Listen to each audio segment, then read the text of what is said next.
no altar boy. I ain't no yes man. You ain't seen nothing yet. But that's fire. Burn it down. Yeah.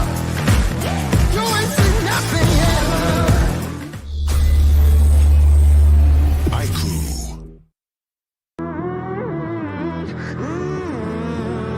When you thought that I was done, you ain't seen nothing yet.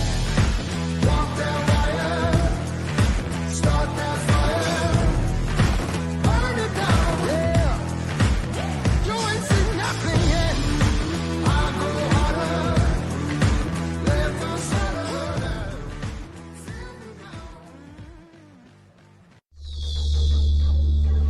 iQOO.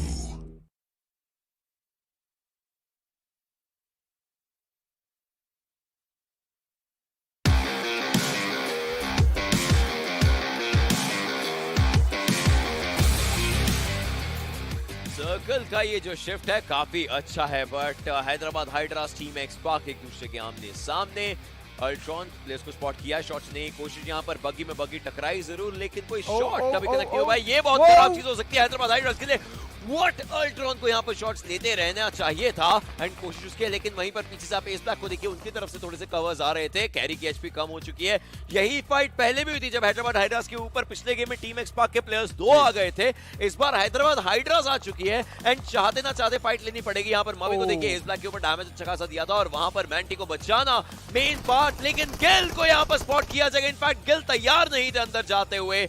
एक अच्छा pick यहाँ पर Hyderabad hydras के द्वारा निकाला जाएगा। Revivals की प्रक्रियाएं शुरू हो चुकी हैं दोनों साइड पर। क्या नेड्स है हैदराबाद हाइड्रास के पास, वही एक इंपॉर्टेंट सवाल। नेड्स किए जा रहे हैं, मोनोटॉप इंपैक्ट किए जा रहे हैं, डैमेज दोनों साइड से दिया जा रहा है, लेकिन अब हैदराबाद हाइड्रास खुद ही अंदर नहीं घुस सकती इस जगह से।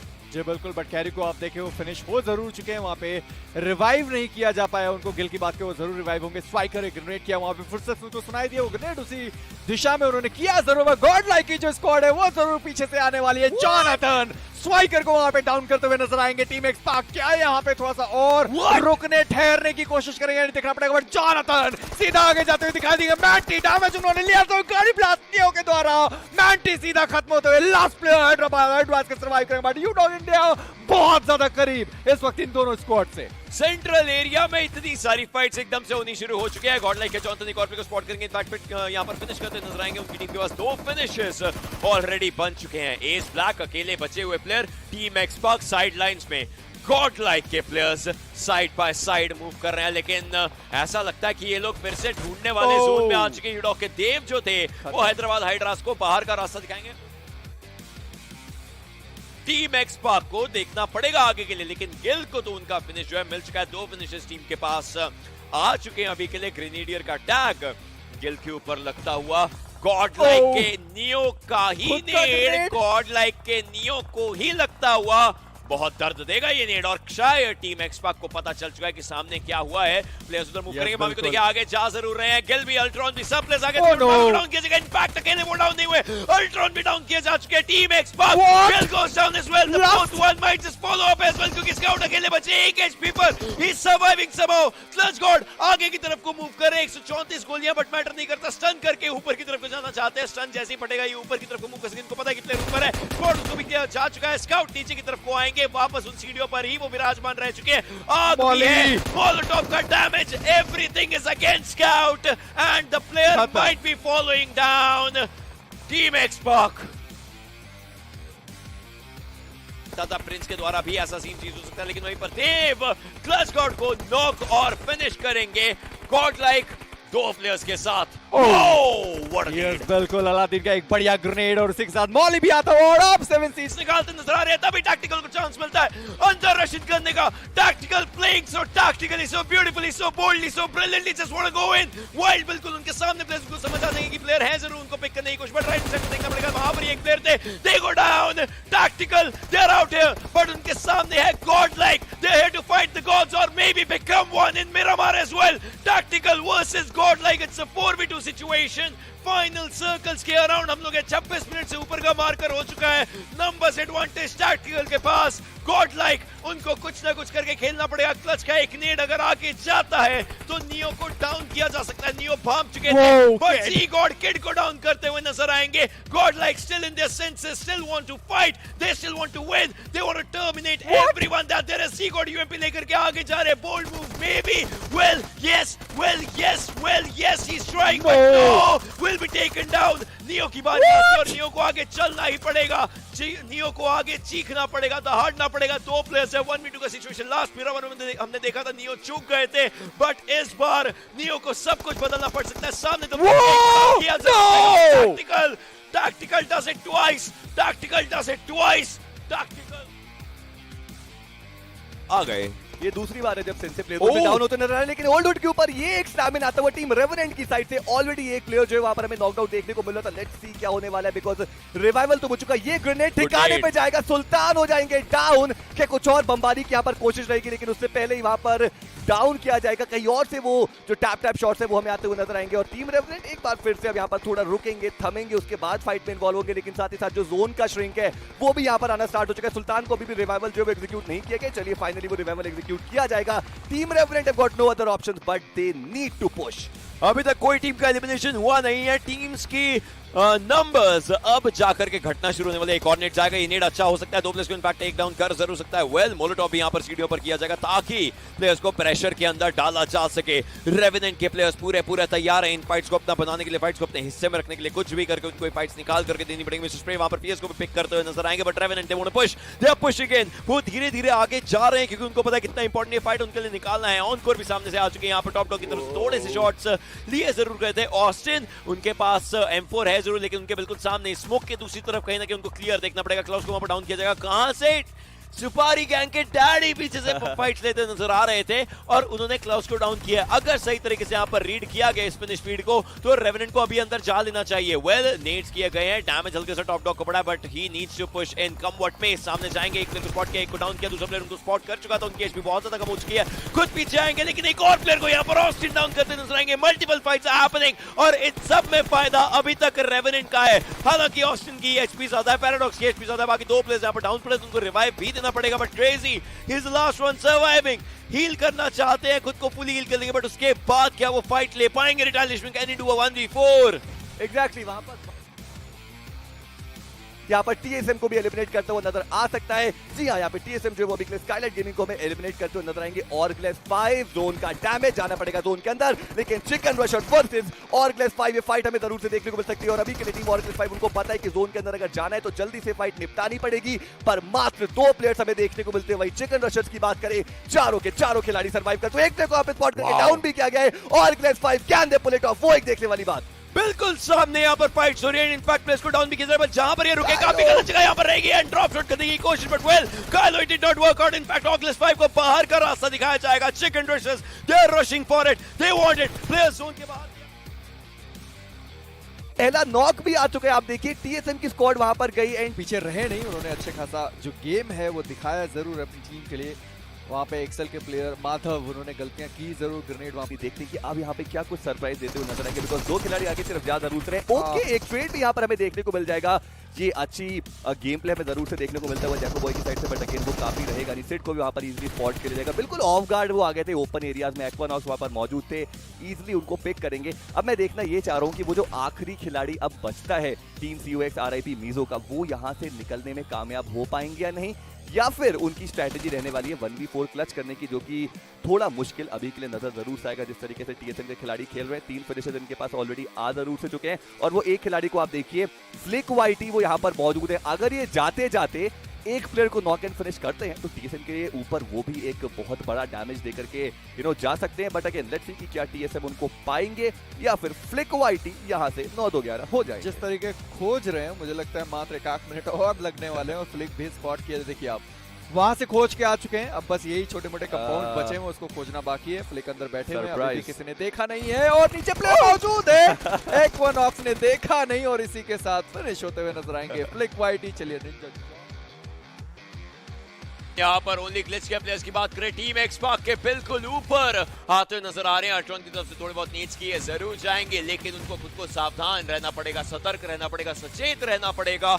दूसरी तरफ टीएसजी के प्लेयर्स, एक्स लैंड्स के प्लेयर्स को दिक्कतें देते हुए नजर जरूर आ रहे हैं। गिल को आप देखिए, जस्ट एंगल्स होल्ड करने की उनकी बारी, ग्रेनेड्स आ रहे हैं लेकिन उनको कोई डैमेज पड़ेगा नहीं। अल्ट्रॉन भी धीरे धीरे पीछे आएंगे, फिर गिल उनको प्रॉब्ली यहाँ पर कवर जरूर दे सकते हैं। ओनली ग्लिच के प्लेयर्स, बाकी तो प्लेयर्स टीम एक्सपार्क के आप देखिए दूसरी डायरेक्शन में ही देख रहे हैं। ओवरऑल ऐसे में दिक्कतें बन सकती हैं। ओनली ग्लिच के प्लेयर्स को देखना पड़ेगा कैसे फाइट निकले, बट एक और टीम का एलिमिनेशन दूसरी साइड पर होता हुआ। सेल्सियस के कार्तिक अभी के लिए यहाँ पर बचे हुए, लेकिन एक्स लैंड्स का एलिमिनेशन यहाँ पर किया जाएगा। ओनली ग्लिच के प्लेयर्स ये स्मोक्स कर रहे हैं सामने, व्हाट फॉर, बट वहीं पर लेवी एक प्लेयर को पिक करते नजर आएंगे। अल्ट्रॉन गोज डाउन, दिक्कतें शुरू हो चुकी है मेसी। टीम एक्सपार्क 3 प्लेयर के साथ है तो सही मावी, एक ग्रेनेड उन्होंने कुक किया, स्मोक है या ग्रेनेड देखना पड़ेगा। चलिए वो शायद ग्रेनेड था, यस सामने की साइड पे ग्रेनेड गिरा, बट अल्ट्रॉन खत्म हो जाएंगे। मावी का बहुत ही बेहतरीन शॉट वहां पे आता हुआ, कम से कम एक प्लेयर स्लेयर जरूर डाउन किया जाएगा, बट मावी की हेल्थ वो भी डाउन हो चुके, वो अपने आप को हील करेंगे। दिक्कतें फिलहाल क्लियर नहीं होने वाली, बट चलिए मावी वो भी यहाँ पे डाउन जरूर किए जाएंगे। स्काउट का वहां पे ग्रेनेड जाता हुआ, TT69 डाउन किए गए, बट उनका भी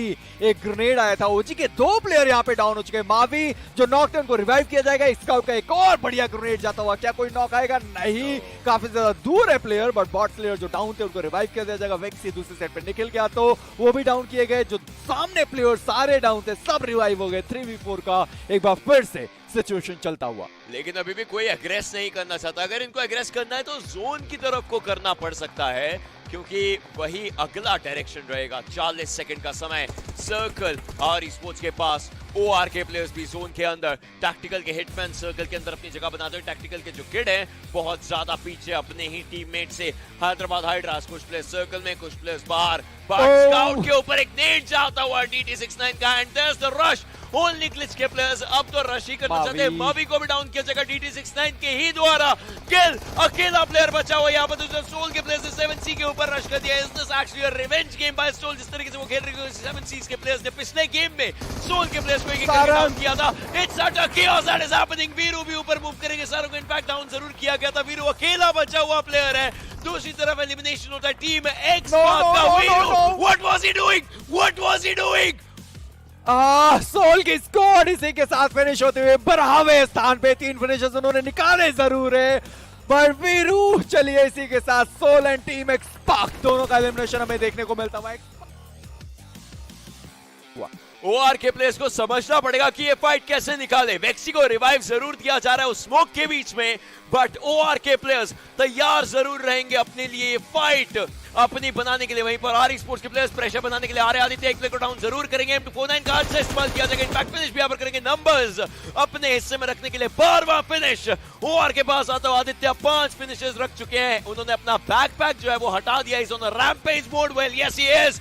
अब आगे फाइट लेनी पड़ेगी। स्मोक्स किए जरूर जा रहे हैं। 3 सेकंड में अगला सर्कल क्लोज इन करना शुरू हो जाएगा। दोनों साइड से स्मोक्स आ जरूर रहे हैं, बट आदित्य की कोशिश रहेगी कि अब फाइट ली जाए। साथ ही डाउन जरूर किया करने की कोशिश रहेगी। ईवो ऑलराइट खुद को पीछे लेकर गए हैं, but Canary has been spotted. He is there, he has been spotted, but Canary यहां पर एक पिक निकालते हैं। UMP is definitely broken right now. He tries to take one more down, but उसकी कोशिश यहां पर सिर्फ कोशिश ही बन करके रह गई। रॉक्सा के पास भी एक यूएमपी नजर आ रही है। जादू भी एक अच्छे एंगल पर, और इस बार प्रेशर ओआर पर बहुत ज्यादा पनप रहा है मेसी। बट आप देखें 2v2 की यहाँ पे सिचुएशन होती हुई, आर के भी 2 प्लेयर यहाँ पे डाउन हो चुके हैं। आदित्य थोड़ा आगे आने की कोशिश करेंगे। रॉक्सा आगे के साइड पे गए, वहां पे कवर फायर अपने टीममेट से प्रोवाइड किया जा रहा। आदित्य थोड़ा सा आगे गए, बट जेली वहां पे जो फिनिश था वो तब्दील करते हुए दिखाई देगा। बट रॉक्सा वो यहाँ पे फंस गए। आदित्य के द्वारा डाउन किए गए। वहां पे एक और प्लेयर मौजूद है, जादू। और आप देखें M249 उनके पास है। रॉक्सा वो डाउन है, फिनिश किया जाएगा। बट इसी के साथ और e sports winner chicken dinner निकालते हुए, बट गलती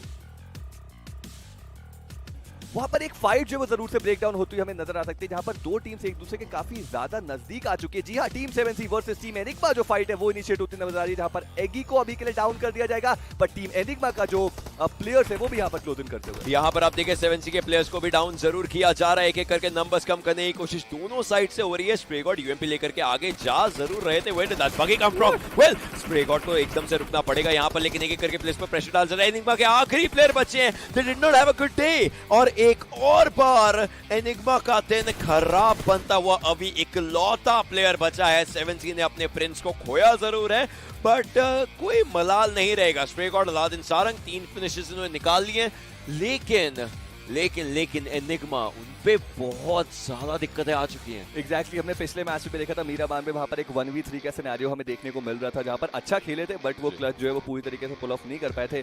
अभी के लिए टीम 7C काफी खुश होंगे स्ट्रेट से क्योंकि 3 अंक उनके पास आ चुके हैं। उन्होंने अपना एक खिलाड़ी खोया जरूर से, हैदराबाद हाइड्रास, TSM।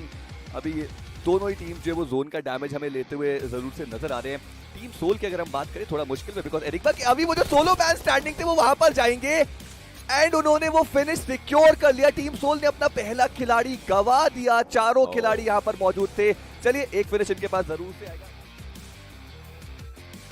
थोड़ी देर में प्लेयर्स को वो अंदर की तरफ की मूवमेंट रेवेनेंट के प्लेयर्स को करनी पड़ेगी। टॉप डॉग इज रेडी, वो सीढ़ियों को देख रहे हैं, कोई ऊपर आएगा वो वहीं पर जाएगा, वो वहीं पर गोलियां खाएगा। कहीं ना कहीं आखिरी सर्कल बहुत ज्यादा इंपॉर्टेंट है। रेवेनेंट के प्लेयर्स मैन एडवांटेज नहीं है, Skylights they have it, but कितनी देर में गोलियां चलाई जा रही है पैराडॉक्स की तरफ, but it still comes down to one final moment of calculation because top dog वो उसी स्टेयर्स को देख रहा है अभी तक। He has just nothing else to do, उनको बस वो एरिया देखना है। कोई प्लेयर बाहर आए तो पैराडॉक्स और ऑनकोर दोनों पकड़ेंगे। It's 2 players against the entire squad, it's 3 players actually against the entire squad, but एक प्लेयर घर के अंदर ही है। ऑनकोर ये वेट कर रहे हैं, ये जो आप देख सकते हैं ये कहीं ना कहीं एंजाइटी है इस प्लेयर के अंदर जो किक इन करती हुई नजर आ रही है। हल्के फुल्के जंप्स, थोड़े बहुत कदम यहाँ वहां जा रहे हैं, बट ये कदम लड़खड़ाने बिल्कुल नहीं चाहिए। आखिरी सर्कल देवी और सचनो आने वाला, लेकिन उससे पहले सोमराज एक प्लेयर को पिक करते नजर आएंगे, खुद को पीछे की तरफ रखते हुए दिखाई जरूर दे रहे हैं। सोमराज को हील करना है बट वहीं पर बैकअप आ चुका है ऑनकोर बिल्कुल सामने, लेकिन जो 9 सर्कल हो गया बट एक प्लेयर बचे हुए यहाँ पर, एक आखिरी प्लेयर। स्काईलाइट्स 15 पॉइंट्स के लिए they are rushing in. Panic room में प्लेयर नजर आएंगे बैन करने की कोशिश, but well Skylights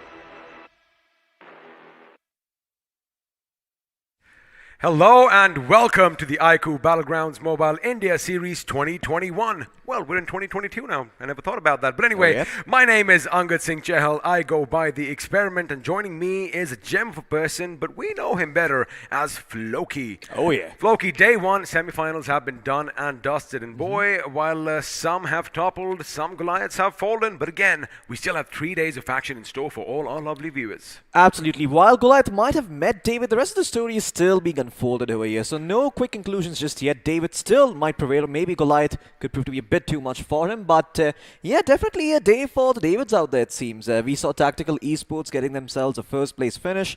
2 chicken dinners to work with, 45 points in total. And the next 2 games, they didn't look as hot. But that's okay. I mean, that's the cycle of life. A couple of games you do really, really well. Other games, not so much. For those of you who haven't joined us before here in the English stream, first of all, welcome. And second, we do drop a few references here and there. This one, of course, is a bit too biblical. We're not talking about any one David in particular. Now, of course, this entire event, this iQOO BGIS, is basically due to this bad boy in our hands. Now, well, I mean, we have been talking about it. Let's just talk it about a bit more because it is the iQOO 9 series. And let me tell you one thing, they are going to be out in stores soon. And boy, oh boy, you want to grab your hands and, well, get one in your palms just the way we do. Absolutely. Snapdragon 8 Gen 1 processor, even better than what you've been hearing so far. And well, if you thought that 22 minutes was a bit too long to wait, this bad boy charges to full in 16 minutes. I mean, that is just ridiculous. But don't take our word. Let's have the official word from the official sponsor of BGIS 2021.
Well, I saw something new. I wonder if our viewers picked it up as well. Now, before this, we were talking about if there's a monster inside you. Oh, yeah. Will you unleash it? Well, looks like there is a monster. Now, the question is, are you going to feed it? Because that is what the iQOO 9 series is all about. Of course, we do have full coverage liquid cooling systems, and you get the gist of it. This device is just jam-packed with amazing features. Absolutely. It's got top-of-the-line features over here, like I mentioned earlier. So if you're looking for a smartphone that's going to do you on multiple fronts, not just gaming, make sure you get yourself an iQOO 9 Pro, one of the best devices out there, the most bang for your buck you could possibly find.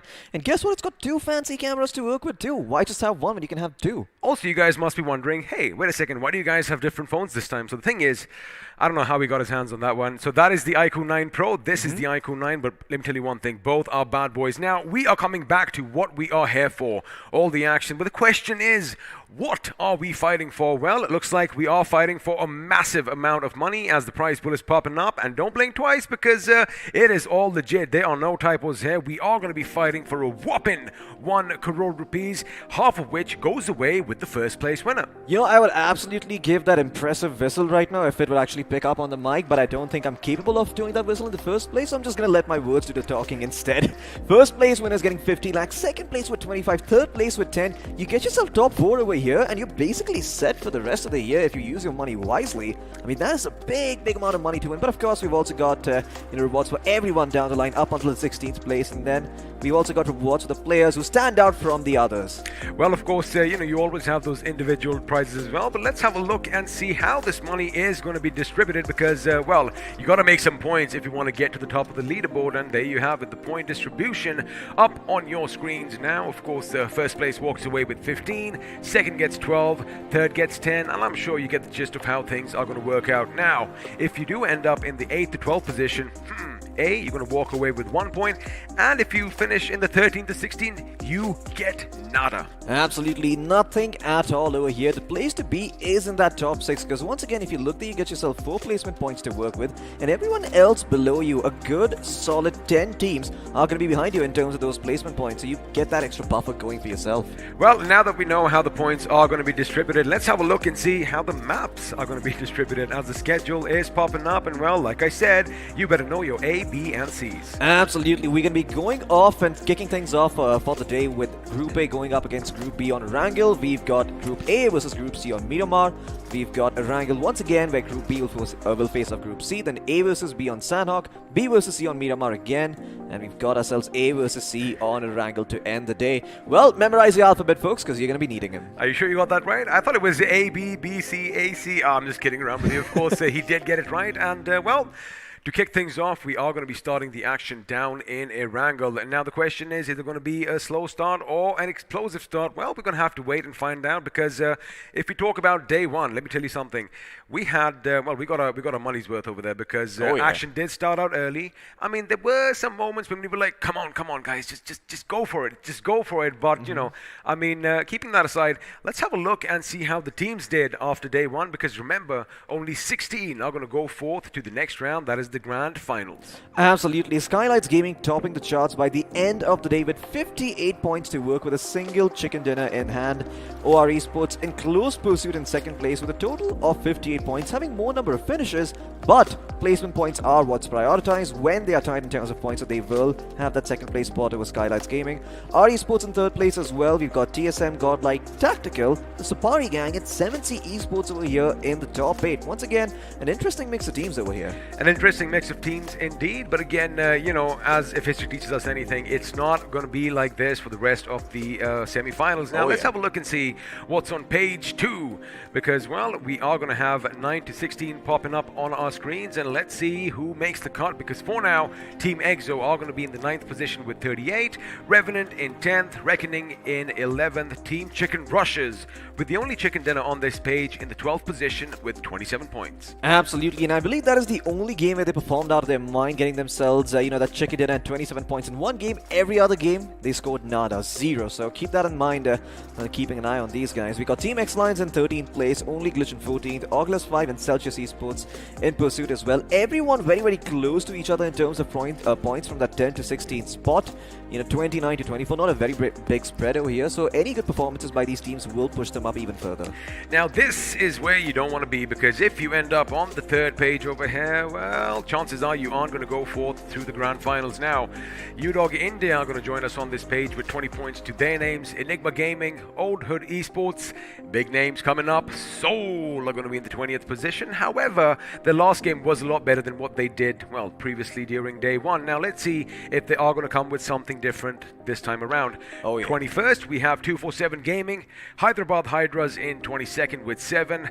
And now this is a name that might just sting a little bit because Team X-Spark are going to be in 23rd with 4. Absolutely, and then in the final spot, we're going to have Co-X Rip Mizo with only 3 points to the name. Once again, none of these teams, or rather a lot of these teams over here had a lot of expectations weighing them down over here. But maybe today is the day where they can finally break free of those shackles, play at their fullest potential, because having a lot of fans, it can sometimes feel a little bit stifling. I mean, and like I said, our fans, we love wearing our emotions on our sleeves, and I'm sure they let their emotions know to all the teams yesterday. But again, it's just day one jitters. We still have 3 more days of action. So you know what? Your teams might just make it. And speaking of teams, let's have a look and see which all teams are going to be battling it out on the battlegrounds below. Because, well, we are going to have Group A coming up first, which consists of Reckoning Esports, Old Hood Esports, OR Esports, Only Glitch, Team Chicken Rushers, the Supari Gang, the Lions That Roar, Team X Lion, and of course, Celsius Esports. Absolutely, Celsius Esports, another name that is going to be fairly well recognized. Unfortunately, still somewhere in the middle of the pack, not really making their way to top 8 just yet. On the other side, in Group B, we've got Team Hyderabad Hydras, 7C Esports, Tactical Esports, X-Spark, Enigma Gaming, UDOG India, R Esports, and Seoul. A lot of, recognized names like 7C's, X-Spark, and Seoul in the mix, with some of less recognized names like Tactical and UDOG India and R Esports making a name for themselves. Oh yeah, let me just, I think let's just address the elephant in the room, right? Because yes, you have your fan favorites, but you've got to keep one thing in mind. This is the first major official tournament by BGMI, and all the teams that have made it to this stage, all 24, let me tell you something, they are on level ground, and either or could come out on top, the Davids or the Goliaths, because we do kind of mention, there are lesser known teams, let's say Absolutely. that, as far as underdogs, except of course Underdog India, who love sticking to that name, but again, I expect, well, the Davids to outperform the Goliaths today as well. Absolutely, and one of the things I've noticed about some of these qualified teams over here, especially about Underdog, is the fact that, the way they've been playing so far, it's very inconsistent. 3 games in a row, they got themselves a chicken dinner in the quarterfinals.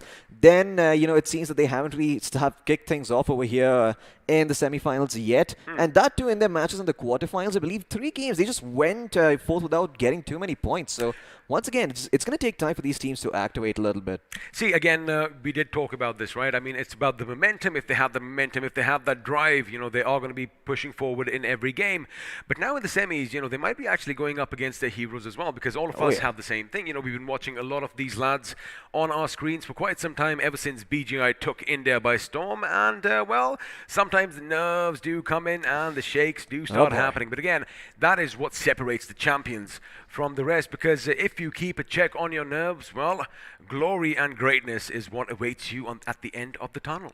Absolutely, and that's probably going to be hard for some of these teams over here who are less known, because these are the guys you probably learn from, right? You download their replays, you see what they talk about, you try and emulate their actions, and before you know it, you're actually in a server with them in the same lobby, trying to match up to their level. So the nerves are going to be a little bit short, you are going to be having those shakes coming in, but it's all about letting the experience flow through you, not having a lot of resistance in your mind, seeing what's going on, and then adapting to it. Speaking of shakes, what's going to come up next is not going to be shaky at all, because before the carnage begins in Erangel, we're going to have a nice little bird's eye view, and well, forget that.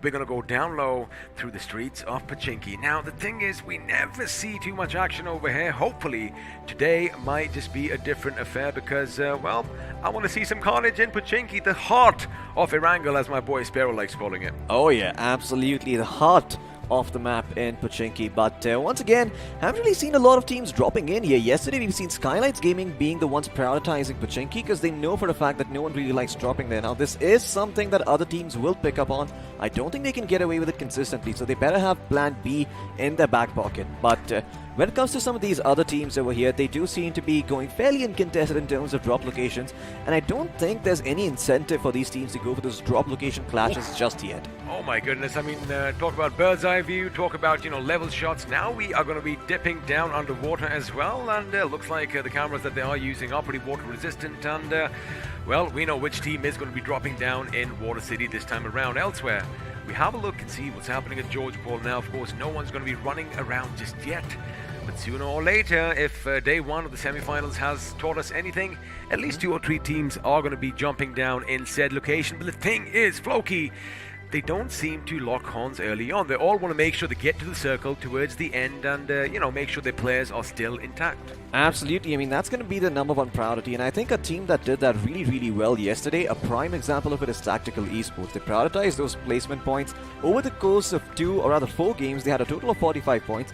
And 2 games they didn't do that well, only got a total of 2 points. But in the first 2 games that they played, they got a collective 30 placement points and only 15 points from finishes to work with.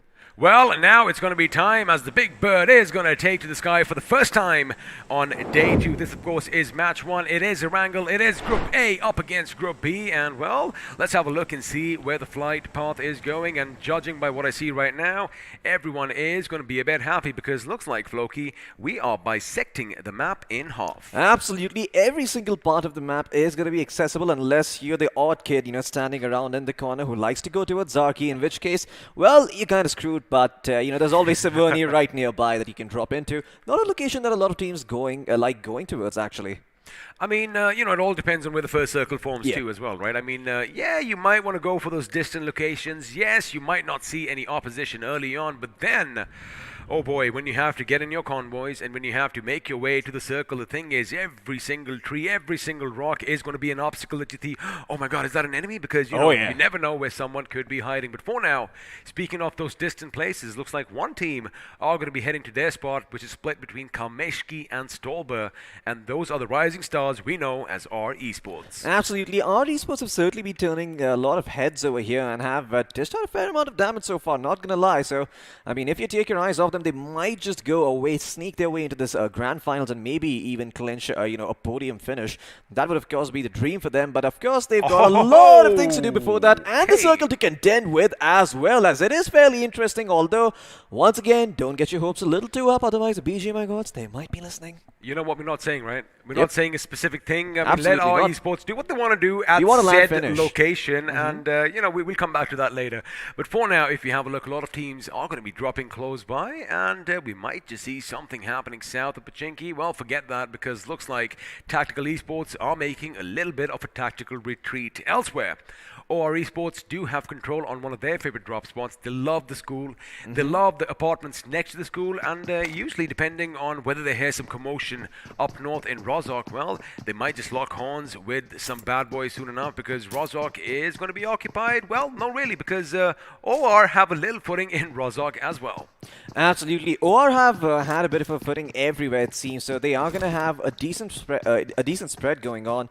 They're going to get their hands on a lot of loot to work with early on. And given their position as well, this is good for them. Because usually when the circle is upon you like this, you're not really too keen on rotating out anyway. Instead, the fight's going to be coming to you. So if you're able to gear up, get yourself a couple of those first aid kits, maybe even a med kit to work with. You're doing good in terms of scopes. You've got yourself your choice of weaponry. Well, you can start taking those fights and rack up those finish points early on. You know what's interesting is now in the wild, in nature, I mean, some animals, some big cats, they are unfazed by whatever is thrown at them. Whether the circle is going to be down south, up north, east or west, the X-Lions, despite having the circle being already formed as they were dropping down, are still going to be the only team that are going to be present on the Sosnovka military base. Wow. Now, that means A, they are going to be kitted to the gills with loot, but B, oh boy, that migration due north could be, well, laid open with traps along the way. And let's see if the Lions are going to take the bait. But for now, we join Enigma Gaming as they are going to be rampaging through their favorite drop spots. And, just talking about this team, they haven't had the best of days on day one. I mean, they did end up with a total of just 18 points, and we know they can do better. Absolutely, they most certainly can. In the meantime, we're going to turn our attention towards Celsius Esports, another team that a lot of players and fans had a fair amount of expectations from. Have been off to a slightly slow start, but hey, maybe this is going to be the day where they kick things into overdrive and start being being the team to eliminate everyone. And yeah, it does seem that Celsius Esports right now are sitting middle of the pack at 16th place, so they do need a good performance to break them out. Otherwise, they might be slipping down to bottom 8. Oh, they do, and you mentioned the 16th position, 24 points for them. That is something that we see on average, one team taken away from a game. So after 6 games, well, they need to pretty much set the temperature up a bit high because things need to get heated. Now, have a look at the circle. It is going to be towards the north, and somehow it seems like all teams do seem to avoid each other as they are going to be moving along and, well, trying to find some greener pastures. But there you have it. XL, Madhav and the boys down there on the south, and they're going to be moving once they are done. But for now, Tactical Esports, boy, what a day they had yesterday, Floki. 2 chicken dinners. I mean, they pretty much made a statement here in Erangel. Question is, are they going to do the same today? Well, this is the map to work with. I mean, they have shown that they are the kings of Erangel so far as what we've seen from the first day, but you have to be a little bit patient with this team because they do have their on days and then they do have their off days too. So this might just not be their day for them. They could just, just be slipping away middle of the pack, fail to get a big podium finish. But in the meantime, we're going to turn our attention towards Reckoning Esports, who in the meantime are just going to be happy looting up Georgia Pole. Georgia Pole, well, I do see a couple of teams in their vicinity, so Reckoning is not going to have a very easy time over here. But yeah, well, there you go. Hyderabad Hydras are going to be right around the corner over here. And Reckoning Esports might just have to look over their shoulder and be a little bit careful because Hyderabad Hydras, they haven't really had a good start yesterday and they are hungry and looking for some finishes. Well, they are going to be hungry, especially, since we did mention a lot of teams do drop down in northern Georgia. And if you look at the map, of course, so we did have a look earlier, they did have some company close by in the form of a couple of teams. Now, Reckoning Esports was nearby. Hyderabad Hydras, of course, are going to be in northern Georgia as well. But down below, down south, we had Only Hood Esports, who, well, could be a little thorn in their sides because although all 3 teams are still in the circle here, Floki, I wonder if they're going to try and move a bit towards the center because that has been, the general way that teams have been working in the last couple of days, especially since the quarterfinals. They have been giving precedence to the circle. And speaking about moving early, there you have it. Seoul are going to be on the move as the convoy is leaving their favorite spots, and what they're doing is pretty interesting. So now they are going to be heading north of Yasnaya, north of the fjord, because, well, again, they are going to anticipate maybe, just maybe, the circle might shift towards Stolber, Severny, or even the shooting range. Yeah, it most certainly could over here, but their rotation could also bite them in the back if they're not a little bit careful. They are going from Yasna and Pollyanna. A couple of teams in the vicinity could catch them napping over here. Speaking of which, well, Team X Spark certainly have a lot of fans, weighing them down at this point, but they need to sort of brush that aside and just focus on the game at hand because it does seem that Team X Spark have had a little bit of trouble getting off to a good start. A little trouble for them, but I do believe Tactical Esports could be in some trouble as well because although they are going to be heading just, west of Rozhok, remember we did see a team split up near Rozhok itself, and that team, of course, is OR Esports, but it looks like Mavi. Oh, he realizes, wait a second, Clutch is going to be stopping down. He is going to try and scope out the city itself. And if he had a few chances, he could have taken a few shots. And although you do see Seoul driving in the distance, they are driving away because looks like for now, Celsius Esports aren't going to have to fire any bullets to keep the enemies at bay. And once again, Floki, 7 minutes, 30 seconds on the clock, not a single shot fired. Absolutely. I mean, it just goes to show that a lot of these teams are finally starting to get a little bit serious about the games over here. I mean, you do realize that this is the only opportunity that they're going to have to make it to the grand final, so they better not squander all these maps in trying to do things that might not be their forte, right? A lot of these teams, they've been trying to go out of their comfort zone a little bit over here, but I think there's a time and place for that, and that time and place is known as desperation. I don't think it is those days just yet, so they should stick to their guns. And well, X-Lions, you did mention how they were going to be in Sosnovka looting up. Looks like they've got themselves everything they want, and I believe they should be heading out soon enough on vehicles too. No one to really stop them from entering Pachinki. Potentially, if there is a team that could stop them, it's going to be only Glitch. It could be only Glitch unless they glitch out themselves, because for now looks like the team Chicken Rushers, they do know that someone else is going to be in Rozhok along with them. And well, you just had a look at the map, ladies and gentlemen, and we know for a fact that there are 3 teams in close proximity to one another. And there you have it. The first few bullets are going to leave the barrels of weapons as an M4 is going to go off, but looks like it is just to let the enemy know that, you know what, hey, we're here, don't try anything, this is our side of town, and if you do come here, well, there's a lot more than bullets waiting for you. Absolutely, it's just like a couple of dogs barking at each other from a close game, but this is not going to be that. This is in fact Nickel going forward and trying to secure the finish on Prince. Prince down on his knees. No one to help him out over here. That M4 will do the work and Nickel will continue to scout things out. What the hell is Paragon doing? That buggy being driven straight into the house. The Safari gang might just have their hands full over here as Nickel, still standing strong, has dealt a fair amount of damage over to his opponents. And oh boy, they are aware of his position and those bullets will keep him at bay. But from the other side, T-Sing comes in, takes out Aladdin on his knees, and with only 2 players standing from 7 Cs, they need to be very, very careful with how they approach this. Nickel's in fact jumped out of the building, so they're not going to be able to find him for now. And he's setting up for a perfect trap. Look at the bait coming in from Krish over here, still alive, and Sauron could be in a world of trouble too. The funny thing is, this is 7C's forte. I mean, they've been doing this little push from time in and time out, and I wonder how it went so bad for them. Prince obviously getting caught out in the open now.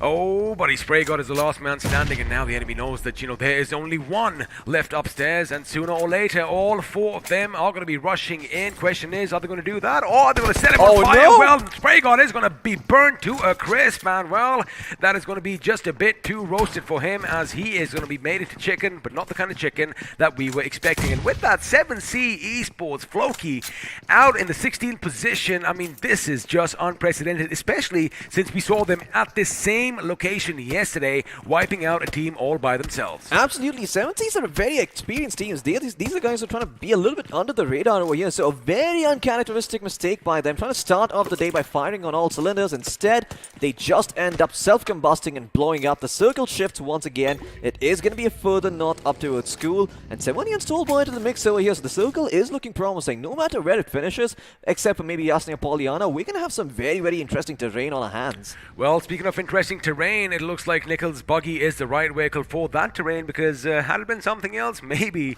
he would have caught something on the undercarriage of his vehicle. But now, Sagi, he does know that TSG are going to be nearby, and of course TSG made a lot of noise over here, wiping out an entire squad by themselves. And you know, again, when you go up against the big boys, well, looks like their nerves are definitely in check. But for now, looks like the center of the circle in and around Rozok is going to be the epicenter for all the action to come, because looks like everyone's got the same memo, and sooner or later, not only are we going to see some vehicles whiz past one another and, well, buggies go up against walls, but vehicles are going to hit the walls, and it looks like we might have a few compound rushes. But wait a second, what's this? Looks like we have somebody knocked out on their knees, and Evo is trying to find the right time. If he gets a little glimpse of what's happening over there, well, one bullet from that AKM could be devastating for Daddy. Absolutely, the Safari gang have to be a little bit careful over here. They did win their fight early on, but now it seems that with OR Esports on the other side, they're going to have to be careful with how they approach us.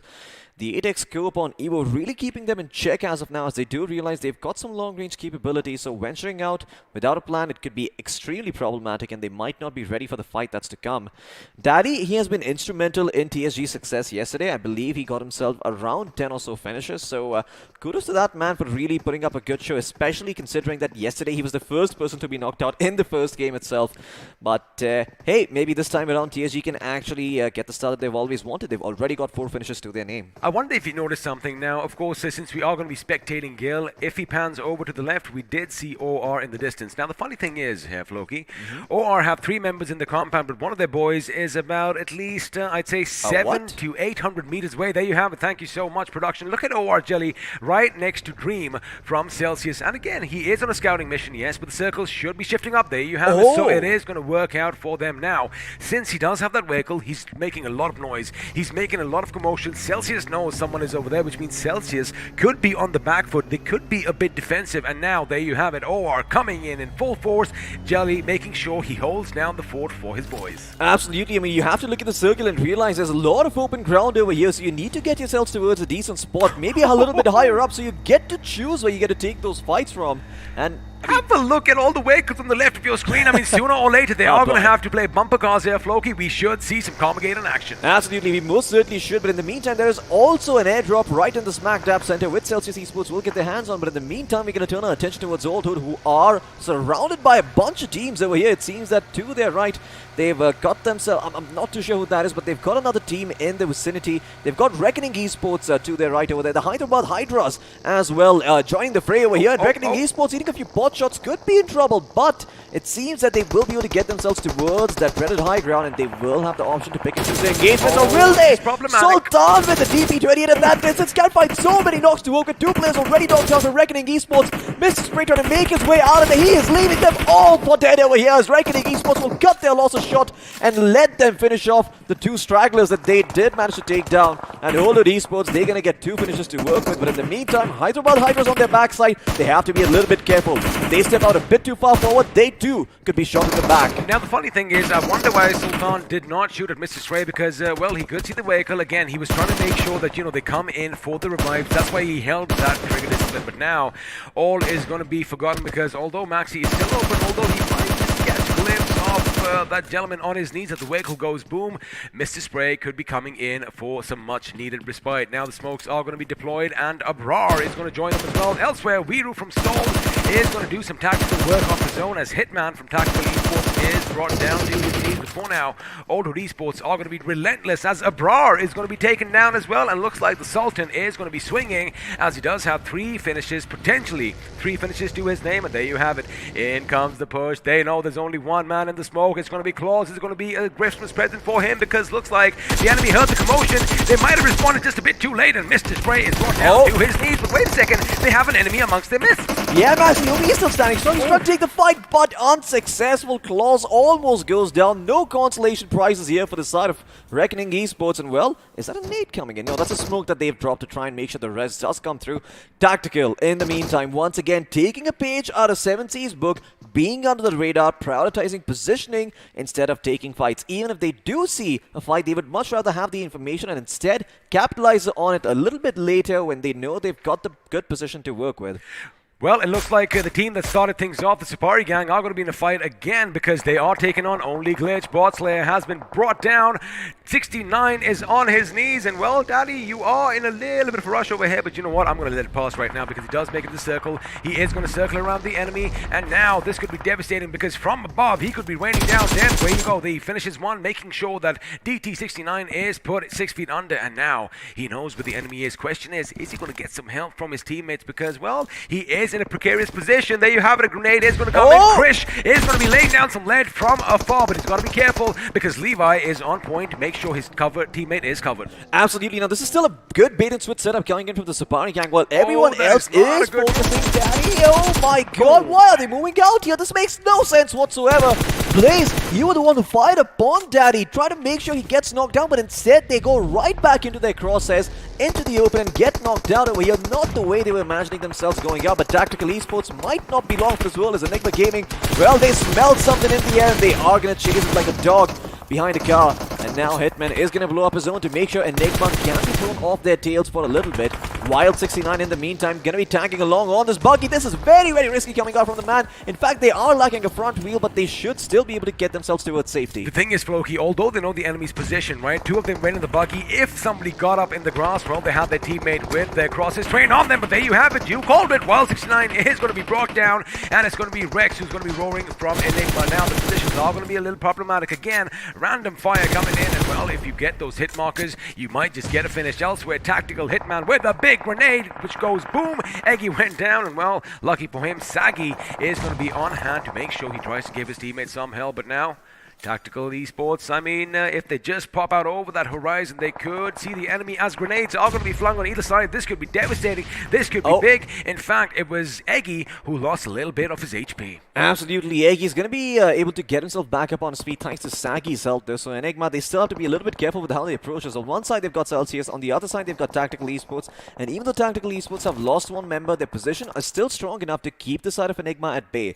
It's going to take a lot more smokes and a lot more nades to flush them out over here. But Hitman, he values his life a lot more, so instead he's going to retreat. Unfortunately, on the other side, there's Soul waiting for them. There is Soul waiting, but have a look at that restraint because they know that, you know, once they are going to be depleting themselves as far as the enemies are concerned, they're going to fire now. There you have it, finally. Rox does see some movement in the distance, and sooner or later they are going to have to move in. If they are keeping an eye out on the kill feed, they should know this fight is taking place in front of them. But there you have it. A few good grenades flung in by Eggy, along with a few, well, shots from his teammates, makes quick work of the opposition. And it looks like Only Glitch are going to be bidding us adieu, but have a look at this. Once again, Jadu, we saw him in a similar situation yesterday, but OR did something unprecedented. They came up higher on the higher ground, and well, they are going to be depleting them one by one. Aditya is down on his knees. Could this grenade be it? It's a bit too much to the left. Looks like Jadu really has some magic in his fingers. Well, Jadu, he did certainly have some last time around. He racked up a lot of placement points. But maybe this time around, he's not going to have that same fate. Once again, iQOO giving a good spray down against that smoke. I think his priority right now is also to take out the vehicle if he cannot find the player. So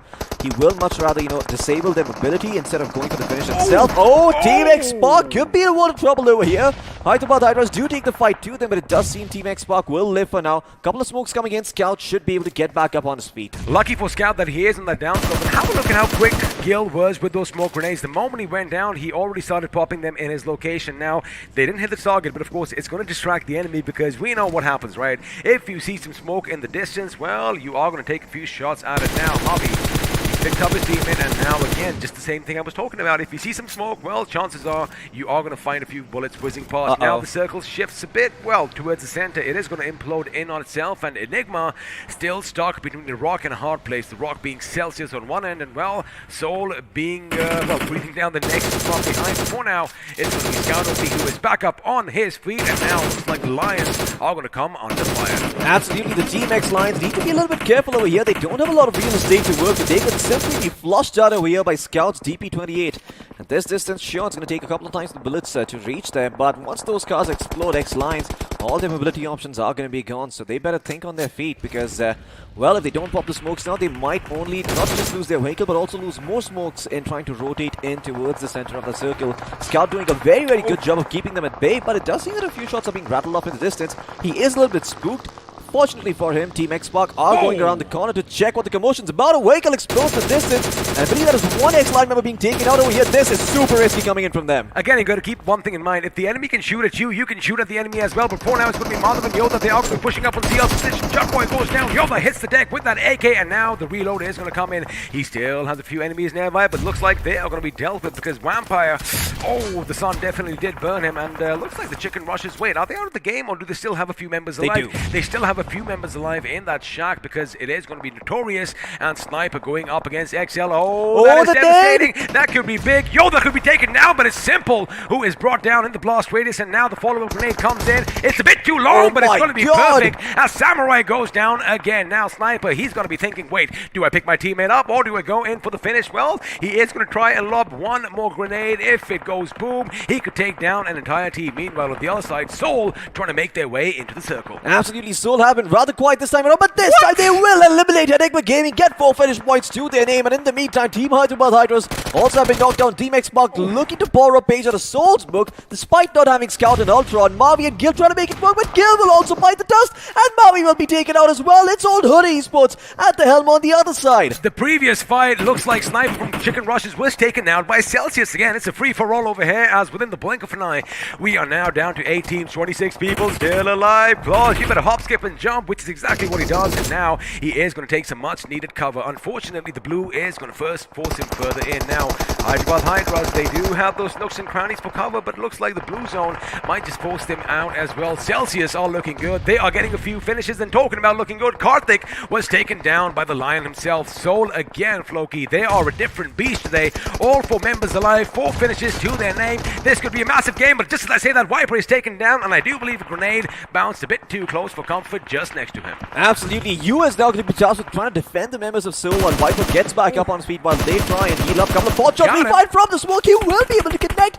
No, I think it might actually be someone else. Sultan comes in and gets the headshot with the Kar 98, and now Yua is going to go back and see what the fuss is all about. Who the hell did Soul is knocked over there? He's going to discover his members from X-Lions over here, but can the X-Lions stay alive? They're all out in the open, everyone visible. It's all about connecting your shots at this point in Soul. They're trying their best not to miss. You remember we saw Chicken Rushes. Looks like Celsius have taken their spot now, and the X-Lions have been pushed back just a little bit more, but there you have it. Soul coming in. Yuva is going to open up. The UMP not being working at close range because he gets taken down. Viper coming in from behind. Looks like Rocks could be in trouble. Wait a second. Another member from Soul goes down. Dream is going to be in a state of lucid dreaming because he is doing the impossible, but now the last man standing for Soul, in fact, the last 2 members standing for Soul are going to get some much needed respite. Oh my goodness, Rocks on a sliver of HP. Is he going to go in for the confirming of the finish? I think he finally did spot him, and now Soul are going to move in. From one end we have Rocks, from the other we have Viru, but looks like Viru might just be going out. In fact, he's stuck in the vehicle at the wrong time as Max slowly and steadily is going to try and crawl his way back, but Wix AC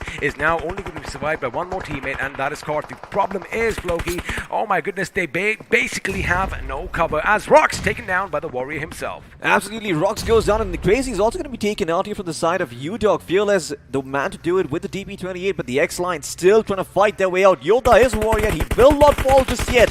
In the 6th place with 4 placement points to work with, he still wants a little bit more. Hyderabad Hydras in the meantime have been so clever, slow, so sly throughout this game, not only revealing their hand, and now they spot out the members from Oldwood Esports. As soon as they get one knock, they feel confident and start pushing forward. But on the high ground there is UDog, and on the other side there is Soul as well. They have to be a little bit careful with how they approach this. In fact, Team X-Lions, they will be finished off by the members of Soul. The single surviving member, Yoda, will be put down. And in the meantime, Oldwood Esports, they're trying to hold on to their position against the members of Hyderabad Hydras. And that nade does so much work. Hyderabad Hydras, 2 of their players on their feet. Well, looks like Sultan is making sure his opponents are in dire straits because, well, that grenade was just deafening and devastating as they did go down. Now, Hyderabad Hydras, they've got to slow it down just a little bit. They've got to pass themselves up. It looks like UDog got the memo that, hey, wait a second, we are the underdogs. We are now the big dogs from above. They are going to be striking death, fear, and destruction in everyone else. Striker now is the last man standing again. It's a free-for-all here, Floki. Now, Karthik is going to be the last man standing for Celsius,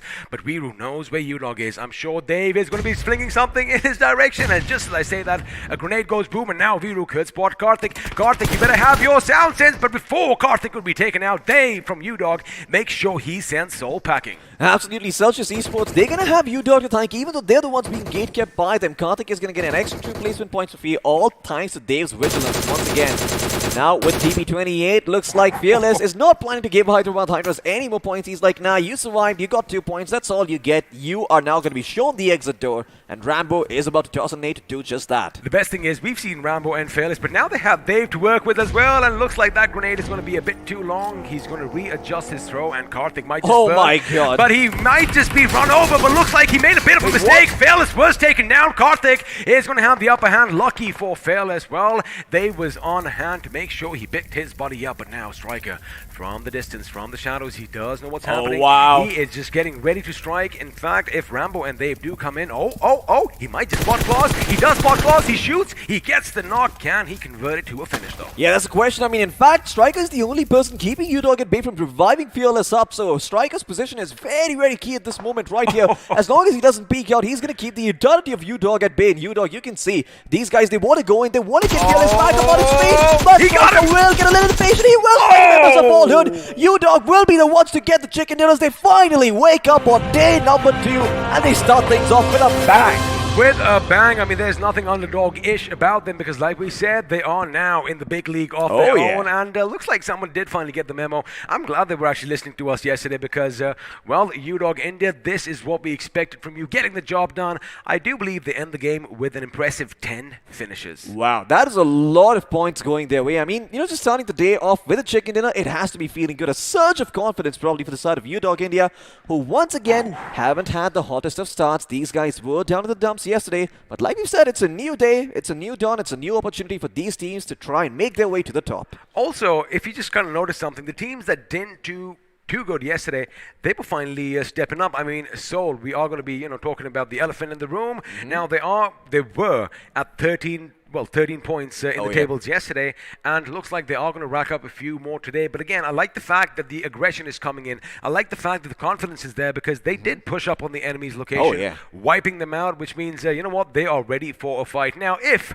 by any chance you did join us a bit too late, first of all, make sure you keep your time on track, but we do have you covered because the highlights are going to be popping up on our screens, and although action started a bit late, once it did, it was nigh unstoppable. Absolutely. I mean, well, you know, it all started off with Nikhil finding the knock on to Prince. I mean, that is where the action all began. And this is once again, like I said, very uncharacteristic of 7Cs to lose their fight, not only this compo, but also to just go early on and try and take this engagement. 7Cs have been prioritizing placement points throughout the quarterfinals. So for them to take this mantle on, I think it's something that they're experimenting with because they know they've got themselves that 8th spot right now. So they're not too afraid of being knocked out. They're like, hey, as long as we're in the top 16, that's all that matters. matters. The only day you really have to play is the grand finals. I mean, that is where, of course, you don't just want to end up in the top 16 because, well, they're only going to be 16 teams, and 16th place walks away with 10,000, while first position walks away with 50 lakhs. So, you know what? If I was going to be playing my heart out, I would definitely do that in the grand finals. But again, you got to keep one thing in mind.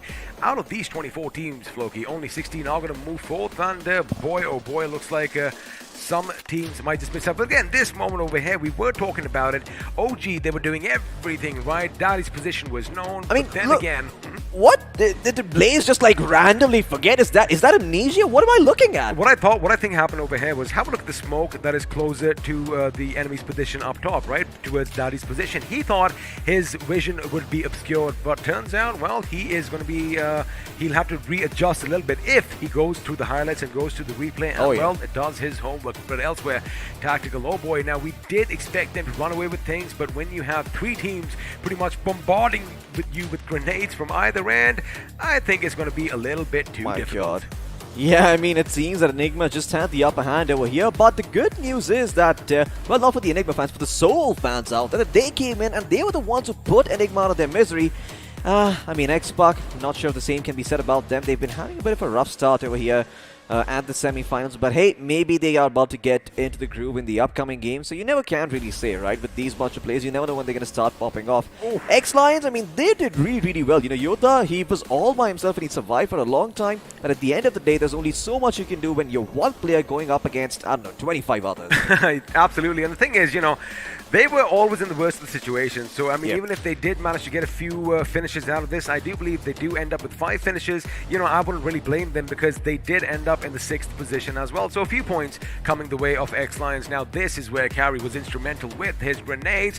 Mavi was the last man standing, and just one bullet was all it was needed to put him 6 feet onto Sultan again, making that DP20 hit swing. Like I said, the opponents were in dire situations, and, well, he definitely was the Sultan of Swing. He most certainly was, and if you don't know what about that, just make sure you type Sultan of Swing on Spotify. You're gonna like that song. But yeah, in the meantime, I do kind of want to disagree with about X-Lines over them. I do feel like they sort of brought it upon themselves, right? We saw when the circle shifted, they still decided to go to Sosnovka, which is fine, but then the rotations are a bit too slow. Oh, you know, I have to agree with you and disagree with you because, again, that's why I'm a little hesitant in saying what I want to say. If you remember, Team X Spark were shooting at them from an obscene distance, right? That is something they weren't expecting because they were already taking a fight with another team in front of them. So now all they had was a rock and, well, the burning wreckage of a vehicle for cover and, well, a few pinpointed grenades, if they were thrown with the precision, did indeed spell trouble. But all in all, I think they did make the best of the opportunity. But yeah, I do agree with them.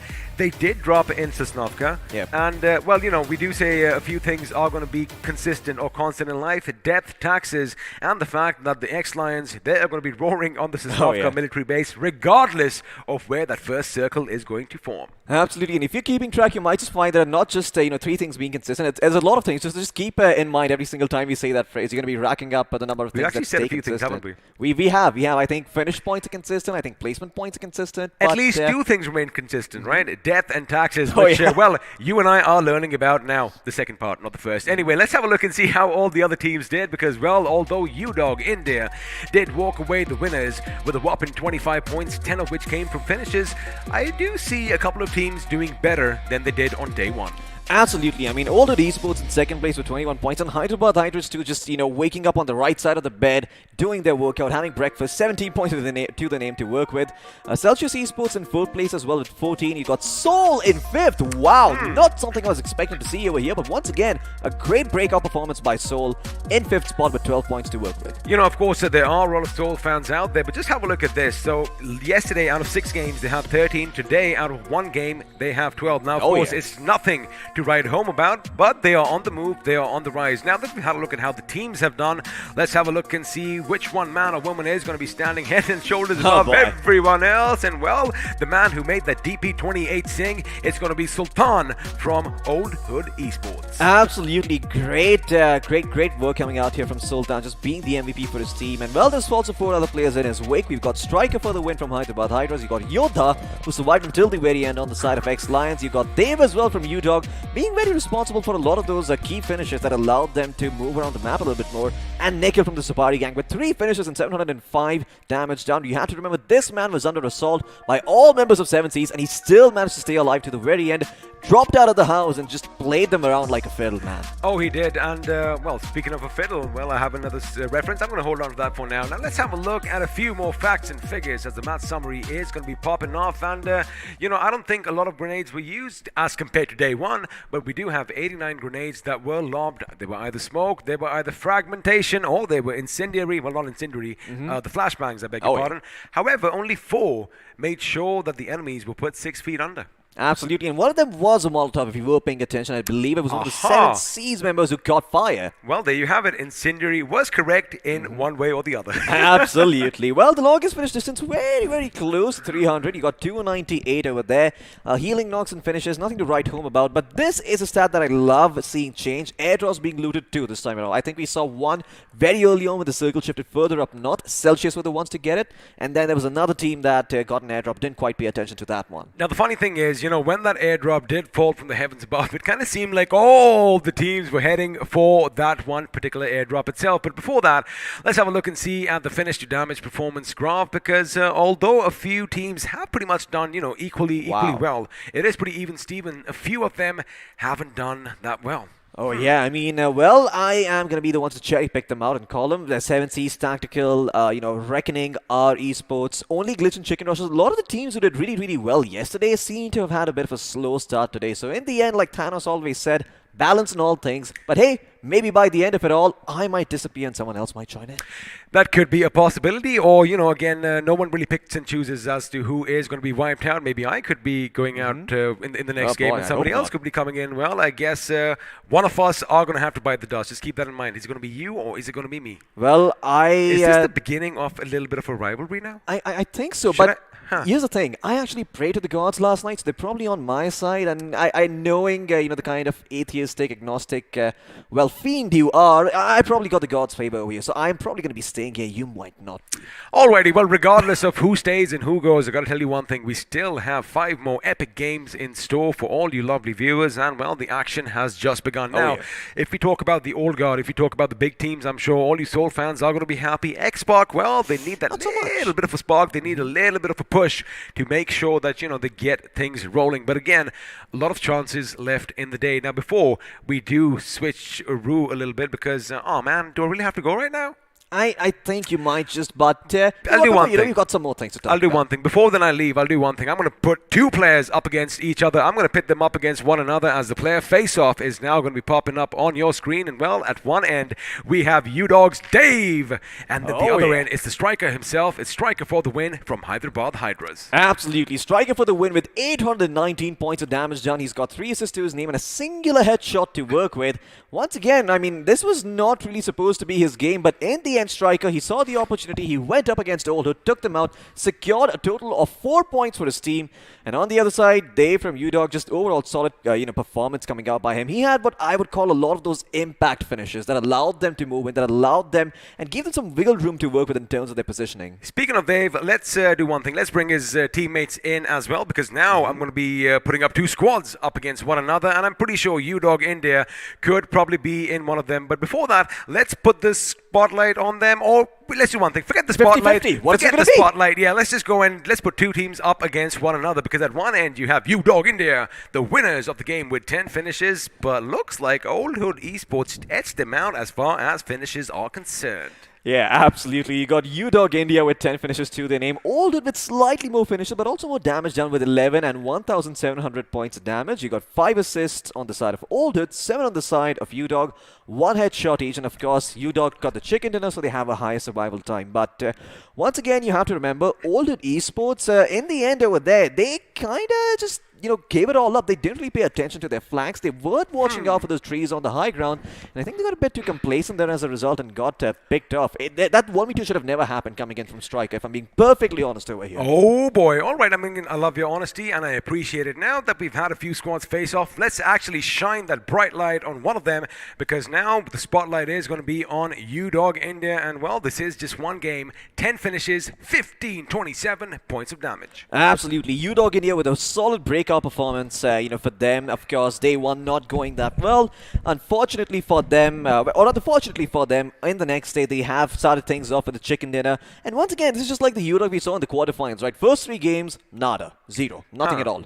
Next 3 games, they performed really, really well. I believe they got 2 chicken dinners and even found themselves in the top 4 of that 3rd game. So UDOG, really, they have a way of, going around these things. They just like to work when they want to work. They're kind of like us freelancers.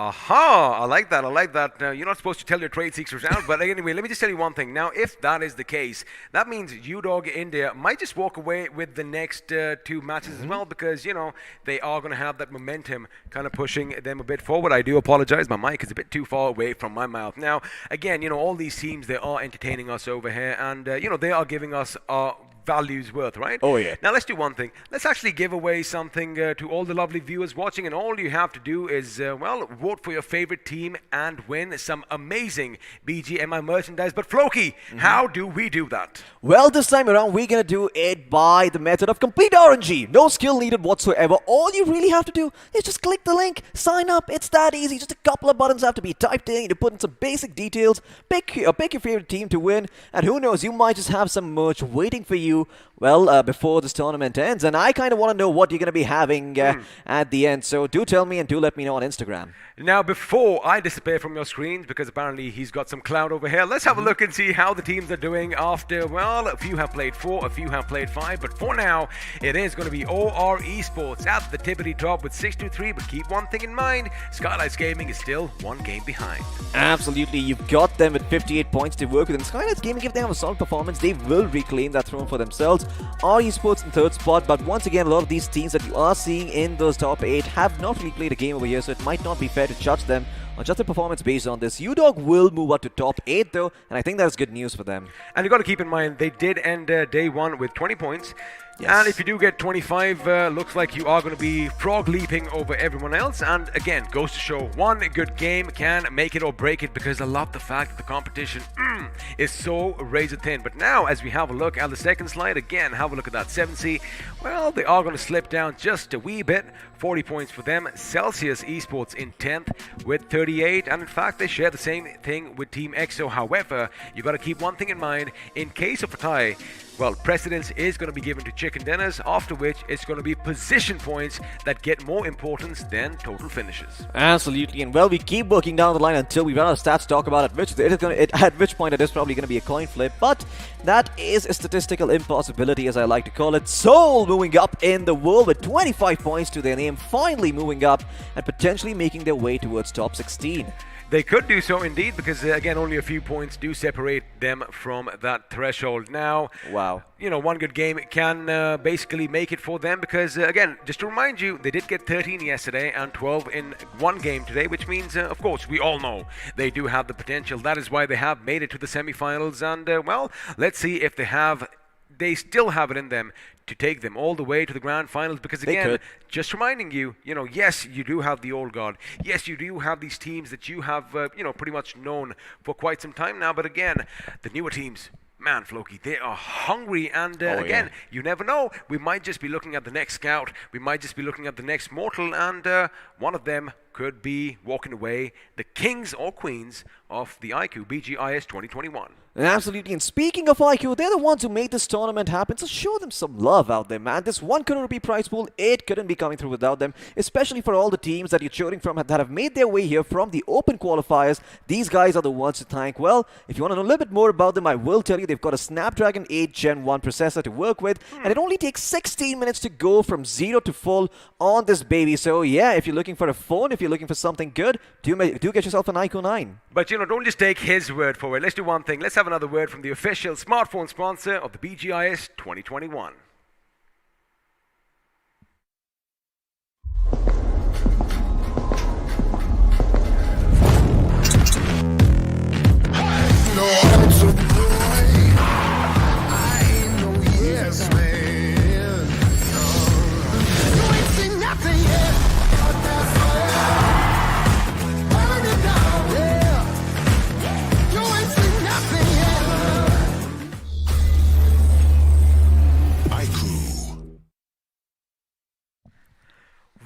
Ladies and gentlemen, abracadabra, alakazam, I have switched sides, and guess what? We no longer have the experiment in the house. Instead, a ray of hope, a beacon of hope has joined us. His name is Piero. Piero, how are you doing, buddy? Welcome to the Battleground India Series 2021. Well, I'm good, Floki. Thank you so much for the lovely introduction. You know, I thought that we should bring some brightness to English Oh, set, yeah. so I'm wearing green today. And yes, Floki, the matches are quite incredible. I have to say, let's address the elephant in the house. But before that, let's talk about iQOO 9 series. I mean, Oh, yeah. I'm waiting for this phone to launch. I'm gonna buy it for my family.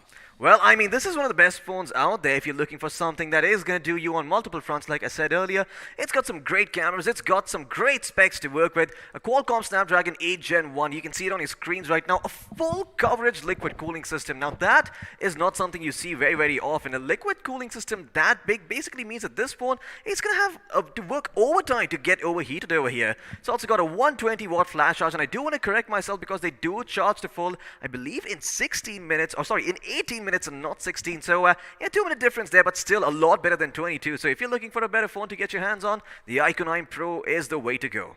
Absolutely. I mean, iQOO 9s are just amazing, as our teams are. I have to say that all 24 teams are quite equal. Yesterday, we have seen some amazing competition. Today, we are off to a wonderful start. All the teams that didn't play well yesterday played well in the first game of Erangel. I mean, talk about Hyderabad Hydras, talk about Team Seoul, talk about UDOG India, talk about, Old Hood Esports. Every one of them didn't play well yesterday, but today, they are off to a wonderful start, it seems, Floki. Absolutely. Every single time you see a team not doing down there, not doing that well, and you see them in the bottom 8, don't be discouraged because there is a chance they could come out on top. But guess what? We're now going to be pitting two new sets of teams against each other, or rather one old set and one new set coming in. So let's have a look at who these teams are going to be. We're going to be having Group A going up against Group C over here, folks. We've got Reckoning Esports, Old Hood Esports, OR Esports, Only Glitch, Team Chicken Rushers, the Sapari Gang, Team X Lions, and Celsius Esports in Group A.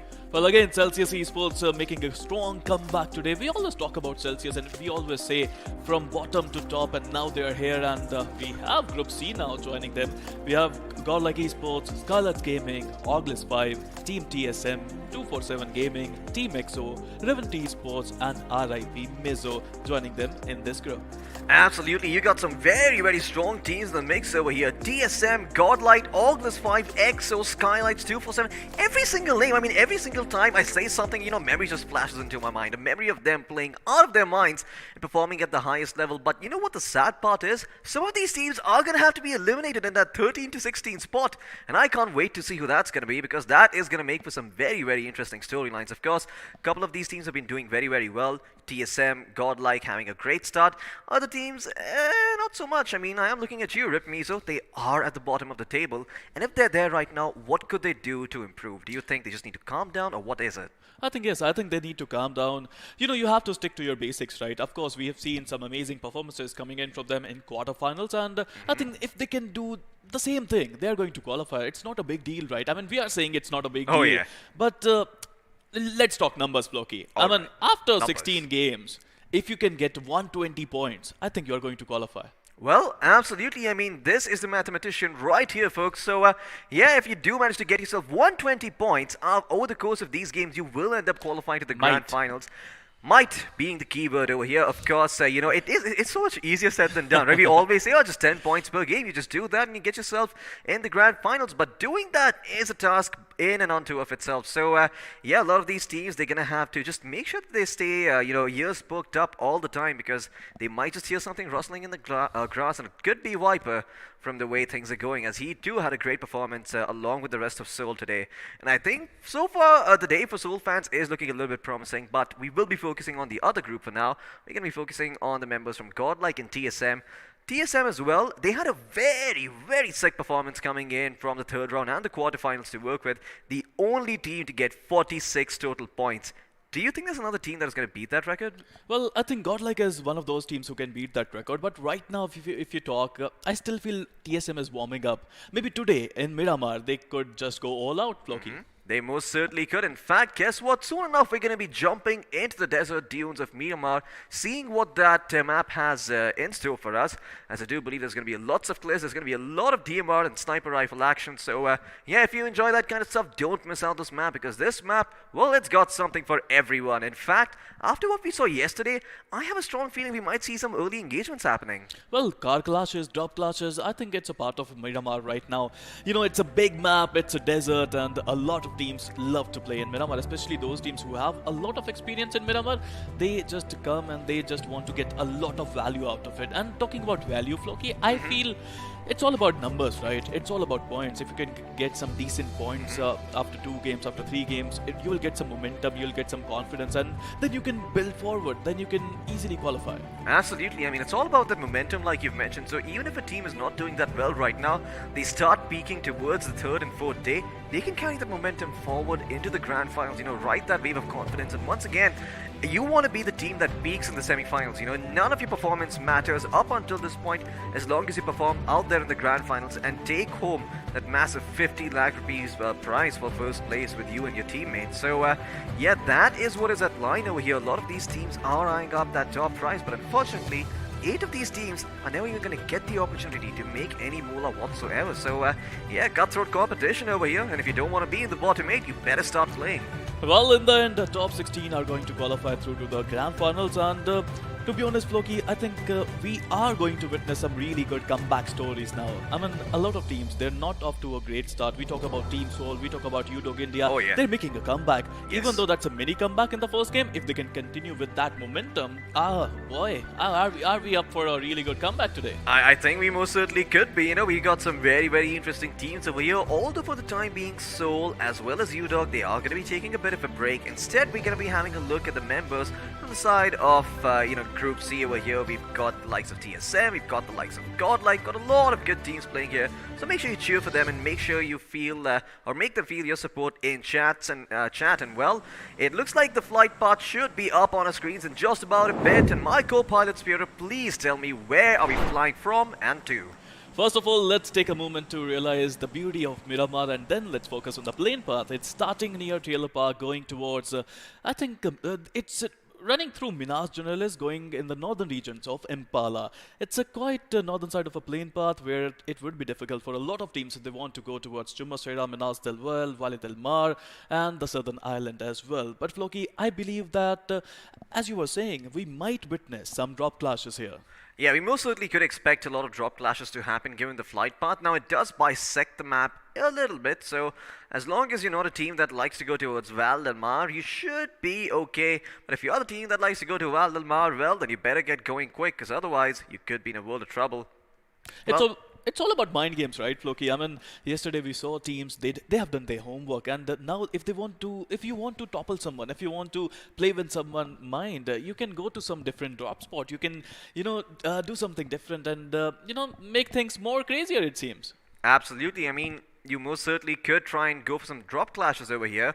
Although I don't think any of these teams have a reason to do that just yet. Maybe we see a little bit more of that starting tomorrow or day after. But yeah, let's look at all of these teams dropping in. A couple of teams in El Pozo. I believe that is the members from the Sapari gang going up against Skylights Gaming. Absolutely. I mean, Skylights Gaming, I think they're off to a good start. Before first game, they've had the first position in overall standings. Right now, they need to be careful. I think they have a wonderful lineup. I mean, talk about Destro, Somraj, Pukar, Gamla Boy, all these players, they have a lot of experience.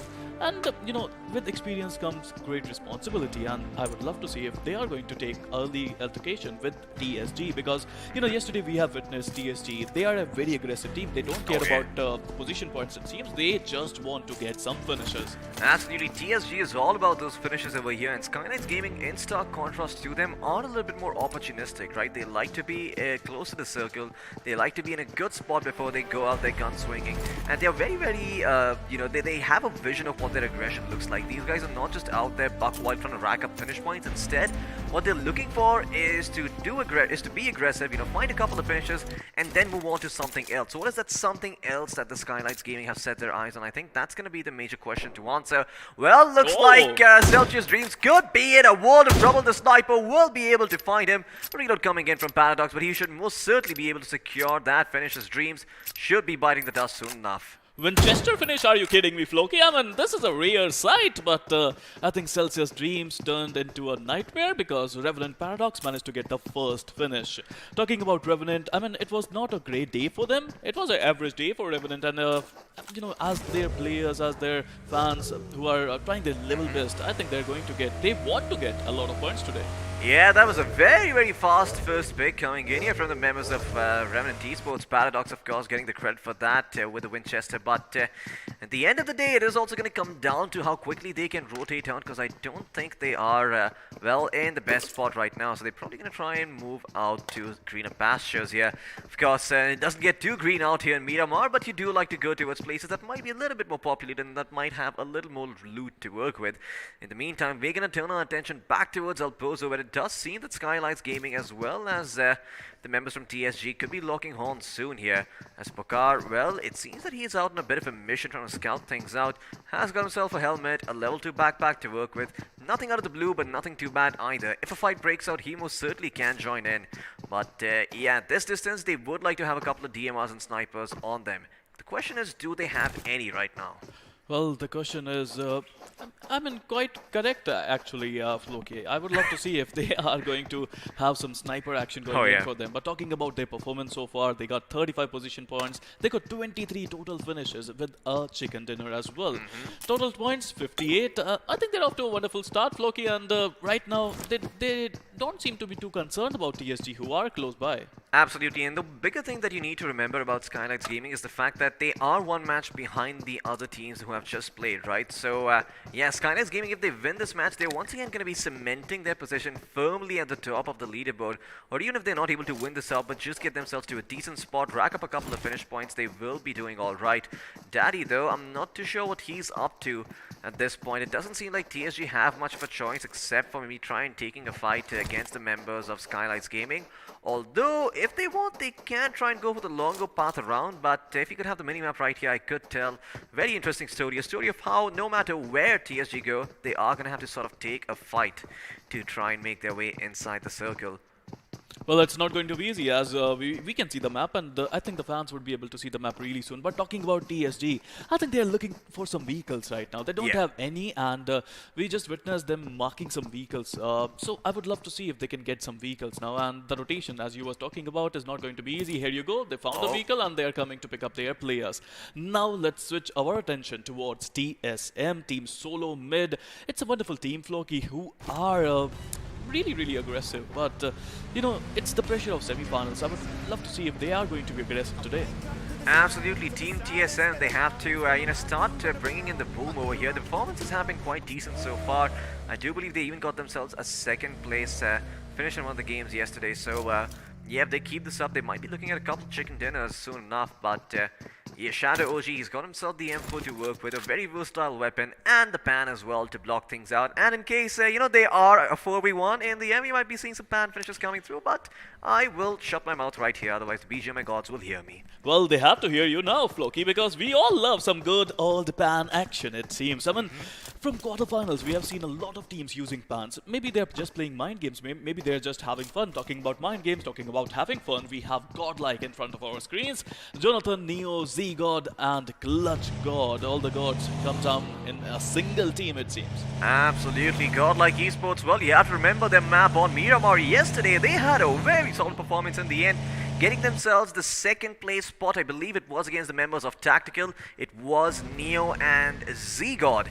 In the end, Z-God got a knock. He went forward to try and take out the other three, got triple peaked, bit the dust, but it is the attempt that matters. It is the heart that Godlike puts behind those encounters that really counts. And yeah, I mean, the Godlike, you know, they just stuck to their guns the entire time. They liked going for those finish points. They liked being consistent with their aggression. And if they continue to rack up, you know, those points, soon enough, we could see them at the top of the table too. Although it is going to come down to how well they perform in this game. In the meantime, the Sultan of Swing is in the house. Last time around, he was MVP. Can he do it again?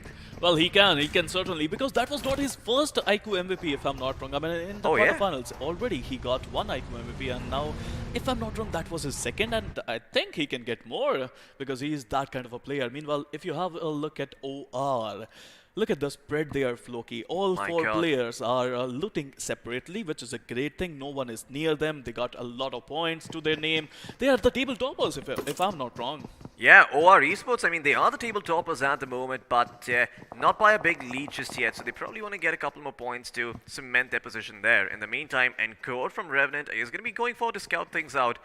Top Dog and his teammates need a little bit of covering fire in the meantime, trying to mask his rotation in, but I do think they've heard the vehicle, so they know that there is another team member right around the corner. And 247 Gaming, they better be careful about where they step, because if they go out in the open, there might just be a DMR or a sniper pointed their way. We've already seen the first knock, so the fear of sniper rifles is probably something to set in for all of these teams here. Absolutely, Floki. I mean, it's all about getting the first knock in, right? If you can get the first knock in, you have a good opportunity. You can rush your opponents, and I think Revenant, for now, they would avoid any kind of casualties, any kind of altercations. They just want to be in the zone, and right now they are in the zone. The zone is going to shrink in, by the way, and we'll see where the zone will go. What do you think, Floki? Where this zone can go? Well, I'm not too sure where the zone is going to go, but I have a feeling it might just go a little bit to the northeast over here, over Hacienda del Patron, or could also end up going northwest, but we'll see. It's going to be a bit of a coin flip. Spiro, I want your prediction real quick. Oh boy! Ah. I think both of our predictions were Well. absolutely trash, it seems, Floki. I was just You hoping... didn't say yours. I was just hoping for the northern region as well, Oh. and it went towards the southern area, which is quite difficult. I mean, you know, I've been watching these matches lately, and the zone is unpredictable. It's so hard to capture the zone these days, and let's see how these players are going to cope up with that pressure. Meanwhile, talking about pressure, the cars, oh my god, the driving skills you need to have in Miramar, the level is going up, Floki. Absolutely. I mean, not only are your gun skills going to be tested, not only your game sense is going to be tested, but also how good you are at driving these vehicles, so that you don't end up wasting time. In fact, another one of those things that tends to get over can be a big difference. Karthik in the meantime can be spotted out in the open, could be in a world of trouble. Jigsaw, he has not knocked down the tires just yet. Now he will be able to do so. That car will explode. Karthik will be knocked down and possibly finished off over here, as I don't think he's got any teammates around to work with. Max does seem to be on the cliff. He's got a vehicle off his own, but if he tries to come out in the open, he could too end up biting the dust. And you can see Kilo, he's trying to wrap around in the meantime. Who does he have his eyes set on? I'm not too sure.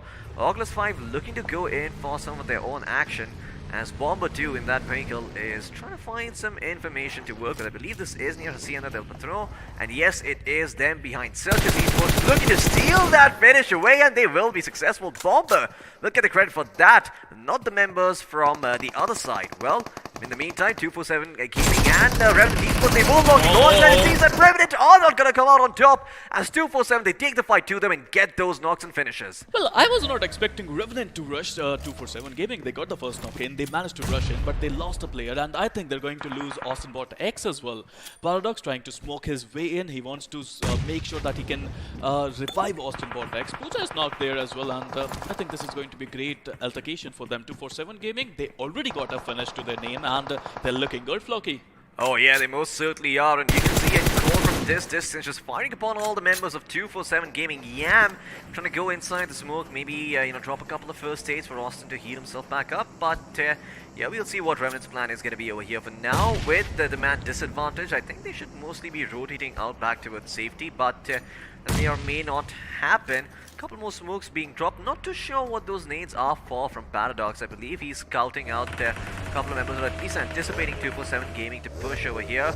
Uh-oh, Paradox, better be careful. This could end up being super risky if he does not watch his step, as he will be okay for now. Does not get shot out in the open. Paradox will continue to just find any little scratch that he might to get his hands on inside this little compound. And in the meantime, we're going to turn our attention back towards the circle, where it does seem that towards the center, we've got a couple of teams in the fray. We've got Revenant, we've got 247, we've got Co X Rip Mizo, and Airdrop to work with, and TSM also in the vicinity, along with Godlike, trying to make their way in. And I do also see a little red marker, not too sure which team that is. Well, my eyes on the center as well. I mean, we have TSM, we have Godlike, we have RIP Mizo in the center, and all these three teams have a lot of gun power. Well, TSM talking about, whenever I hear that name, I remember quarterfinals. The way they performed there, it was majestic, but round 3 was a beautiful, beautiful outing for TSM. I mean, the way they played, they gave no respect to any team.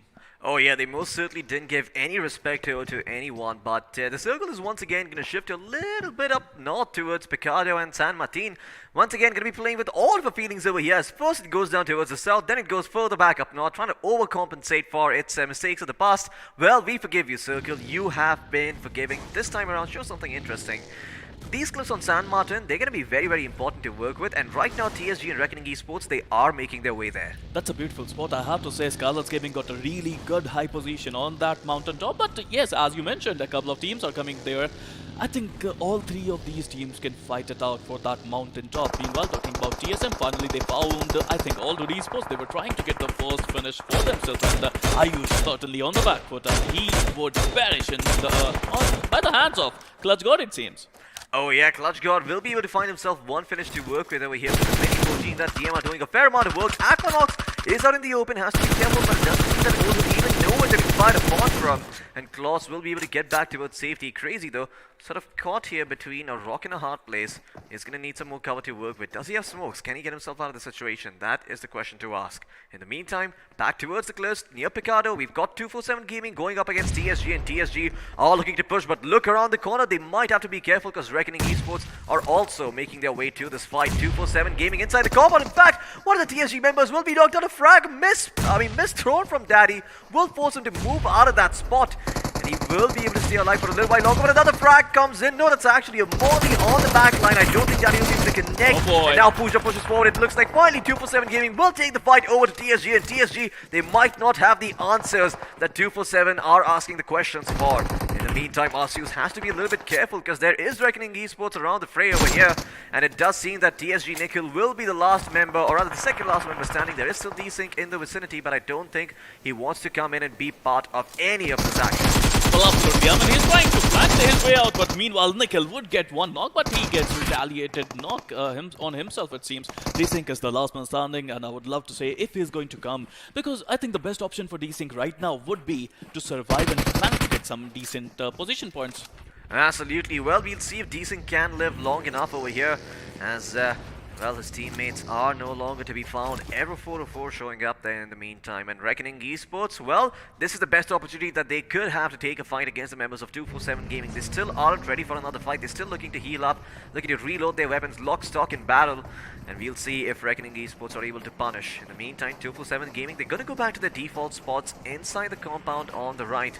They know it's a concrete building, they know they're going to be safe in there. And Skrills, he's just trying to find some sort of information to work with. He does know if he walks up ahead of that cliff on the high ground, he could get shot from angles that he's not ready for, and then his team would be in a very awkward spot. So I really appreciate, you know, the patience coming out from this man.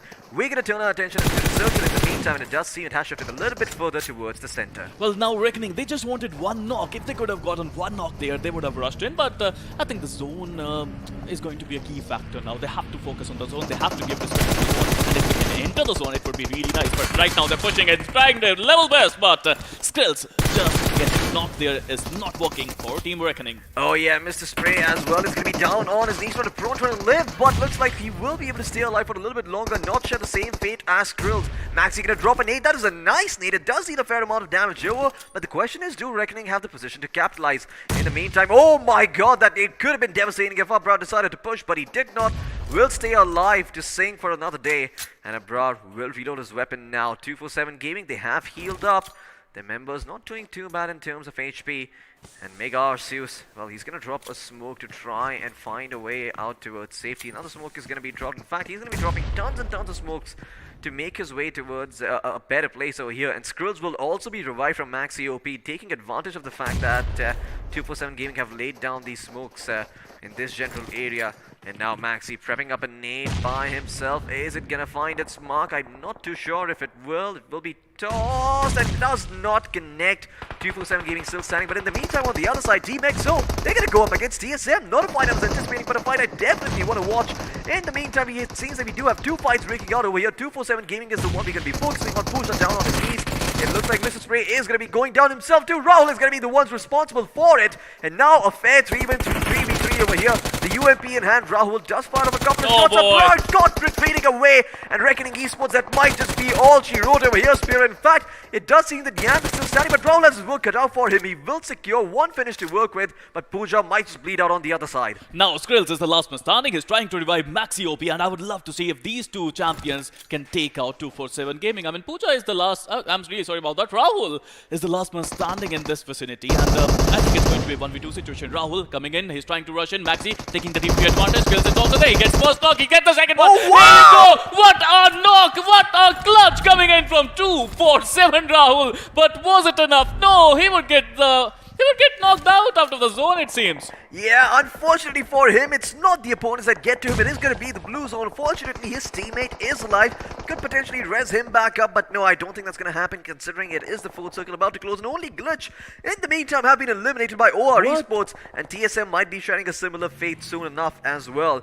As EXO, we'll see what their priorities are going to be, whether it's going to be getting inside the zone or if it's going to be staying around the edge of the circle and taking out the members from TSM. Aquanox going to be dropping a couple of smokes, but without Shadow OG, this is going to be a little bit hard for them. EXO with all 4 members still standing, they've got the perfect angles to work with over here. But at the same time, there's another team closing in the vicinity. It is August 5. Absolutely. I mean, I would love to see. There's a lot of action breaking out right now. Team Godlike, they lost a player. They're only down with 3 players now. TSM lost a player as well, so they're out with the only 3 players surviving. Meanwhile, Team EXO, Pierce just got knocked. Meanwhile, Immortal coming in, getting the better of TSM Aquanox, and the fight is on another level, Floki. Absolutely, we'll see if Team EXO can survive this one. It does seem that right now they have 2 members on their feet. Punkyu and Fierce both have been knocked, but the rest should be coming through from Sensei, as they do have some life to work with over here. EXO going to be dotting their I's and crossing their T's. They know they've overstepped their bounds a little bit and are slowly getting back inside the comfort zone, but Immortal might still be out there in danger as he gets shot at, and now he too is going to be knocked on his feet. Ninja John trying to make the most out of the situation. That nade might just blow him to smithereens over here, but no, he's still standing strong. Not for long though. Ninja John's AK will do the work. In fact, he's going to turn his attention towards the other members from EXO. There are still 2 standing, but if he takes them out, he could get a squad wipe all by himself, and that might just need the courage. That might just be the courage that the side of the rest of the TSM members need to go out in the middle of the fray and take the fight for themselves. Now they have to enter the zone, Floki, and that is why they're trying their levels, and that is why they're pushing really well. And Aquanox and Ninja both possess a lot of gun power, good gun power for them, but Punk is trying to be a bush there. He's trying to behave like a bush, and that team advantage would be really wonderful. Here you go, he comes in and he just destroys Aquanox there. Now Ninja, he has to enter the zone, he has to take some fights, but Team EXO, they're not stopping now, Floki. They're trying to get the final finish, a couple of finishes on TSM. Absolutely, Ninja John in the meantime is going to be inside his car. Oh, but the tire gets shot and the white kill is going to straight out over here. Ninja John will be knocked out, but you still standing strong. And it looks like Ninja John will not be long for this wall. TSM 2 members down over here with only 2 members standing are going to be in a world of trouble. 4 finishes for EXO, and they're still all standing strong. Team EXO, they're not stopping today, Floki. I mean, here you go, August 5. Fierce took them out with a single grenade there. Oh my god, Team EXO. They're fighting on 2 fronts and they are destroying both these teams. My goodness, their forces might be split up, but they still pack the same amount of punch. In fact, Paradox could also be under fire over here. Has to be a little bit careful. In the meantime, elsewhere, it does seem that all good esports will be taken out by the members of TSM. So that's a couple more finish points going their way, but no bonus placement points just yet. That is going to happen when we go down to 7 teams. Absolutely. I mean, Team EXO, they just cleared the southern region all by themselves. But talking about Revenant, they are desperate. Now they have to enter the zone, which is not going to be easy. If they want to enter the zone, they have to take out RIP Mizo, and they are rushing in. Only single man stand against Paradox against the world, and it seems the world is winning at this point of time. Oh yeah, Paradox. Well, he is just a lonely man against the entirety of these 23 players. 9 teams, rather 8 teams in the mix over here. Destro with the mini 14 making life very, very difficult for Godlike, but okay, looks like Paradox will finally spring the trap over here. Try and go for those finish points, trying to see whatever he can scrape together. Any extra point would be nice, but looks like Korip Mizo will deny him even that. Versex in the meantime has been knocked down. They need to get him back up on his feet. A couple of smokes being deployed. The circle is also about to close in. So many things going wrong over here for Korip Mizo, and the circle shifts a little bit further up north, which means they will have to deal with the members from X-Lines coming in. And in the meantime, Skylights Gaming having the high ground all to themselves. They are going to be looking down this road and raining hellfire upon it if anyone does cross their path. X-Lions, though, they're going to be the ones stopping them a little bit, putting a slight dent into their plans as they are standing between them and the main road itself. Well, we all love a good old comeback story, Floki, and Team X-Lions and Team RFP Mizo both trying to make a comeback. Yesterday was not great for RFP Mizo. All entirety of their 4 games, they only managed to get 1 finish yesterday. And today, here you go, they're off to a wonderful start. They are then top 7. Meanwhile, X-Line Madhav getting some shots from, I think, RFP Mizo. Oh yeah, RIP Mizo could be in a world of trouble over here. I mean, sure, they're firing off a couple of shots in the general direction, but you have to remember Skylines Gaming is just around the corner. Oh god. If they do end up knocking out a couple of members from X-Lions and get knocked themselves, they could come in to finish the job, but it seems like X-Lions are going to be the ones in trouble. Oh, Now, no. what? No, Flake White, be careful! Be very, very careful. He's going to be forced to push in. He will be able to get himself towards safety, but he still loses half his HP regardless. That Molotov is going to be coming in, blocking out the staircase. In fact, he's trapped himself in here. We'll have to probably go out of that Oh, he's in window. front He of sees you. someone else going in. Outside of him, the buggy's not going to be shot over here. Flake Whitey, he needs to look behind. There's someone behind him. What is happening? I mean, am I wearing a Joker mask? Is this a clown fiesta going on? What the hell is going on with Mizo? Well, Floki, I think it's the pressure talking right now. It's not RIP Mizo talking, it's the pressure that is making sure that they are making some blunders. Meanwhile, talking about Team X-Lions, they are only left with Yodha, but I think he's already getting shot there. I would love to see if he can survive for a longer period of time now. Oh yeah, it does seem like godlike are turning their attention towards Skylines. In the meantime, Jonathan still knocked, will be able to get back up on his feet if the cover is available. And well, Z-God, he's got his hands full at the moment. On one side there's EXO, on the other there are members from Skylines Gaming. Clutch God will be the one to revive his teammate back up, get him on his feet, and they've got themselves a couple of vehicles to work with, so rotation could still be on the cards, but look at that nade come in. We'll finish off Another Clutch one. God 2. It might just end up going down. Yes, he does. Clutch God 2 will bite the dust alongside Jonathan, and now only Z-God standing, keeping the dreams of Godlike alive. They are in 6th place, but they certainly would like to get a lot more placement points over here, as Z-God trying to keep them at bay with the nades of his own, but Gamla Boy, well, he's going to take the fight himself. No, Gamla Boy is going to get shot in turn. I believe it is the members from EXO teaming up with everyone else to try and take out Gamla Boy. Gamla Boy will be knocked, but in the meantime, Skylines Gaming, they will turn their attention towards the final surviving member from RIP Mizo. It is going to be Flick YT, and he's got his team the 4th place finish at the very least. Meanwhile, Scarlet Gaming, they're trying to up their numbers once again. They have 3 players and they're reviving their 4th one. Meanwhile, Team EXO, they're down with 3 players still surviving there. Team Godlike, they managed to revive their player as well. It's going to be a 4v3, v2, v1 battle. Oh wow, we got all the numbers. Absolutely. I mean, everybody, whoever was knocked got revived, it seems, Floki. Oh yeah, I mean a 4v3, v3, v2, v1. This is about as perfect as it gets. Well, the odds are stacked against the members of Korep Mizo, but hey, maybe if they do take this a little bit sly, they could get away with a lot over here. Sensei has to be a little bit careful. He lobs a nade in the direction of Godlike. He will once again take down Clutch God. He's fallen and he can't get back up. As Sensei now looking to hammer in the final nails in the coffin, zigging and zagging around, making himself hard to hit over here. It will take cover behind that burning wreckage of a pickup truck. And looks like they will finally reveal their hand, but the rest did come from Clutch God. Once again fires off a couple of shots. As Sensei looking to heal himself back up, the first aid kit will come through. And Z-God, in the meantime, confused. Should he help his teammate get back up or should he heal himself? Should he take the fight? So many options, yet he can't decide which one to choose.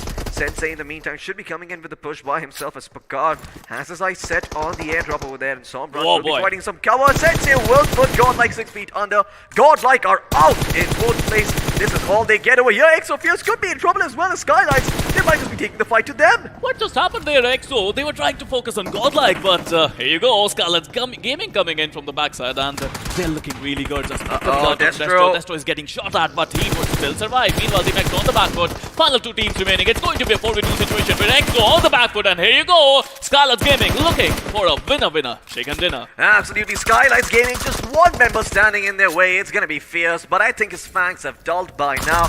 Not as fierce as he once was. Burning, taken out by the blue zone in the end, and the credit does go to Skylines Gaming for that finish.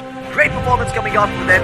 They come out swinging and they maintain that top 1 spot. Well, Team EXO was on fire. I mean, quite literally, Fierce was on fire at the last moment, but it was a brilliant game coming in from RIP Mizo, Yes. Team EXO, Team Scarlet Gaming, and Godlike as well. All four of these teams played really well.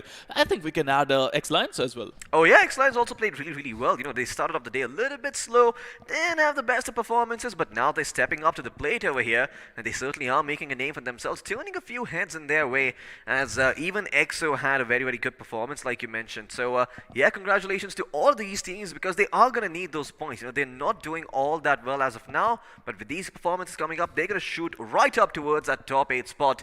And I'm curious to see where these points have taken us. I do think, well, I don't think, I know for a fact that Skylights Gaming is there on top, but who is there in that second, third, and fourth spot? That is a little bit more up to mystery.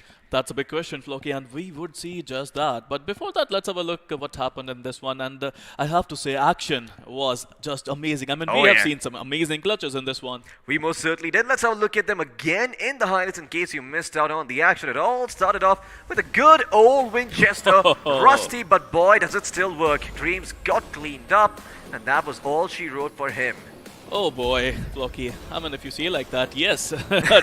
Dreams got just a knockdown finish there by that Winchester. Meanwhile, Team Celsius, you know, in the last moment before Team Celsius got wiped out, they managed to get a couple of knocks on Skylights Gaming. The Max, the last guy from Team Celsius, he was outside the zone and he managed to get some knocks on Skylights Gaming. Yeah, he most certainly did, and well, we'll see if he can manage to find himself some more in the upcoming games. But in the meantime, the Supari gang, well, they certainly tried taking the fight over here. Daddy just realized that he had a bit of an oh no moment there. You know, he dropped a nade, but well, it bounced against the wall, pushed it back, and that actually might have been the mistake that cost TSG, because if you look at that, you know, sure, they had one of the members knocked down before it, but Daddy had to give up that position, go back elsewhere, and then 247 Gaming realizing that there has been some sort of mistake and that Daddy is not holding that angle, they pushed in and they got all those picks. In fact, they defended the compound so well. They defended it against two teams, Reckoning Esports as well as the Supari gang being put under by them. But I have to say, Rahul, with that 1v3, I have to repeat it myself. It was a 1v3 by Rahul against Team Reckoning. I mean, look at him go. Look at that UMP just wrecking havoc on Team Reckoning. Oh boy. That good old clutch. We were missing those clutches yesterday, Floki. Oh yeah, we most certainly were. We saw a 1v2 clutch, but a 1v3 clutch, come on. That is just absolutely ridiculous. I believe yesterday, in case you missed, that was one of the OR members who got that clutch. Aditya, there you go. Thank you so much, Spiro. Your memory is so much better than mine.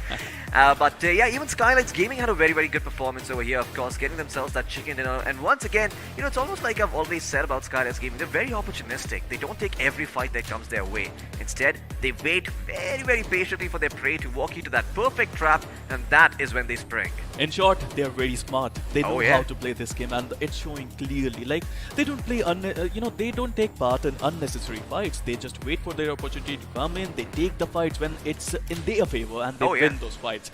Clear as daylight that they are a wonderful team, and other teams have to look out for them. Meanwhile, RIP Mizo, I think they played well. They managed to make a comeback, and you know, boy, oh boy, it's a wonderful team. Young players living their dream, living a reality, it seems now, and they're playing well.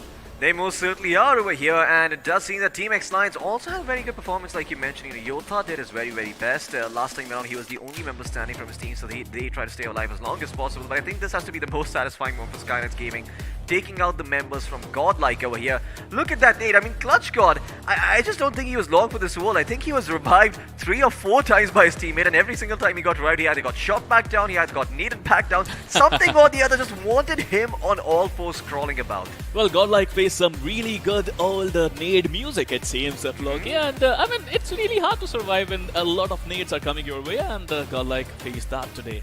Oh yeah. But again, you know, just like always, they are consistent. They're always in top 5. Once again, I mean, it's about the finishes for this team, right? Because that's what they tend to focus on. 3 things in life that are guaranteed: death, taxes, and finish points. So as long as they keep getting themselves those finish points, well, they will be able to rack them up and get themselves to that top 8 spot. As that is what all these teams are looking to do over here. They might not be able to get that first place, but that doesn't really matter right now anyway, right? Because if you're a semifinals team that has made it to that first spot, all it's really going to do is paint a target on your back. It's perhaps a little bit more interesting to stay somewhere in the middle middle so that they don't really know what you're bringing to the table. Oh, Flocky, I think you're giving away stats for a lot of teams. I mean, look at it go. But yes, I agree with you. If you are finishing at number 1 in semifinals, yes, there are a lot of teams who are going to study you. There are a lot of teams who are going to focus on you. And there are a lot of teams and analysts who will find a way to beat you as well.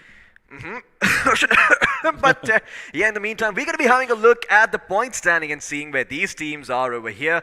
Let's have a look and see what they're all about. And well, Skylights Gaming is obviously on top, but who is in second place? It is going to be Team EXO. Team EXO, who got 9 finish points for a total of 21 points. At number 3, we got Godlike Esports, who got 5 finish points. I think Godlike played well. They managed to survive in that situation where there were a lot of teams who were trying to take them out early on in the game. Meanwhile, number 4, we got RP Mizo, who got 7 finish points. Again, a reminder, yesterday out of 4 games, they only got 1 finish. Now in this single game, they got 7. It shows anybody can make a comeback. Absolutely, and 247 Gaming as well, making a name for themselves. 9 finish points to work with, just 1 placement point. Just imagine if this happened when there were 8 teams remaining instead of, 12. Out of these 9, Rahul got 5 of them. So I have to say, I mean, that lad with that clutch was incredible. The way he took out Reckoning. I mean, Reckoning is not an ATPK team. It's a wonderful team who love to attack you, and 1v3 against them was great. But right now, let's see if Rahul can make it to iQOO MVP, because if he's not the iQOO MVP, I would be disappointed. But yes, he is the iQOO MVP. The clutch master for 247 Gaming, Rahul. I heard this name before. Oh yeah, most certainly. Everyone has heard of Rahul before. Anyone who watches Bollywood knows who Rahul is all about. And well, you've got him over here on your screens right now with 5 finishes and 612 damage done. He is the clutch maestro for his team. I mean, I don't think anyone has done it better over here. Only if he had placed slightly higher, we'd see the impact of his clutch a lot more with those placement points coming in. But there's 4 other players joining him in the fray as well. You got Punky from EXO, 1,000 points of damage with 3 finishes. You've got Fierce with 3 finishes and 575 damage. And you've also got Jacob Boy and Jonathan. Well, Jonathan, Jacob Boy, Fierce, Punk, and Rahul all played well. I mean, look at the coincidence there. All 4 of them got 3 finishes each. Punk with the damage of 1,022. I think he did a lot of damage on TSM. I mean, he was making life difficult for TSM outside the zone.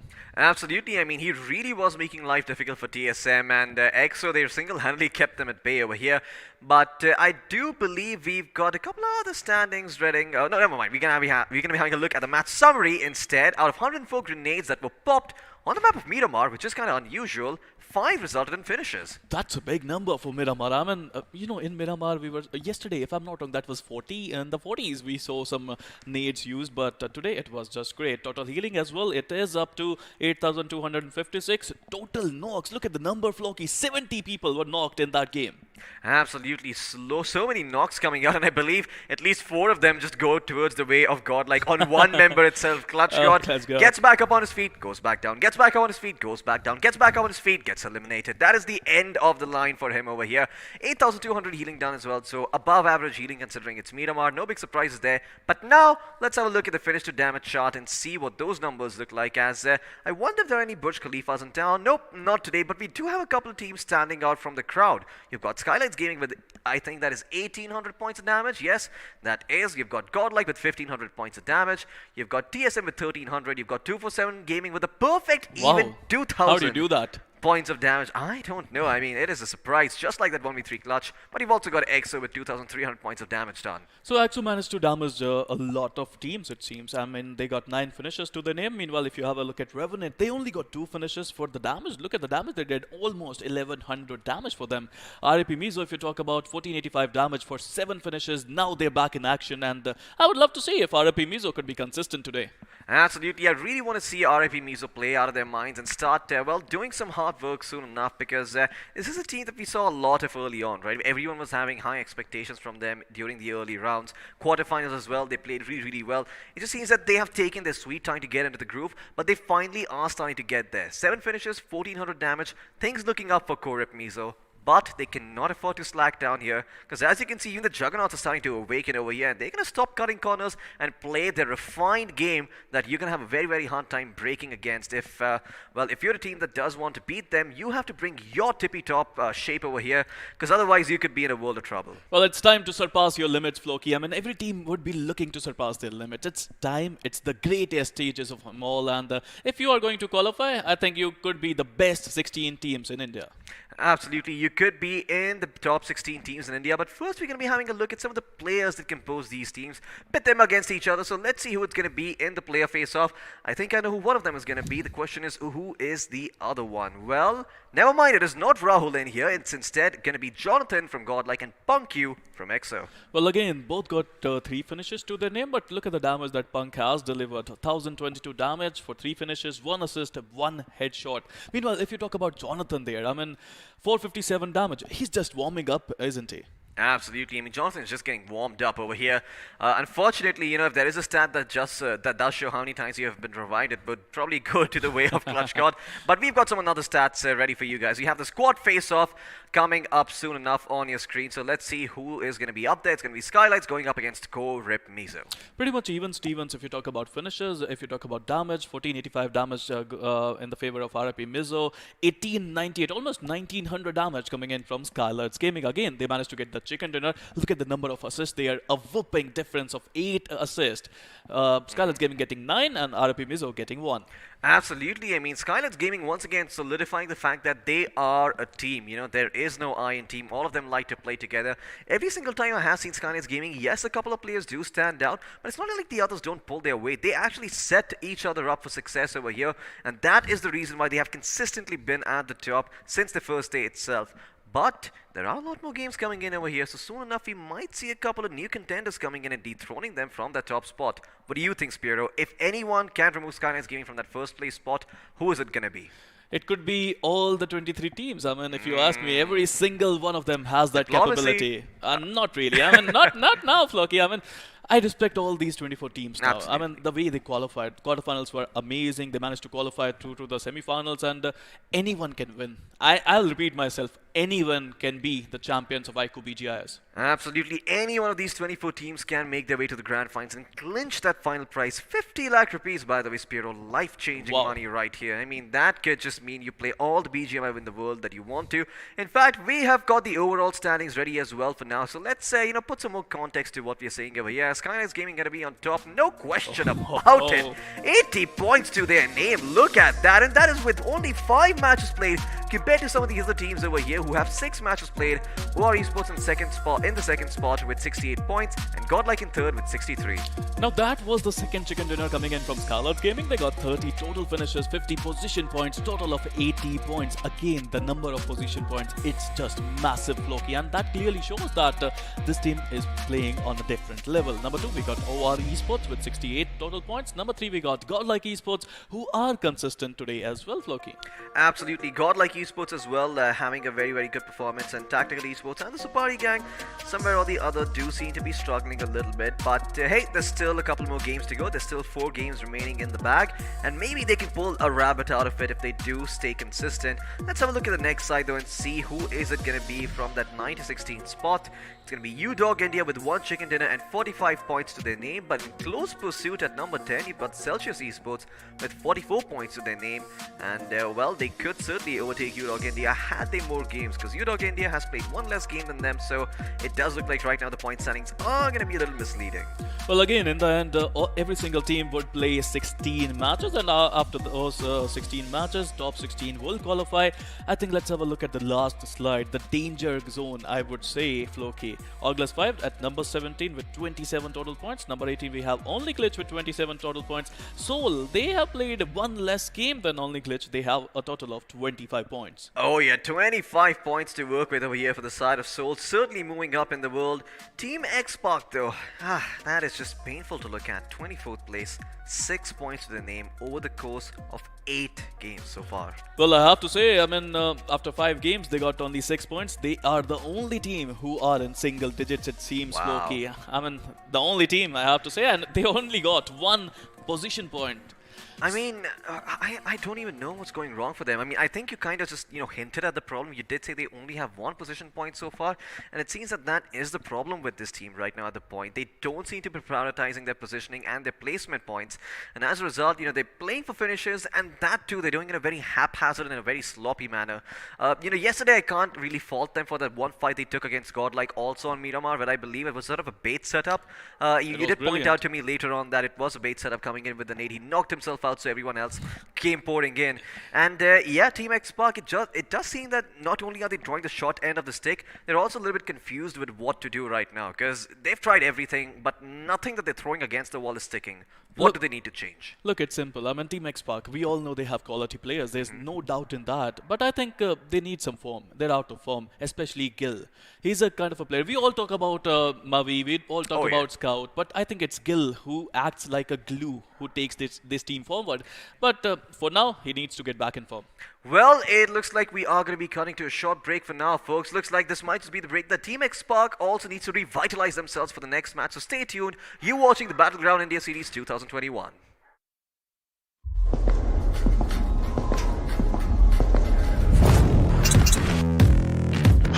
No, I'm so boy. I know, yes, man. You ain't seen nothing yet. But that fire, burn it down, yeah. You ain't seen nothing yet. iQOO.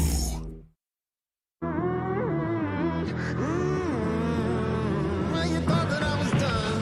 You ain't seen nothing yet. Walk that wire, start that fire, burn it down, yeah. You ain't seen nothing yet. I go harder, let the sun burn.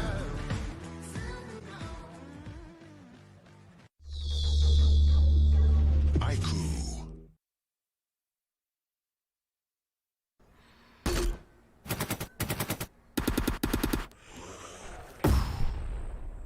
Enemies ahead.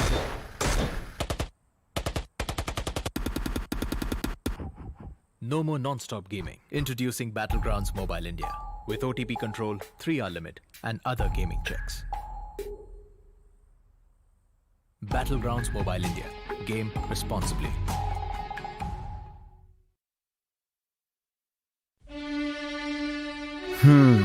वो एक दोस्त game में फंसा, कोने में बसा, gang में अकेला, दिन का भूला. टाइम आ गया है for them to look up. रुक रुक रुक, पिज्जा है यार. हाँ, ये बेटर है. ध्यान से. ओके ओके, फोकस कर. अरे ऑसम यार. कोई नई स्ट्रैटेजी ट्राई करें. क्या बात है. श्योर, एकदम श्योर. मतलब मान गए गुरु. तो जैसा मैं कह रहा था, जब ये हद से ज्यादा हो जाता है ना, तो फन, फ्रेंड्स और लाइफ से ध्यान हट जाता है. तो कुछ भी करो, पर कैसे भी मेक देम लुक अप. अरे वाह, जल्दी समझ गए. Well done boys.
iQOO.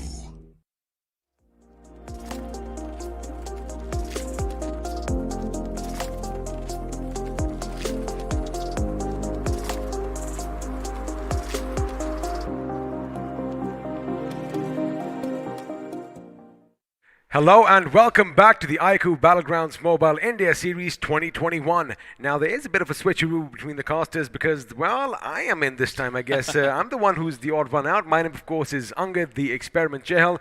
Joining me is a man we know as the last hope for humanity. Ooh, a bit too dramatic. It is, of course, Sparrow. Sparrow, last game, Miramar, Skylights Gaming, setting down the law. I mean, they are setting a platform for everyone. They're setting a benchmark, I would like to say. The consistency that they are showing this time around. I mean, this is semifinals, and they are playing it quite easily. It is the semi-finals, and now let's have a look and see which all teams are going to be battling it out in the next game, which is going to be on Erangel because it's going to be Group B that goes up against Group C. And well, we have the Hyderabad Hydras, 7C Esports, Tactical Esports, Team Xbox. Little spark is missing from this team, I must say. Enigma Gaming, UDog India, R Esports, and of course, Soul.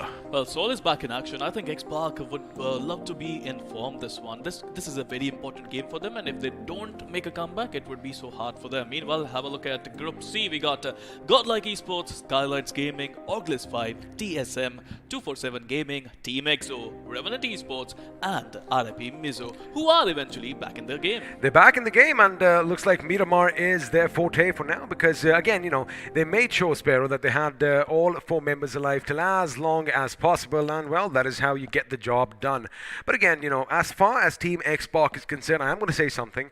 Now, I might get some flack for it, but hey, that's part and parcel of the job. Now, the thing is, all the members of Xbox are well established. I mean, everyone is doing good in their personal and professional lives, and I wonder if they have the drive. I wonder if they have the hunger to get something out of this tournament because as of right now, like you mentioned, the only team with single digis not looking so good. But again, you know, they still have some respite because we do have a lot more games in store. Remember, every team gets to play 16. And speaking of all teams, all of this would not have been possible without these bad boys, without these monsters in our hand. I, of course, am holding the iQOO 9 Pro, and this guy has the iQOO 9. I love that little matte black finish. Well, absolutely fantastic. I love this one. I don't think I'm gonna give it back. You wanna switch that with me? I mean, I love this as well, but nah, I'm gonna keep the Pro. But anyway, you know, this is a monster of a phone. You do have that monster inside, and if you want to feed your inner gamer, well, this is the device you need to get your hands on. Now, of course, before we get in on the action, it is going to be Erangel once again.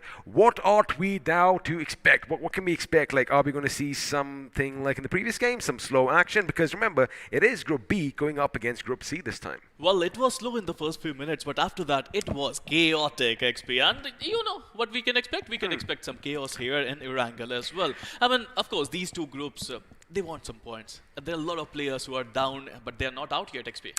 No one, like you did mention just before when you were sitting here with Floki, you did say, you know, not who are you going to be voting for or who are you rooting for? Every single team.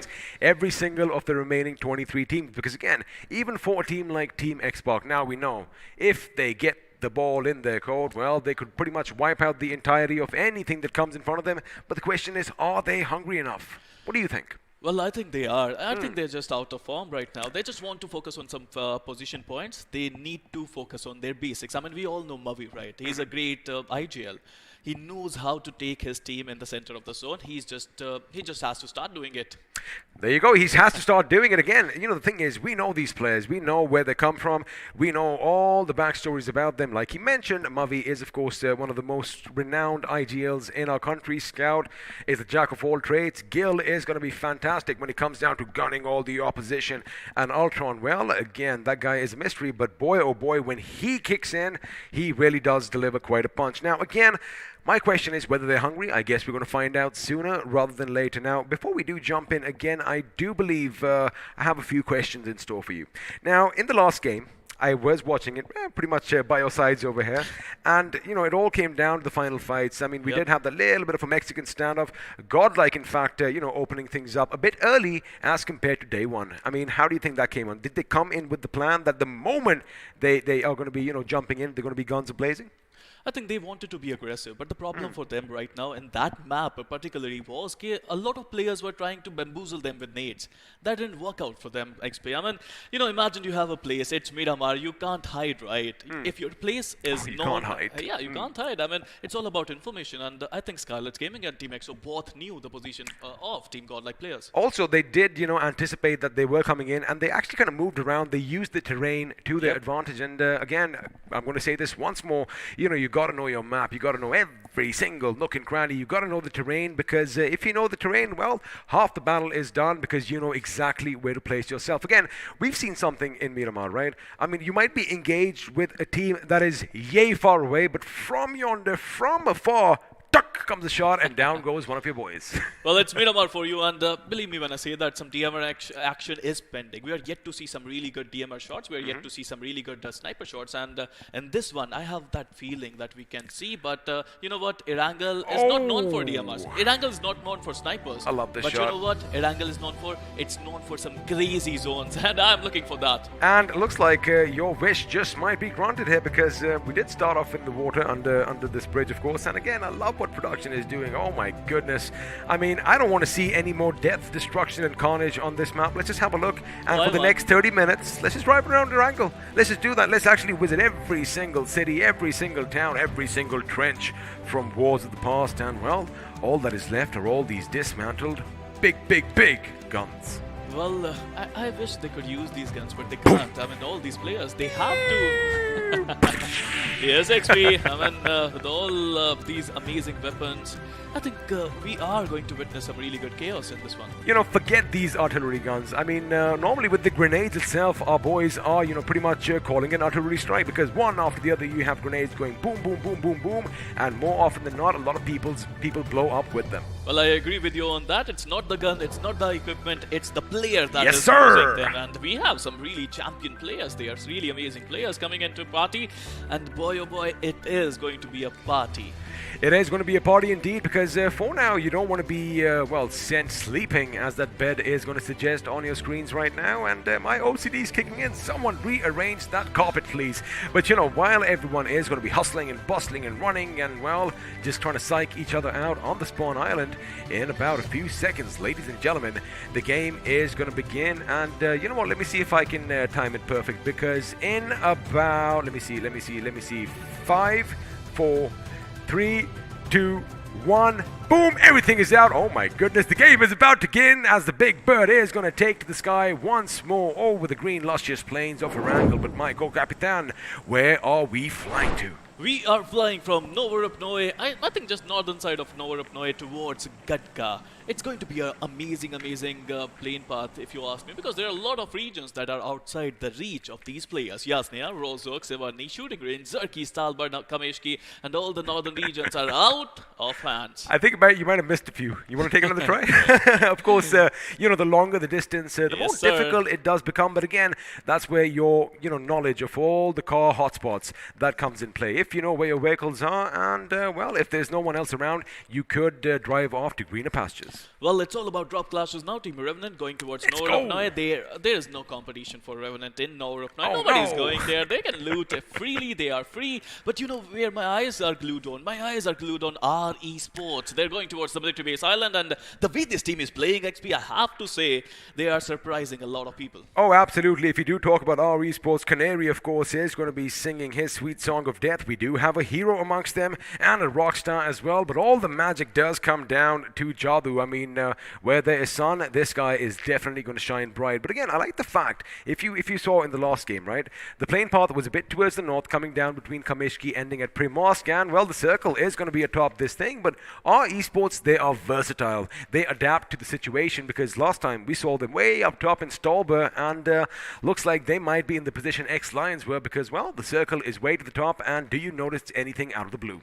Well, again, it's going to be really difficult. But if you talk about out of the blue situations, I think EXO and 7C, they're very close there. I think they can have a drop clash. But meanwhile, talking about clashes, it's not a drop clash, it's a car clash. Meanwhile, Eggy trying to be the reckless driver that he is, trying to get the first finish. But right now, it's a ringa roses between two good teams. And now a few more people are coming in, but this time, Rex does have an Uzi, and well, now finally the buggy could be used, and unfortunately the speed wasn't too much, but Ko ripped Mizo with an early, well, downer over here, because it is going to be a bit of a bummer for them as well. They have lost one man early, and we know that numbers do play for something towards the end. But for now, Enigma Gaming, after a good start, question is, are they going to sustain this momentum? Because let's be honest, being middle of the pack is not something we expect from the boys on our screen.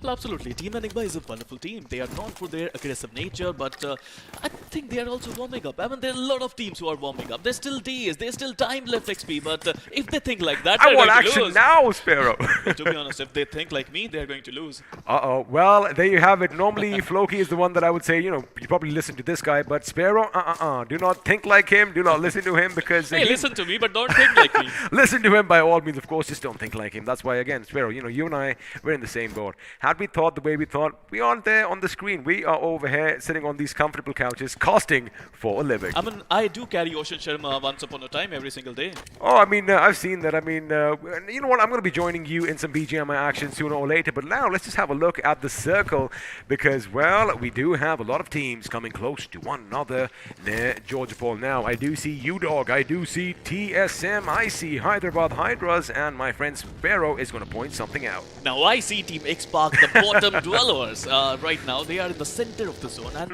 with this opportunity, they can get a lot of points. Now, it's all about surviving, and defending your place.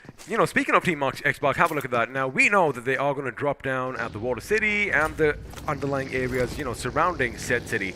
But again, have a look at Mavi just scouting out ahead, trying to see if they could get those buildings just overlooking Georgia Paul. And it looks like 247 Gaming might have a similar idea. Nope, they are going to head straight for the containers elsewhere. UDOG are going to be driving just a little bit past them, but looks like Team X-Park could find some contention heading their way if UDOG go right. But no, for now, they're going to go left. I mean, X-Park is doing a wonderful job. They're having a double split, 2-2 split, where two guys are going towards the Rozok area, two guys are looting towards the Water City. That's their drop, actually. But look at the number of teams who are trying. Like UDOG, like Team Hyderabad Hydras, like TSM, like I think 247 Gaming. They're already near the Georgia Paul area. And believe me when I say that, the probability of zone going towards the Georgia Paul area is a lot right now. Oh, it is, of course, a lot. And it does kind of seem like it might actually head that way. If not Georgia Paul, then definitely the shooting range, or even Severny. We're going to have to wait and find out, because of course we have a few cues that we pick up on, and we're going to wait for them to show up on our screen. But for now, as you mentioned, TX are going to be happy, but let's have a look at the demigods themselves. The divine beings, godlike esport. But wait a second, Fearless is a bit fearless atop that hill. You better not slip, you better not fall, you better not come crashing down, because down below you have the boys from Hyderabad Hydras waiting for you. And turns out if you do cut one head off, usually two spawn. Not in this case, because if one of them goes down, well, that is going to be exactly it. 3 of them will remain, and let's see if Striker can carry that momentum forward from the from the previous games. Well, I have to say, all their fans must be cheering Hail Hydra at this point of Hail time. Hydra! Well, the Hail Hydra, but Hyderabad Hydras. I mean, to be honest, they had a wonderful quarterfinals. Not off to a great start in the semis, but we all know they have some quality. They were in the bottom 4, I think, if I'm not wrong, yesterday. Speaking of day 1, thank you so much for that perfect cue. Hyderabad Hydras did finish in the 22nd position with just 7 points to their name. Now, of course, that is not something you expect from a team that had 99 in the quarterfinals, and well, let's see if they can do something different this time around. Carry does need to carry his team, but for now, Soul, oh boy, they could be going up against Enigma Gaming, and well, Enigma Gaming, they did have a decent game last time around. Soul, not so much. Let's see if they are going to change their fortunes in Erangel. I mean, Soul, they managed to get 12 points, 13 points if I'm not wrong, but I think they would love to get more. Oh, they can do a lot better. Well, let's be honest about it. Absolutely. Let's have a look at the instant replay there. RIP Mizo lost a player. I mean, ISO, if I'm not wrong, he was trying to play Ringer Ringer Roses with his opponent. That's what he was trying to do, but then suddenly, the opponent became, from 1 went to 3, and, well, Bullets did all the talking. He must be thinking, this is cheating. Why you bring the guns to this child's game? Why you do this to me, huh? That is what, of course, he must be thinking. But for now, although Seoul did see some enemies nearby, they are going to be moving out towards greener pastures, and, well, the greener pastures are going to be these compounds where they are heading to. Now keep in mind, everyone is going to anticipate that, maybe, just maybe, the circle will have a little northern trajectory to it. It might just shift to the northwest, because for now, all teams are still in the circle, barring one. Revenant Esports out in the blue, but sooner or later, they should be joining us on the other side. But looks like we just might have some action breakout sooner rather than later, because at the Sosnovka military base, and, to be specific, on the bridge leading to Novorupnoy, we do have a couple of teams posting up. Now, for now, our esports could be going up against the Revenants themselves. It's going to be a wonderful fight. I mean, Revenant, they got a lot of experience, right? They know how to get out of trouble. They know how to get out of the military base island, but we would love to see both these teams are in the blue zone as well. There you go. I was just going to bring that up. Speaking of both these teams, now it could be problematic here, Sparrow, because we've seen a few teams, spend way too much time out in the blue, and sometimes it does come to bite them in the backside. But for now, looks like our esports, they don't want to pick a fight. They're going to be moving to the left bridge, while Canary is going to be forming up the rear elsewhere. Have a look at what's happening north of Yasnaya. Although TX are on the move on the right of your screens, keep an eye on the left and on the map. You are going to see a cluster of color, and, well, some of your favorite teams could be going up against Enigma, because Seoul and Enigma, well, I think they have a little bit of a truce. They are all driving together, but for now, Oculus 5 do have these compounds to themselves. I wonder how long that truce will last, because anyone can jump, anyone can stop their vehicle, and they can do a lot of damage. They can, but the thing is, everyone, like you mentioned, is going to be, the single man or woman in his vehicle. So if they had someone riding shotgun, oh boy, we would have seen a bit more carnage. Meanwhile, if you have a look at TSM, they're up on the mountain top. I love this position, XP. I mean, whenever there's a zone there, I would take my team, I would go there, I would just relax, spot enemies, and finish them. Take the sights in as well, right? Because you never know, it's not always about, finishing each other. You can always just appreciate Erangel, but now the circle is going to form. I think it's going to come down south here, Sparrow, and there you have it. It is going to be a little bit of a southwestern trajectory. Of course, you and I, we were waiting for the cue. We're not going to give it out to the crowd just yet, because, hey, we need a few brownie points as well, but there you have it. It is going to shift down south, and now Seoul is going to be amongst Enigma Gaming, and it's going to be Clutch God, who, whoa, so much force coming in from the M4 that buggy just spun and spun and spun. Well, the battle of behemoths now will start. It's going to be Godlike versus Team Seoul. Viru is stuck there while his teammates just left him to perish, it seems. Team Godlike, they're rushing down the there. Just comes out, and here you go. Viru just got taken out by Team Godlike. It kind of seemed like Vero was not anticipating anybody coming to his position. He thought, you know what, I'm going to make a quick getaway. I'm just going to run out. In fact, he wasn't even looking at the enemy. Well, that is all she wrote, as Vero was taken down while Seoul are still on the move. I'm having shivers down my spine just thinking about it. What just happened there? I mean, Godlike, they didn't even knock a single guy. They rushed Team Seoul there. It was maniac. Well, now another team is going to do all the rushing, because looks like 7C could be heading towards Oculus 5's position. Now, of course, they are giving tremendous sound cues, as Prince is going to be the first leading his convoy. And, well, if the past teaches us anything, it hasn't been successful. But, oh my goodness, Evoke, take a chill pill, because that's a battle. First of all, I love the fact that he does have that spotting prowess. He did, see the enemy in the distance, and as a former sniper myself, in the game only, I am going to be hella proud of Evoke. But, like you mentioned, it is that M762, it is that barrel, high rate of fire, but oh my goodness, that recoil is just a bit too much for me, at least, to handle. Well, it's for me as well, XP. I mean, it's for everyone, but all these players, all the professional players, they don't seem to respect that recoil, it seems. Have a look at how TSM are lined up on your favorite position in the map, because they are ready for anyone. But the thing is, Sparrow, sooner or later, I do see Godlike coming in. But wait a second, looks like Rox is going to be taken down, and this time it is going to be Striker from Hyderabad Hydras, who does strike with some speed, with some aggression, with some violence, and Carry is going to make sure another man from Seoul does fall down. Now, only one man standing for 4. Are they going to capitalize on it? Well, they are going to at least get one finish for themselves. Well, again, Team Seoul, rotation has been a problem for them. I mean, even if you remember Day 1, the first Erangel, they were struggling with those rotations, and yes, they are losing players right, left, and center. Now with the last Sanhok Team Soul, can they make a comeback? Now that is a million-dollar question. Well, you know, a comeback would even be as long as, you know, it's a little bit of redemption that should come in if they do get something. But no Striker, the guy who did strike on Soul, is now going to be taken down by Enigma. And Carry is going to follow suit as well. Oh my goodness, that wasn't the best of decisions because, well, even if they deploy smokes, Rex knows what he's here for. That grenade is going to go, it's going to bounce, it's going to go boom. It does take some HP away. However, Carry is still going to be hanging on by a thread. Now, Enigma Avi in a beautiful position, going a bit from the left flank elsewhere. We have a fight breaking out. Godlike are moving in. Looks like RCS is going to be taken down. Two of the members of 247 are down on the grounds over there. He is going to move up the grenade. It's not going to stop. His plus one comes out. M4 in hand. He is going to let loose with those bullets and let them do all the talking. But Jonathan is going to be taken down from afar. And from afar, it is gods themselves. It's going to be TSM. But now, Mental Yam is the last man in the house. Can he hold his ground? Because Neo is coming in. Neo is going to see him, but it's going to be his teammate Z-God who puts him 6 feet under. I mean, look at Godlike. They have no respect, no respite for their opponents. They are just rushing in. Oh my God, Godlike. But they lost a player there. But let's talk about Hyderabad Hydras. Now, Carry, who wanted to save Striker, got knocked there. And I think Team Enigma, they got a knock. Striker is back up on his Striker wants to feet, survive. I mean, Strikers wants to revive Carry, it seems. But the nade can come in. But what just happened, Avi? What have you done there? You just put yourself under a lot of fire, it seems. Like, normally we do expect to see Avi on fire, but not literally because, well, he would have been burned to a crisp. Lucky for him, his teammates are going to come by, but I wonder if Hyderabad Hydras did have a look at their kill feed, because if they know who they are fighting against, well, they know they are one man down, and the circle, of course, is still going to shift further down south, and, well, Everest is still going to be in play, but now the big boys are coming in because although we did last leave TSM atop the mountain, Team X-Pac are going to be making their move as well, and let's see if the boys can do something. Revenants are coming in as well. Are they going to take the opponents to church? Because have a look at that. Team X-Pac and Revenants are pretty much in each other's faces. I hope we do switch to that attention sooner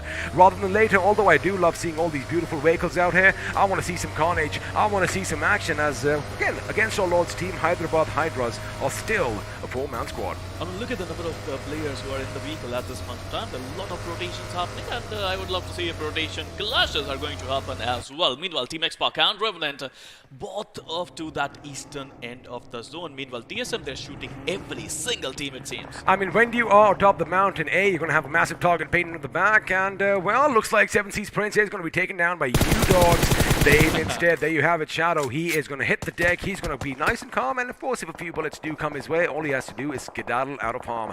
Now, Sarang is going to be taken down. Oh my goodness, 7C are going to be split apart by every single team in every single direction because it looks like Team X got a piece of them. TSM got a piece of them, but for now, U-Dogs Rambo is going to be blown to smithereens. Godlike again, like you mentioned it, they ain't fair no man, and in fact, the aggression is going to be on display for us, but looks like another grenade comes in. It is going to go boom. Unfortunately, it's not going to get anything to Shrapnel. Not can he bounce it off? Can he bounce it off? I know what he wants to do. He does bounce it off, but unfortunately, the enemy did kind of anticipate that. That could be problematic. A self grenade at this point is going to be devastating for Godlike, but now they are going to move in. Neo once again with a massive grenade. Fearless brought down to his knees. Oh, Godlike, they don't seem to read the names. They just want to rush. If they see someone, they are rushing them. Meanwhile, Godlike with only 3 players still surviving. Clutchguard is rushing in straight away. U-Dog on the back foot. They lost a couple of players already, and look at Clutchguard is just rushing in. No respite, nothing, no respect.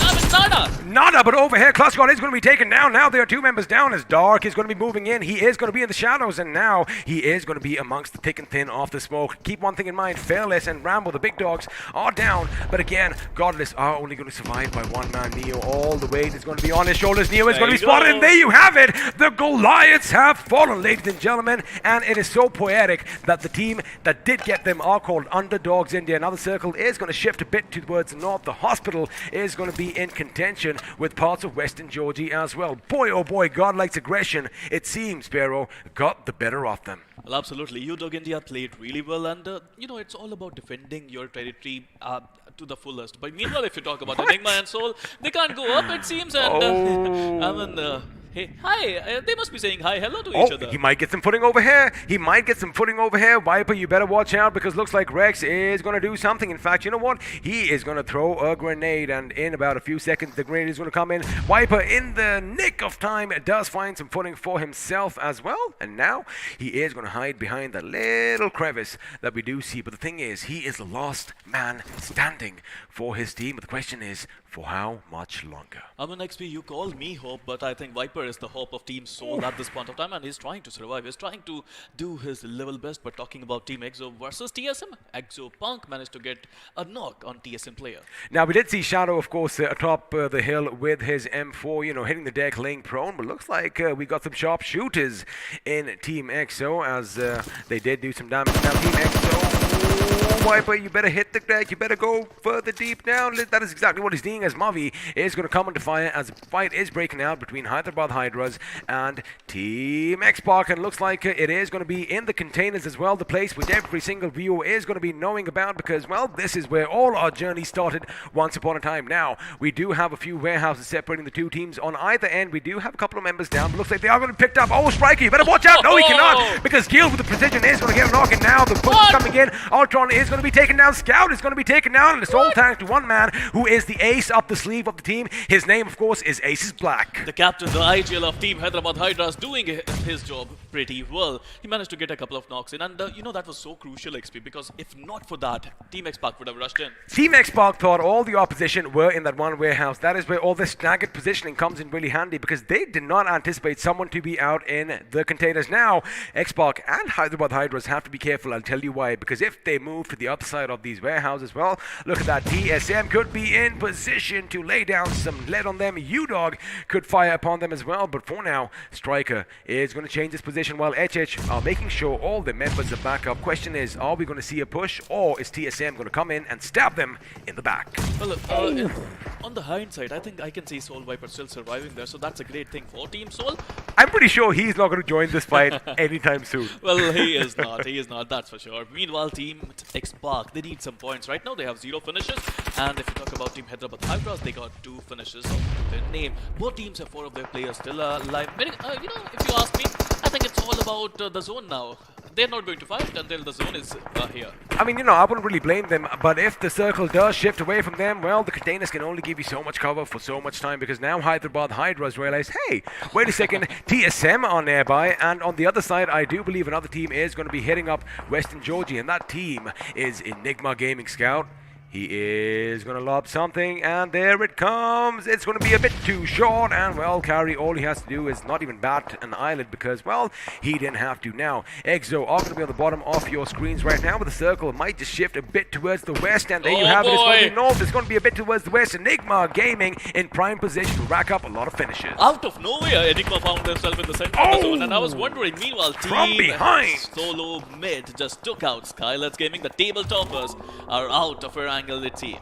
The table toppers are definitely out, but keep in mind, they still have one game in hand as compared to the other teams, but for now, Shadow, they are looking good. They are going to move in. They are going to deploy smokes, and, well, they are going to capitalize on all that free loot lying for them.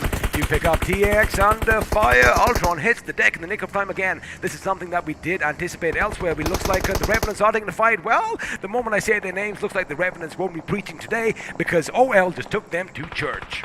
Great game, great stuff coming in from Northwest 5. Meanwhile, talking about Hyderabad Hydras, look at the rotation, beautiful flank coming in from them. I mean, Team X-Pac, they didn't want them to flank that much, but they did. I wonder how. I wonder how, because again, they made so much commotion, they made so much noise. Sooner or later, it was going to bite them in the backsides. Now, this is what we were talking about, Sparrow. The circle has moved away as Hyderabad Hydras are going to be jumping around. I wonder what happened to Skull, because keep in mind, Viper is still in there, so you still have to play. Then you have a mustard smoke over there. Gil over here, relentless with that M249. In fact, he is going to get a couple of knocks. TSM look like they could be in a world of trouble, because at one end, we do have TX charging in on their position. At the other, we have Hyderabad Hydras. And wait, there's a third, because U-Dog in there want a piece of them as well. Well, Team Enigma is also shooting there. Meanwhile, Team X-Pac now following the footsteps of Team Hyderabad Hydras, they also want to rotate towards the zone. And yes, they have a decent higher ground, but Soul Viper, look at him go. He's just down there and he's just praying nobody can see him.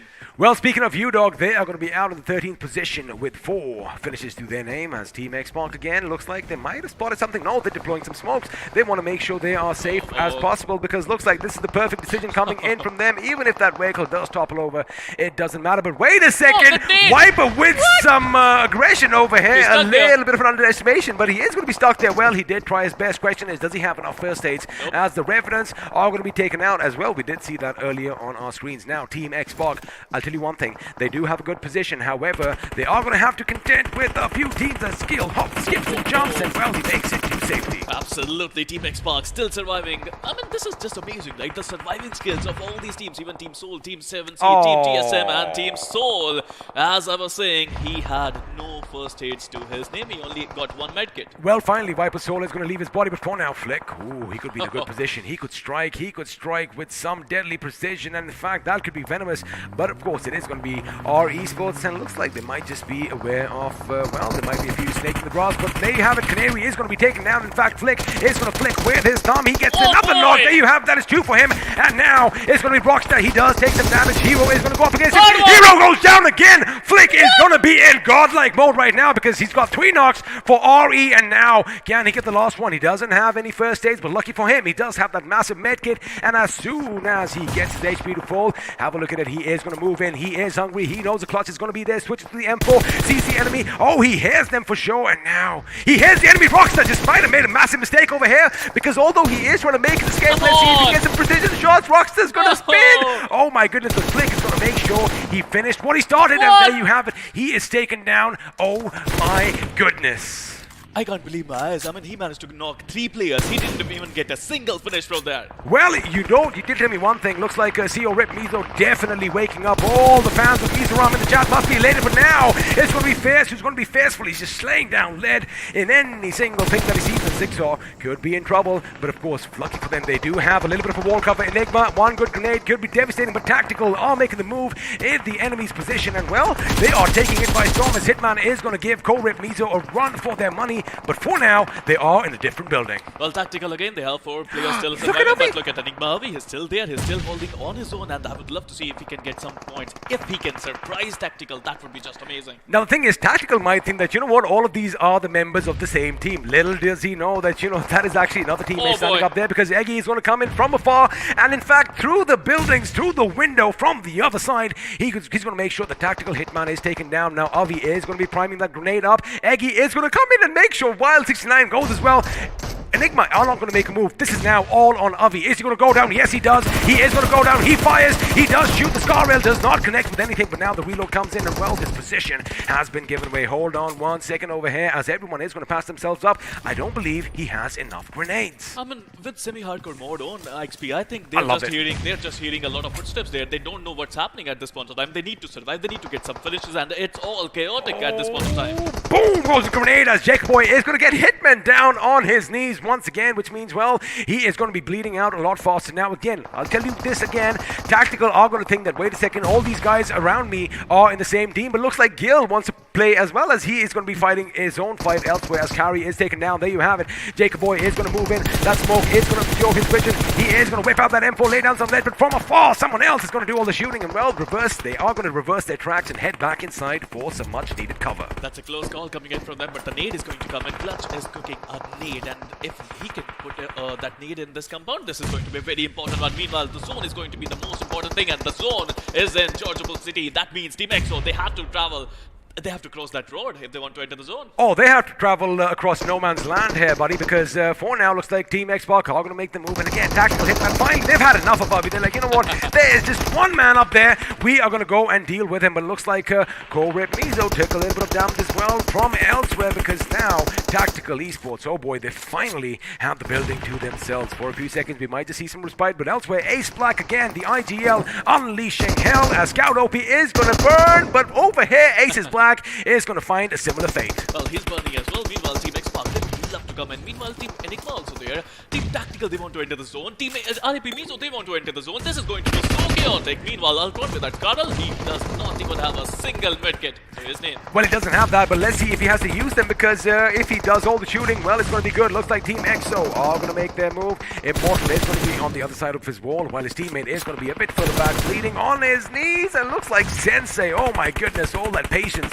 is going to work out, as against all odds, he does make it across no man's land. But for now, Jacob Boy, he is going to move in, as well as Ultron and Team Xbox's Marley do have prime positions, but the question is for how much longer, because Enigma Gaming, they are still controlling every single thing in this game. Absolutely, they have the best prime position, they have the best compound, but Team EXO, One they have to be grenade, careful Sparrow. about them. It's all about one grenade XP, as you were saying. Oh, is that it? Organized fight. A couple of players are still there. Yes, that is. I think Enigma could be taken out, but that was not a nade, that was a smoke, it seems. I like that, because EXO want to basically block their vision if they want to make it in, because Gil over here with that M249 isn't letting anything through, and well, looks like he was just a bit too late, because Correct Mizo did make it through, but Jake Boy is going to be taken down, and August 5 meanwhile are eliminated in the 6th position with just that one finish, which means, ladies and gentlemen, boys and girls, we are down to the final 5 teams. Well, make that final 4, because Fist with one grenade just ended Mizoram's hopes and wishes, and well, Correct Mizo are going to go down, but that means we still have 4 teams and 12 people still alive and kicking. Absolutely, it's now going to be a 4v2, v3v3 situation where Team EXO, they still can revive Fears if they wish to. Meanwhile, talking about Enigma, they still have the prime position, the prime building,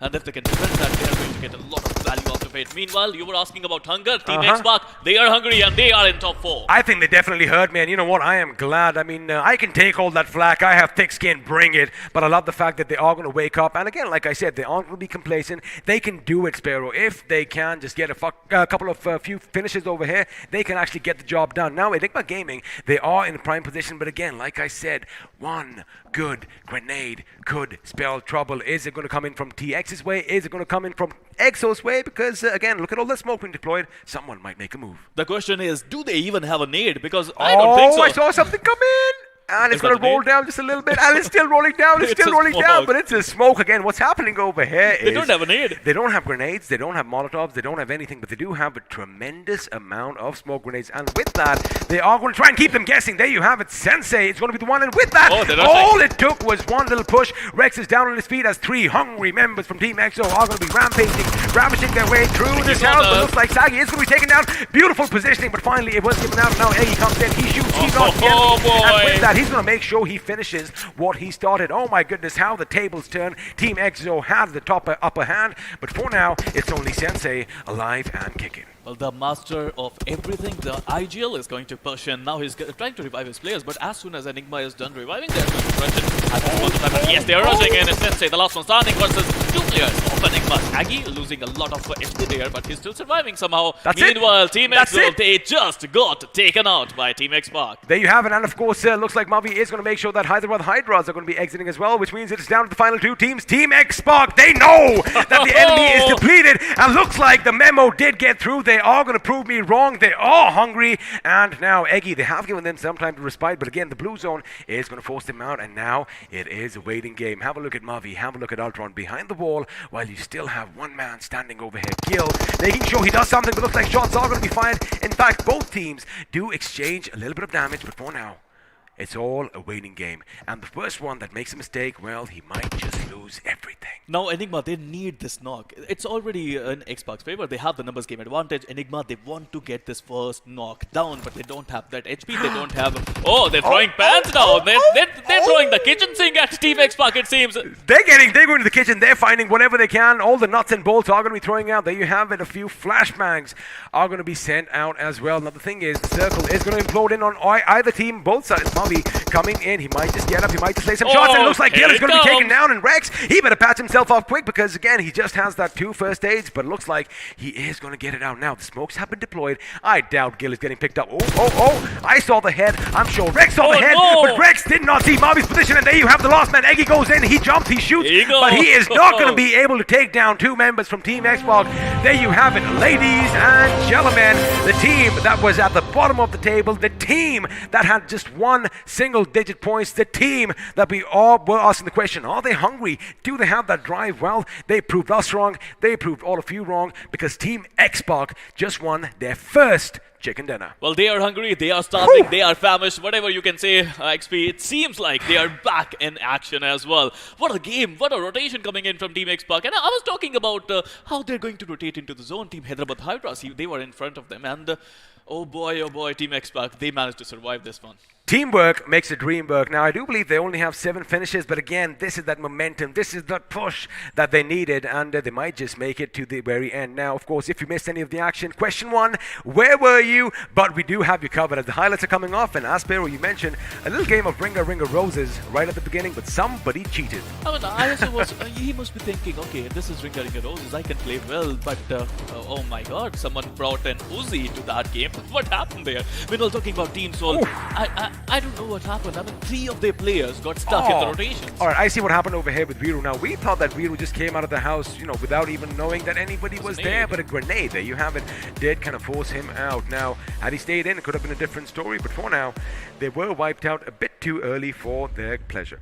Meanwhile, Hyderabad Hydras, they're off to a good start, I think, today. They managed to get into top 3, top 4, if I'm not wrong. Meanwhile, talking about Team Enigma, they had no business in the zone. They were out in the northern Georgiapur city. Somehow they found themselves in the zone.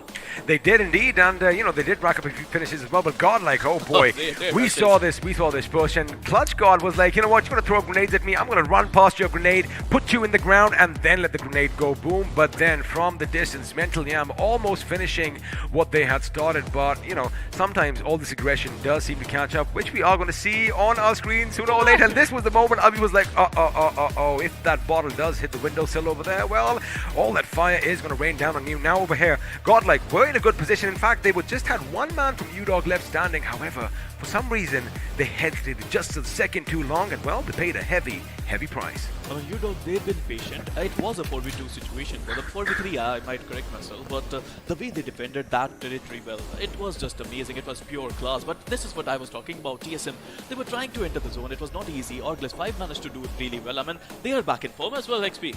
They are back in form, and you did bring up Hyderabad Hydras. It was quite spectacular the way they did make it to the final circle, despite being in one of the worst positions ever. Now, EXO did try to take on UDOG, and of course they did get the better on them because, well, 4 guns are always going to be better than 1. But let me tell you one thing, the play zone did do its part this time as well, as it did get a couple of knocks and finishes for itself. Well, I have to say one thing, XP. Wait, you gotta hold on, because this is the moment. Have a look at this. I'm so sorry, Sparrow, but Flick just ruined everyone's nights. Flick just won everyone's heart. Not 1, not 2, but 3. But the question is, did he get any of these finishes at the end? The answer is no. He didn't even get a single finish. That is blasphemy. Players. He could have gotten 4. He could have done a 1v4 against that team, but it was not enough. Forget the fact that he didn't get the finishes. I'm telling you, he won our hearts. He won a lot of hearts out there in the viewers. I mean, the guy from Mizoram staying in their Delhi night right now, if I'm not wrong, in a boot camp. They are playing incredibly well. They should be proud of themselves. Oh, they should be proud indeed. And of course, they did manage to survive till the very end. I do believe they went out in the 5th position. So, all right, they do have some semblance and points coming in from placements. And, well, Jacoboy and Reverse did their part. So they do have 5 from finishes. But again, Hyderabad Hydras, man, you can't just push up on their position, without expecting a massive fight from them, because, well, when the Hydras do resist, oh boy, they do sting quite a bit. They do, but right now, Team X-Park, they must be feeling quite well. Yesterday they were out of form. They were not looking like the original Team X-Park, but now they are feeling it. Meanwhile, RP, I think RP Mizu managed to get decent points. I think they got 5 finishes in the end for 5th spot. That's not bad at all, XP. I've got a question for all you viewers. Of course, you can follow us on Instagram, because Sparrow goes by Sparrowcast. I go by XPcast. Pretty easy to follow. I want to ask you one question. When we are harsh, does it actually motivate some people if they do have a look? Because, we have to say the hard facts. We aren't going to be, just pleasing everybody out there, but again, someone's got to say something, and there you have it. We said something about Xbox, and they just proved us wrong. Talking about hard facts, I have to say one thing, XP. I think Team X, they should check their corners now. Oh, they did. They definitely should. But let me tell you one thing. That little, I was not expecting that, right? I mean, when you run in, you always look at the staircase. You never look at the boxes to your right. But from now on, you are correct. They are going to check. And, well, Rex should check his peripheral vision as well, because although he was kind of just fixated on Ultron, it was Mavi that put him down. And Eggy could only do so much because, well, you do have two guns trained on your position. And, well, you can only just hop, skip, and jump out of harm's way so much. But at the end of the day, Team Xbox, boy, oh boy, 15 points coming in from that delicious chicken.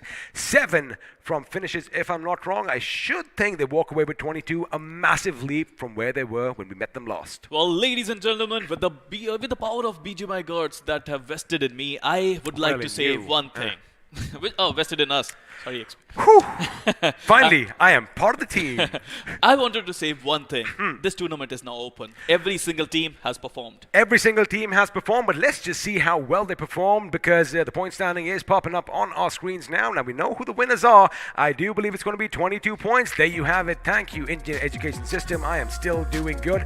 In second place, we have Enigma Gaming with 20, who are going to share the same points with Team EXO, but keep in mind, position points get precedence over finishes. Absolutely. Number 4, we got Hyderabad Hydras. They got 7 finishes for a total of 17 points. Number 5, we got RFP Mizo. I mean, a couple of good games for RFP Mizo. They're back in reckoning. They're back in the business. And I think after yesterday's bad games, they're back. They woke up at the right time. As I can say the same thing for Hyderabad Hydras as well, because, you know, they started finally waking up. Now, of course, you do have your top 4. You can see all the other teams on the right.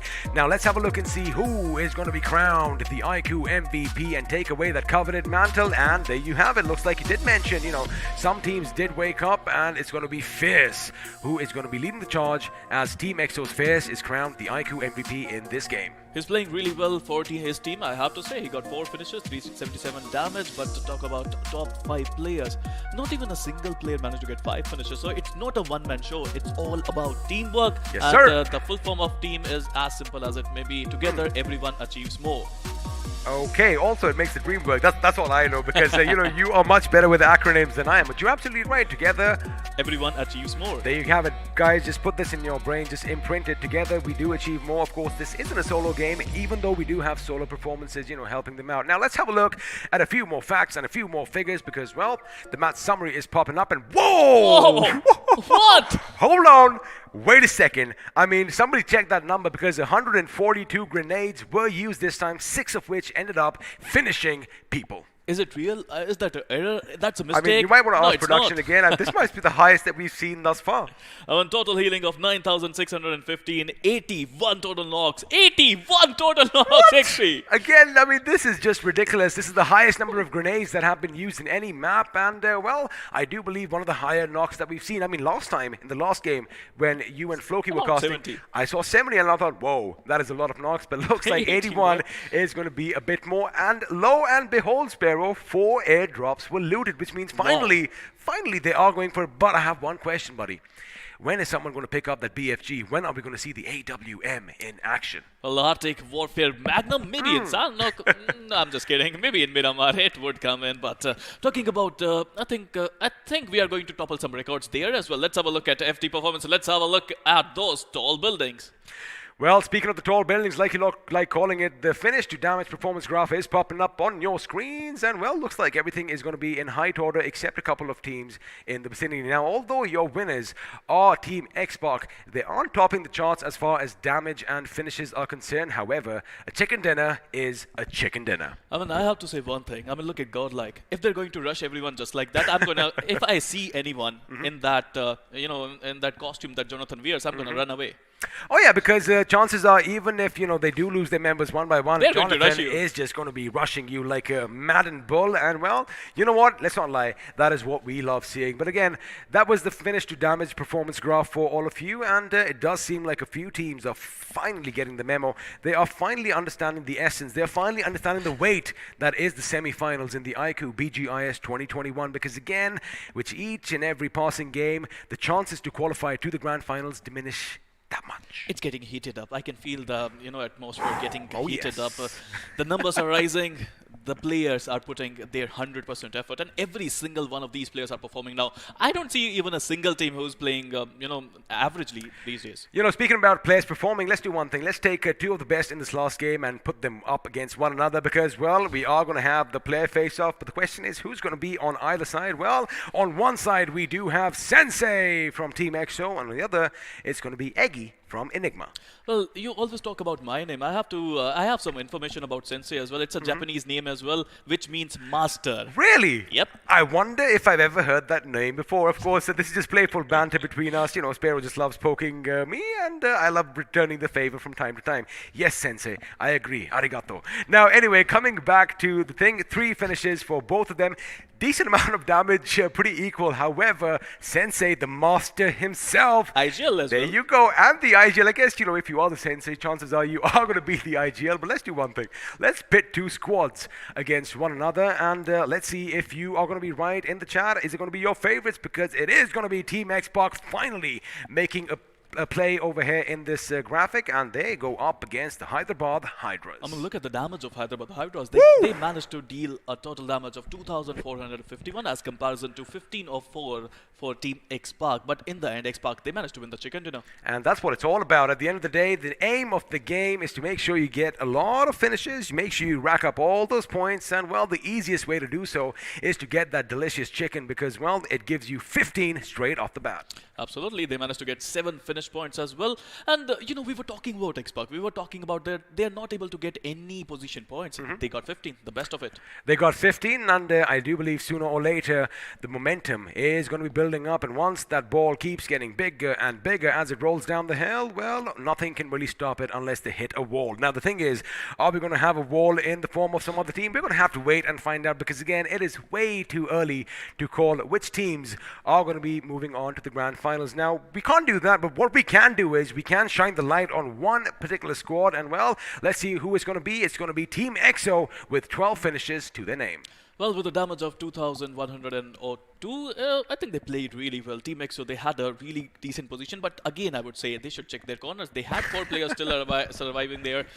They could have gotten the chicken dinner if they could have taken down Enigma. Well, that's what Enigma is. They are a mystery indeed, and looks like you got to keep the enemy guessing, right? Again, it's a learning curve every single time here, Sparrow, because I'm sure the next time you and I play BGMI, especially with the other guys in the other room, we are going to be checking our corners as well. But I'll tell you one thing, amazing game in Erangel. I mean, a lot of the teams did fall early, but I'm sure all of you, are going to be happy that Xbox did get the job done.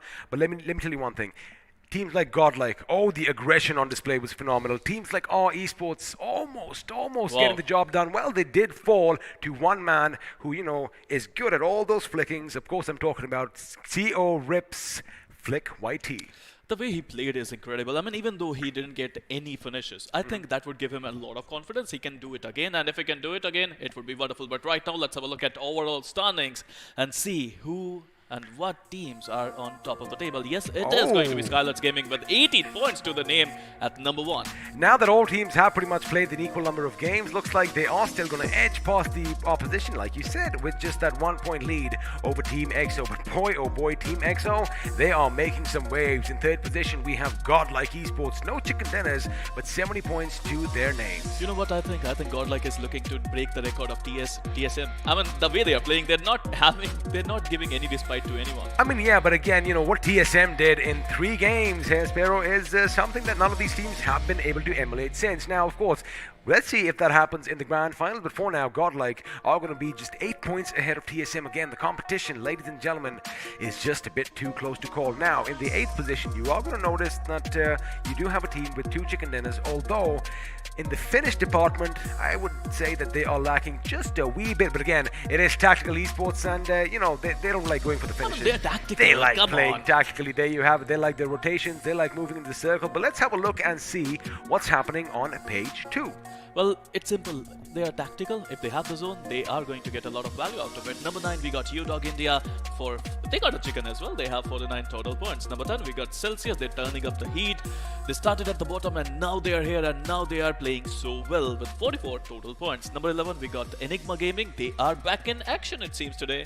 They are back in action. 43 points for them, and just one more than the team that we all know as the ex-Lions with 42, and of course 7C with 42 as well. Hyderabad Hydras, again, we did mention the last game in Erangel was a good outing for them because they are going to be jumping up the leaderboard with 41 points to their name. And following suit, we got Old Hood and Revenant Esports. Now, oh boy, this is the page that no one wants to be in, but you are going to be happy because have a look at what's happening down below. Someone has jumped to the 21 position with a chicken dinner and 28 points to their name. I mean, from round 1, we are talking about a thing, XP. We're talking about you just need one good game to come back in form. And I think these teams are going to do so well. RIP Mizu as well. I mean, before today, they were at the bottom. Oh, yeah. Before today, Team Xpac were at the bottom as well. Team Soul is still there with 26 points.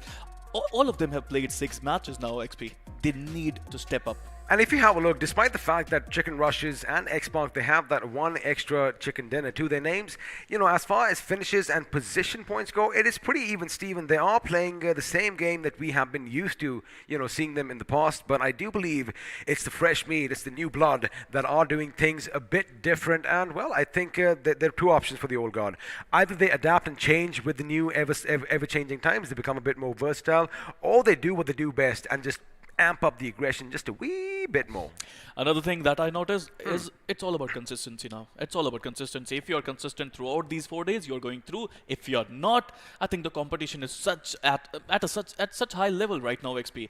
If you don't play well even one day, this could be it.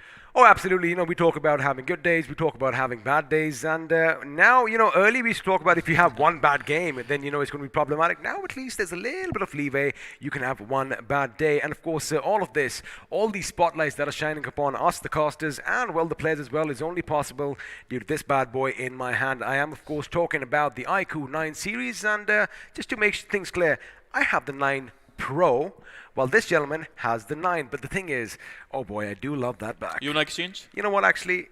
All right, fine. I do love this back. It's just mesmerizing. But you know what? What we're going to do right now is while we play with our phones, let's have another word from our sponsors. And let me tell you one thing. They are the official smartphone sponsors of BGIS 2021.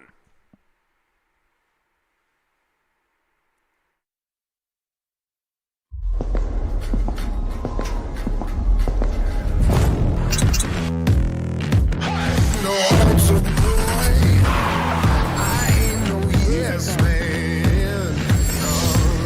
You ain't seen nothing yet. But that fire, burn it down, yeah. You ain't seen nothing yet. iQOO.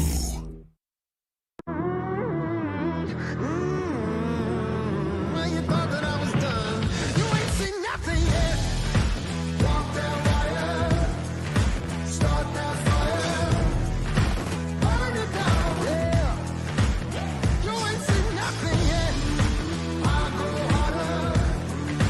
Let the sun burn.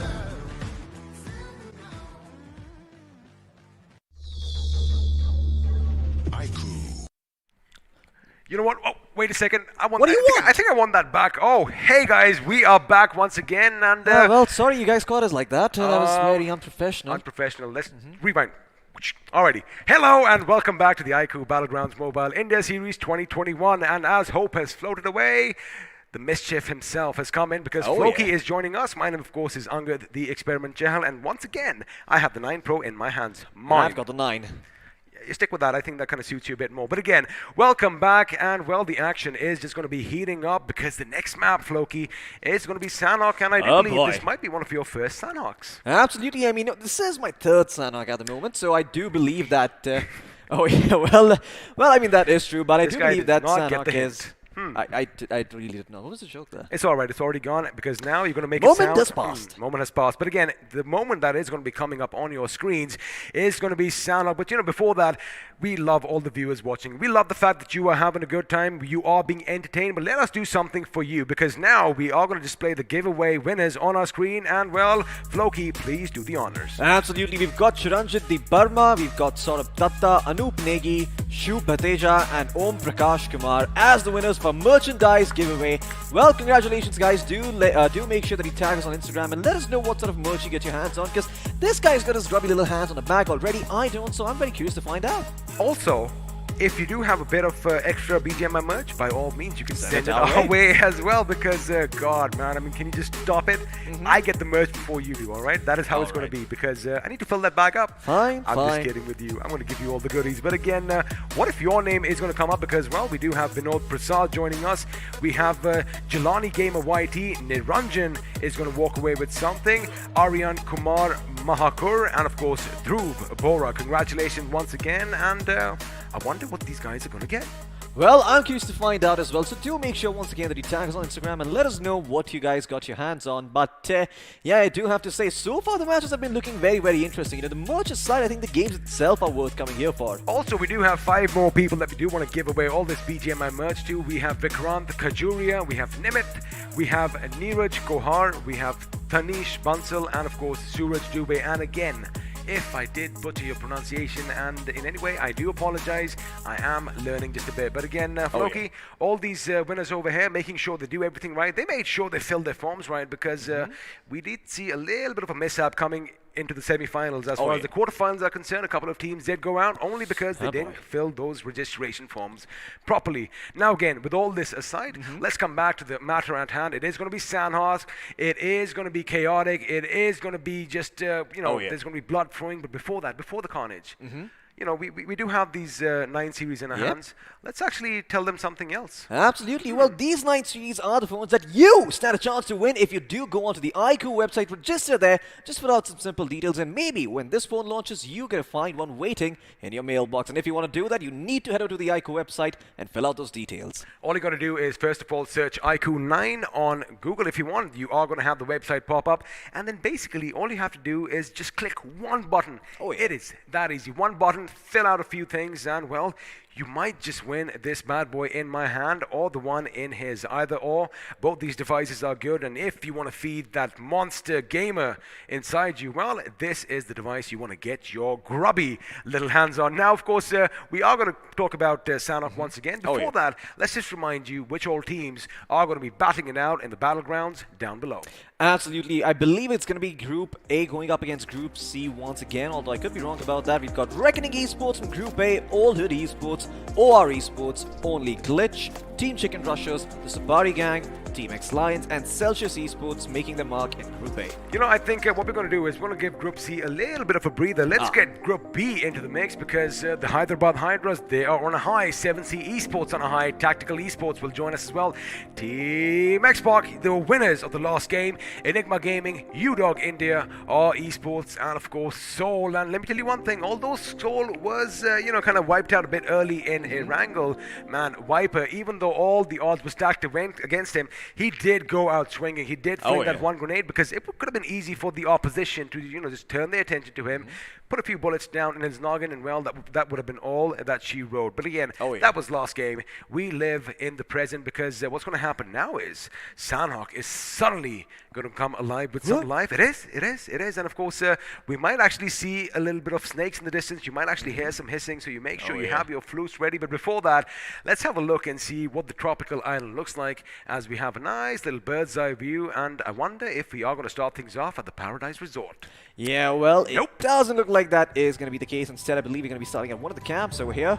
And, well, if you have a look...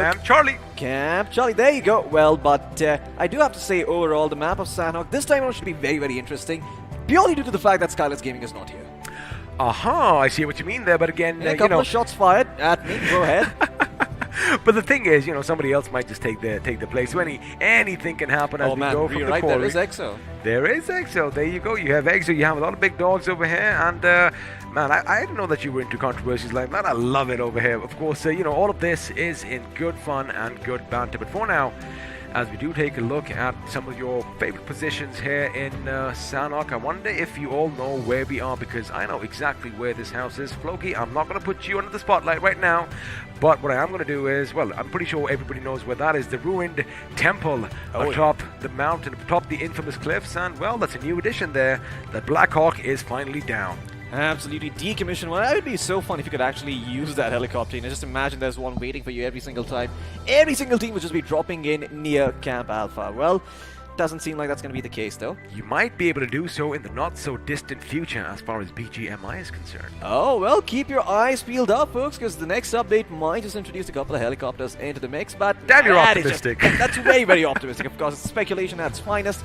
But yeah, the map of Sanhok should be incredibly fun. Just the fact that it's so small, it encourages those early fights. Make sure that a lot of the teams who like to play aggressively, especially the likes of God, like the likes of a TSM perhaps, could really thrive on the aggression over here early on and rack up a lot of finish points. In fact, I do believe I saw God in the quarterfinals running behind teams just to try and knock them out on the map of Sanhok against the zone. Oh, we did. In fact, they chased him pretty much to the last man. But for now, the big bird takes to the skies. We are going to be flying above Sanhok. Doesn't really matter where the plane path is going to be, because everyone can still go wherever they want. But for now, we are going to be flying down towards the southwest direction. Of course, the plane path shall be ending just over Tambang. Now, I wonder where all the teams are going, because I already see a couple of teams heading towards Cow and possibly Hartin. We just might see some skirmishes. Not Hartin. Looks like they are going to be dropping in at Cow. And of course, I am talking about Reckoning Esports, and our esports. An early clash could be in the making.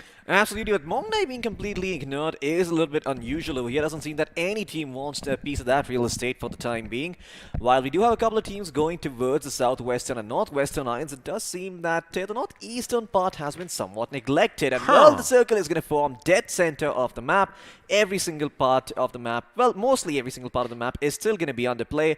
And I think for a change, this might just be the first map we don't see a lot of early action breaking out, except for those drop clashes. I don't think. Well, there you have it. Early action is going to break out, and it is going to be the teams that we did kind of predict just moments ago. Hero is going to be the hero for his team, while Jadu is going to make sure he has some cover. Of course, he is going to recharge his energy because, well, the sun is shining nice and bright above him. For now, our esports, they did get the first little knock. However, the finish has still not been confirmed, and I say that, there you have it. Jadu with some magic in his fingers, and, well, Mr. Spray has been brought down.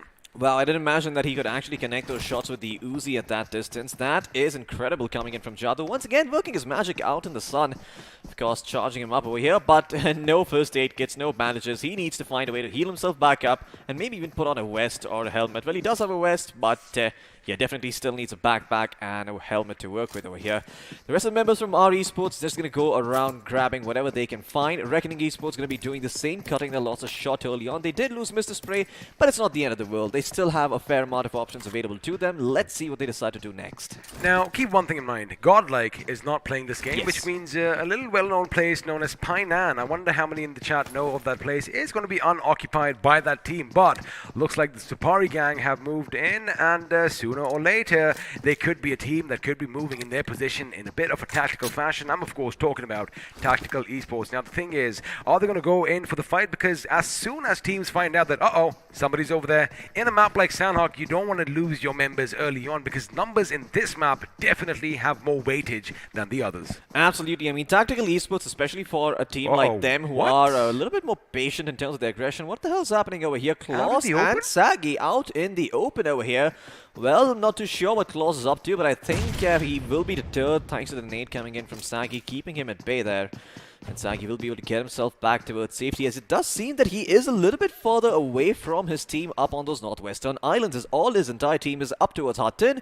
He is further down towards Camp Alpha. Sagi just kind of gave me a little bit of a blast from the past right now, because Sanhok is surrounded by water, and I want to see some little duckies in the water as well, because that outfit, oh my goodness, oh boy, I wonder if I've given away my age right now, but again, I used to do that back in the day. Coming back to the game at hand, although Claus was out in the open all by himself. I like the fact that Ayush is at hand. He does have that higher ground, and if needed, he could have supported his teammate. But looks like he just came over here right now, and Claus can thank his lucky stars for now. Now, the funny thing is, both these teams are the only two teams on the northwestern island, and well, even though they are at the edge of your circle, if you keep an eye on the top right of your screens, you will see that distance under the mini-map, ladies and gentlemen, and 300 meters is like half a mile in any other map. Absolutely. I mean, this map is so small, but oh yeah, we will see the side of Enigma sort of, work with that anyway. They've got a buggy coming in on which Sagi will take a ride on and make his way back towards safety, towards perhaps Hutton, and maybe further deeper inside that northwestern island towards the cliffs down in the middle. Well, Enigma, they've got their work cut out for them. It is going to be a little bit of a risk going up on those cliffs right now, so maybe they just guard the bridge and just protect that area of the map. Now, just moments ago, I did say there were just two teams on the northwestern island, and somebody must have been questioning some Mr. Know-It-Alls in the chat. They must have been like, hey, what about Team Xbox? Well, the thing is, what Team Xbox did was the moment they landed, they wasted no time in looting, and now they could be trying to lay a little bit of an ambush on the boot camp itself, because for now, Celsius Esports are going to be taking the camp all for themselves. And let me tell you one thing, it is a bit risky, but higher the risk, higher the reward. The amount of loot, there you go, have a look. Everyone is already kitted out with a level 3 helmet, level 3 vests. What more can one ask for? Absolutely. I mean, Celsius Esports, they've got everything in the world to fight with, but the question is, do they want to fight? Or in fact, do they even know that X-Spark is around the corner? They seem to have an inkling that there is someone right over there, but I believe they're going to try and take it a little bit easy over here. Don't just sort of reveal themselves unnecessarily. Wixky, he's been a very dominant player. We've seen him from the online stage itself. He's been performing very well, but it seems that he's had a bit of a rough time in the semis and the quarters. X-Spark is doing the right thing. I mean, if I was in their position, I would do the same thing. You have that massive mountain that seems to be lingering around south of boot camp. They are going to take that hill, but the thing is, there can only be one king, because from the other side, we have the Supari gang, Daddy and the boys heading his way. Is he going to be dominating the opposition? Is he going to be dictating terms, or a Scout OP with that QBU primed and poised to strike? Going to put them down in the ground for now. He does with the UMP. He is going to expect them to, kind of push up on his position. But again, all this information, Floki, is going to be given out to his teammates. For now, Team Xbox know where TSG is. I wonder if it's the other way around. Absolutely. Well, they do control the hill for now, Team Xbox, but the way things are going, they could possibly die on it too. TSG on one side, and you've got Celsius Esports on the other, and as soon as they see some action breaking out, I do believe the other one's going to come in to try and third party. So even though Xbox have the positioning advantage right now, they are kind of screwed, because there is always a potential for third party to come in. Celsius Esports is right around the corner. They could hear the commotion and join in. A question just to you right now, but would Celsius leave boot camp? I mean, I do think it might be worth it right now to leave bootcamp, especially if they have a couple of people just watching the flank. You could leave one member out there and just proceed, further ahead with 3 of your members. If you see the members of Xbox getting knocked down, right, that is when you can go in and steal those finish points. I was just going to rephrase my question. I was going to just say that, since Celsius have spotted some movement up on the mountain, would they go there? But again, they don't know it's Team Xbox. That's the thing. So again, anything could happen. And speaking of anything could happen, oh boy, Old Hood Esports, they are in the Old Hood, but looks like someone is going to be a little mysterious over here, as Enigma Gaming are going to try and make the move. And of course, the problem is Eggy is all by his lonesome. Eggy's got to shoot left, Eggy's got to shoot right, Eggy's got to shoot everywhere, but it's going to be Eggy who is going to be put in the ground. And well, I didn't expect anything different to happen over here. My god, I mean, Eggy literally just had his pants pulled from multiple different directions, got torn to shreds over here. And oh my god, what is going on? I'm not too sure what kind of heroic mission Eggy was on, but that is not the hero's journey. It is going to be the journey of, the guy who dies in 63rd place. And unfortunately, Team Enigma are now down to a 3-man roster once again on a map like Sanhok, where every member counts. Now, unless they're planning to do a heal battle of sorts, I don't imagine they're going to have a very easy time. But even if they do want to do a heal battle, they kind of need to make sure they get inside at least the 2nd or 3rd zone, and then maybe they can stay out in the blue over here. In the meantime, Team Only Glitch, they too have some area under control over here. Team 7Cs have held a hill, but looks like they're being surrounded on multiple sides. You've got RE Sports on one end, and you've got another team on the other. For now, Sarang, the first man in the line of defense for his team, he does know that someone was coming his way. As you did mention, we do have our esports at one end, and well, we do have only Glitch on the other. We in fact have the Lions, who might just roll nearby as well. But again, for now, there's going to be a bit of a stalemate. Again, the moment anyone fires a single shot, everyone and their mothers are going to hear it in about a 600 to 700 meter radius. And if you aren't too careful, if you are tunnel visioned, you could be in trouble. Before now, he was going to move in. He had no idea the enemy was nearby. But oh my goodness, he drops to the ground, he does get a knock, and in fact he does finish Mother, but the Samurai unsheathes his katana and well, snuffs his life out instead. For now, Jelly is going to be in prime position to lay down some lead. Can Yoda be taken down? Short answer, no, and well, both teams are going to be trading one finish each. Absolutely, look at it, they're completely fearless right now, going in and trying to secure that finish for his team. At the moment, while 7Cs are also leading a bit of a fight against X Lions. Oh, but looks like it's going to be the side of 7C, stealing those points away from the members of OR Esports, shooting them from the back,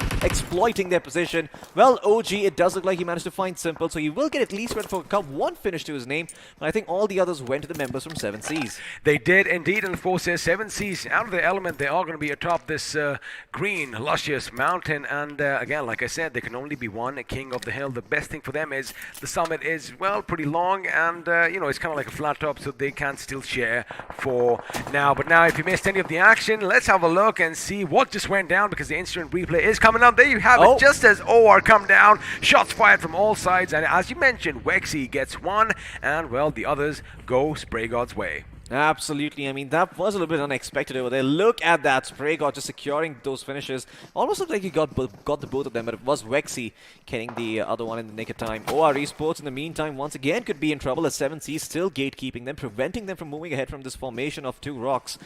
And it seems that they are going to be trapped here for a fair amount of time. Fortunately for them, the circle is still upon their heads. You know, judging by the circle here, Floki, I think the action might just end up at the boot camp, so Celsius could be in a good position. Again, it's all speculation at this point, as Spray God is doing what he does best, spraying lead in every single direction. And oh baby, looks like we have the Cybertrucks coming into play. And let me tell you one thing, I don't know if you think it's a weird shape, I love the look of it. Oh yeah. In fact, I want Sarang to just look back right now so that we all can appreciate what that well, Tesla is. But for now, if you have a look at the circle, everyone is moving in, and there you get TX. I think they're going to anticipate as well that, you know, the circle might just shift towards the boot camp. Expect Celsius Esports' position to come under fire from different angles as well. The boys from Seoul are on a little bit of a friendly drive. I do want to get myself one of those Vespers. Absolutely, that is a definitely cute-looking scooter right there. But in the meantime, Viper is going to try and see what he can grab over here and continue to get a move on, as their priority right now is getting inside the circle, maintaining a good position over there. They can't really stop for a lot of things on the way over here. Ua will also get his hands on a couple of things. So Seoul just, you know, playing it a little bit slow over here, not really looking to take a lot of engagements early on. Even though they came out swinging on Erangel on the very first map, it seems that for now their approach is geared towards placement points. You know, the thing is, when we didn't have a look at the map, Seoul was still a bit out of the circle, and the thing is, in Sanhok, it does move just a little bit slower, so you know they can still keep their pace ahead of it if they do make the move on in the nick of time. But the thing is, they are going to be going into some opposition, because it is Sanhok. Nobody wants to be in the center of all the action, as Daddy might just find out, because well, he was in the center of Wixie's crosshair for a split second, but lucky for him, he did get some cover in the nick of time. Again, we did kind of anticipate this. A few teams might think that boot camp is where all the action might just end, and well, looks like TSG are making a little bit of a big move. They are trying to see if they can find out if anybody's there. Well, they definitely found out now, as Daddy took a few shots. Lucky for him, it just grazed past him. Absolutely, look at that. I mean, Vixky has revealed his position for now, and well, he's not going to be in any trouble whatsoever at this point, but soon enough, when other teams start closing in, it could be a little bit hard for Celsius to fight a war on multiple fronts. I do see Team X-Pac in the vicinity too. In the meantime, we're going to turn our attention towards the tactical esports players themselves. I mean, they are tactical, so it's unlikely that they go for these finish points, but maybe when their hand is forced over here, they might just start pulling out their fangs, and well, we'll see just how sharp they are. Great nade coming in from GD69, knocking down Hitman on his knees.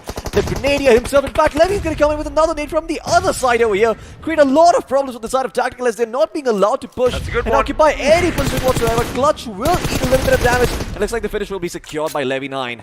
Also, Levi is in a good position because keep in mind, have a look at Bot Slayer. He is going to be on that massive rotation from the flank, and it looks like Celsius want to play as well, but they're going to be playing with TSG's desync, and Levi is going to be taken down because Kid was on hand. Now 69 knows that someone is close by. If he gets the hit marker, it could be problematic, but it looks like his teammate Bot Slayer does spot him down, and there you have it. Kid is going to bite the dust as well, which means everything comes down to Wild 69. It is going to be, well, the battle of the 69s as DT69 wants to take on the opponent. In fact, he is going to take on, but Wild gets the better of the other one, and now he is going to come under fire. If he moves just a little bit back, he might just be spotted, but now Blaze, he's going to go in, he zigs, he zags, he doesn't need to shoot because Levi just put the enemy in the ground. Absolutely, that is not a very expensive fight for the side of Only Glitch. As long as they get DT back up on his feet and 7th does not capitalize on this, they're going to be in a very good spot, have a lot of loot to work with as well, and are in a good position to sort of gatekeep a couple of these other teams coming in from their flanks. But let's have a look at the replay once again and see what was happening while we were focusing on the action from the side of Only Glitch. It does seem that the Supari gang lost a couple of their players,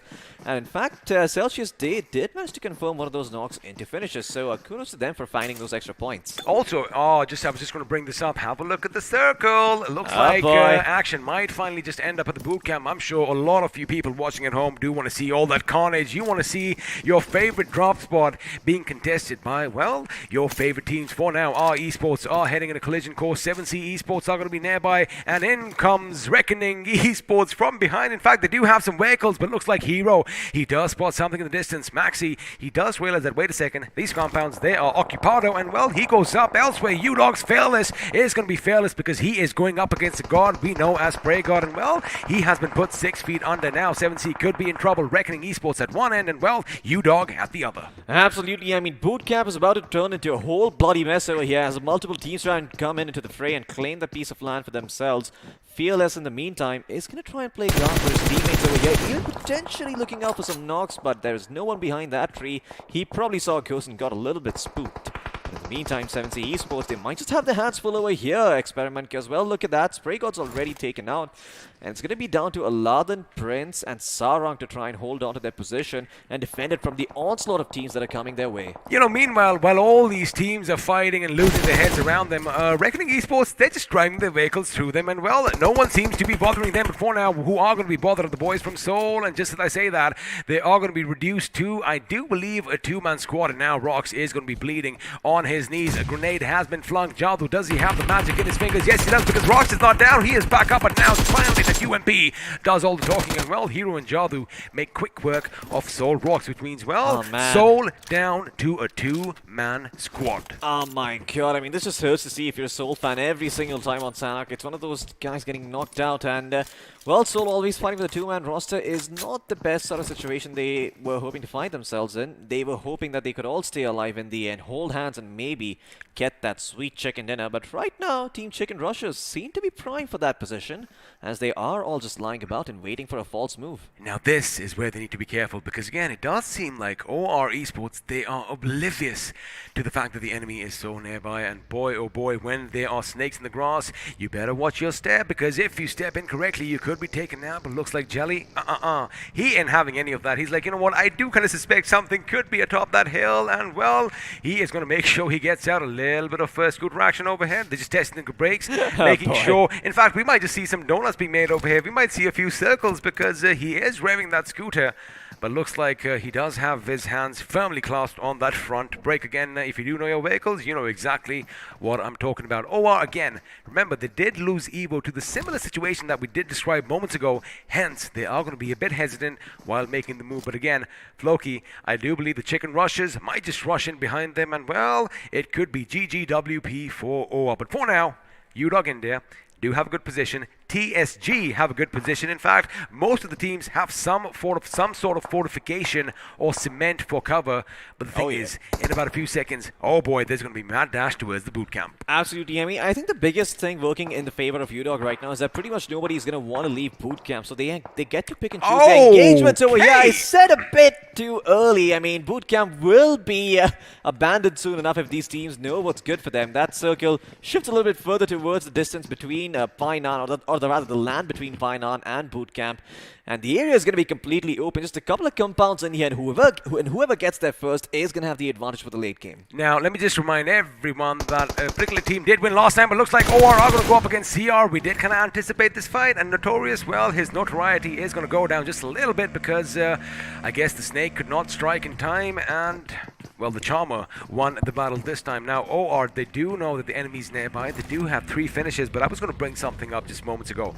The team that won the last game, Team Xbox, they are currently the kings of the hill, and I mean that literally because where the circle is, Floki, is that massive mountain south of Bootcamp. But hold on to that thought because the Canary is starting to sing, and well, one member from 7C is going to go down as Sarung is brought down. Now again, they have an idea the Prince is nearby. In fact, Prince did let loose a few shots. Oh, he got up. Had Canary had his crosshair on just a little bit longer, he might have just seen some movement. But again, they are hesitating a bit. Keep in mind, only Glitch could be coming in from behind, but now Canary is going to make the move, or is he? Because looks like he seems to be stopped in his tracks because Prince is going to be confusing them, and Jadu takes a massive chunk off. But there you have it, the Canary is still singing here, Floki. 2 knocks for the little bird. Can she get a third? Well, it certainly looks like the Canary is going to be still singing his sweet songs of death, but has to be a little bit careful. It does seem that Sarang and the boys have an idea about where Canary is going to be coming from. In fact, he's going to go in for the big flank over here. Just managed to connect one. Can he fight the second one as well? Yes, they can. Rockstar will be able to take on Latin with the nade. 7C's out of the picture in 14th place. And it looks like the credit is going to go to the members of our esports as they have 4 finishes to their name. Now, elsewhere, we do have the Chicken Rush as well. They rushed into a little bit of a trap over here because Sniper is down on his knees, and Sniper, oh boy, he is losing blood fast now. Only Glitch, they do have an advantage. They do have the momentum. They do have all 4 players still alive with 5 finishes to their name. And there you have it. Make that 6 because, well, Sniper's life was just cut a bit too short. Now, DD69 is going to go up against the enemies. Looks like there's only a couple of members from Chicken Rushes to contend with. Elsewhere, Soul seems to still be out in the blue because looks like we might just have a little bit of a heal-off coming on. But for now, Levi and the boys, they are making the move. They know exactly where the enemy is. They got to be careful because you can get shot at from every single direction as Sagi is going to snuff out the dreams of Celsius Dreams. But now, on the other hand, the Canary is going to move in. Rockstar is going to be taken down. He is going to come in. U-Dog are going to be the team that are going to thwart this attack. Now, Hero is coming in from the outside. Oh my goodness, Canary jumps. Can he get the better of the opposition? Because, well, definitely just gave his position away. Absolutely, U-Dog, they might have been knocked down over here, but they still have all. Well, it looks like they are going to be A-okay for the time, because even though they hadn't been knocked down, they still had 2 of their members sitting on half HP, so they were very, very vulnerable at that point. But it doesn't even matter. They are just lining up the heads on the side of our esports. Jadu might just be biting the dust soon enough as well. Another nade has come through. Fearless will take a decent amount of damage with it. In fact, it will be a knocked out dog in the meantime. And Dark is going in to try and save the day. Hero can't be the hero for his team. Trying to live as long as possible, but will be cleaned up soon enough. Or will he? Well, Fearless is going to go down direct. Instead, Dark is going to go out with it. But it's still standing somehow. Hero, well, he will not be here for much longer as U-Dog will be put down. A few of the members at least, but our esports do bite the dust. Well, he did go up in Rambo. What else do you expect? Of course, these other thick and thicks of the jungle, and that's where Rambo does shine best. Now, CR also takes the fight. That boy is the last man standing. Is he going to make Punjab proud? Not for now, because, well, the Chicken Rushes have been knocked out, and Jutboy and his boys, well, they have fallen in the 12th position, in fact, and only Glitch are the ones to blame elsewhere in the boot camp as they have to move out. Celsius is going to moving in. TSG all going to be fighting it, and again,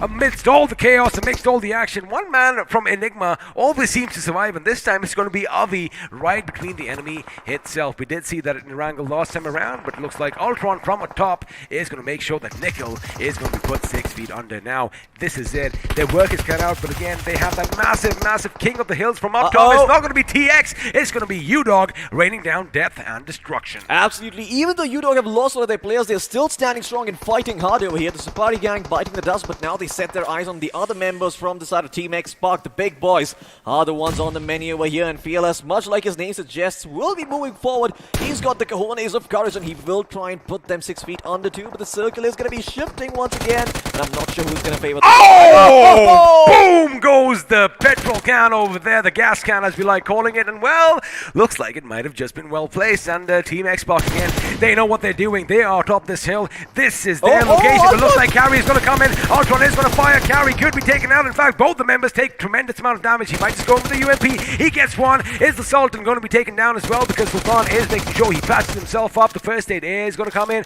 And now he might just peek. He might just shoot. But the question is he going to take down Team Xbox? Because, well, kind of looks like it might be against him. The odds are definitely stacked against him as Ultron is now waiting. And his teammate is going to hold the door here, Floki. Oh yeah, he's certainly trying to hold the door over here, but how long can he hold it for? Well, the Blues going to start moving in, and X-Pac will take that as an invitation to try and move a little bit further back. In the meantime, Scout Obi with the QBU, like you said, is finally being activated away from his high top position.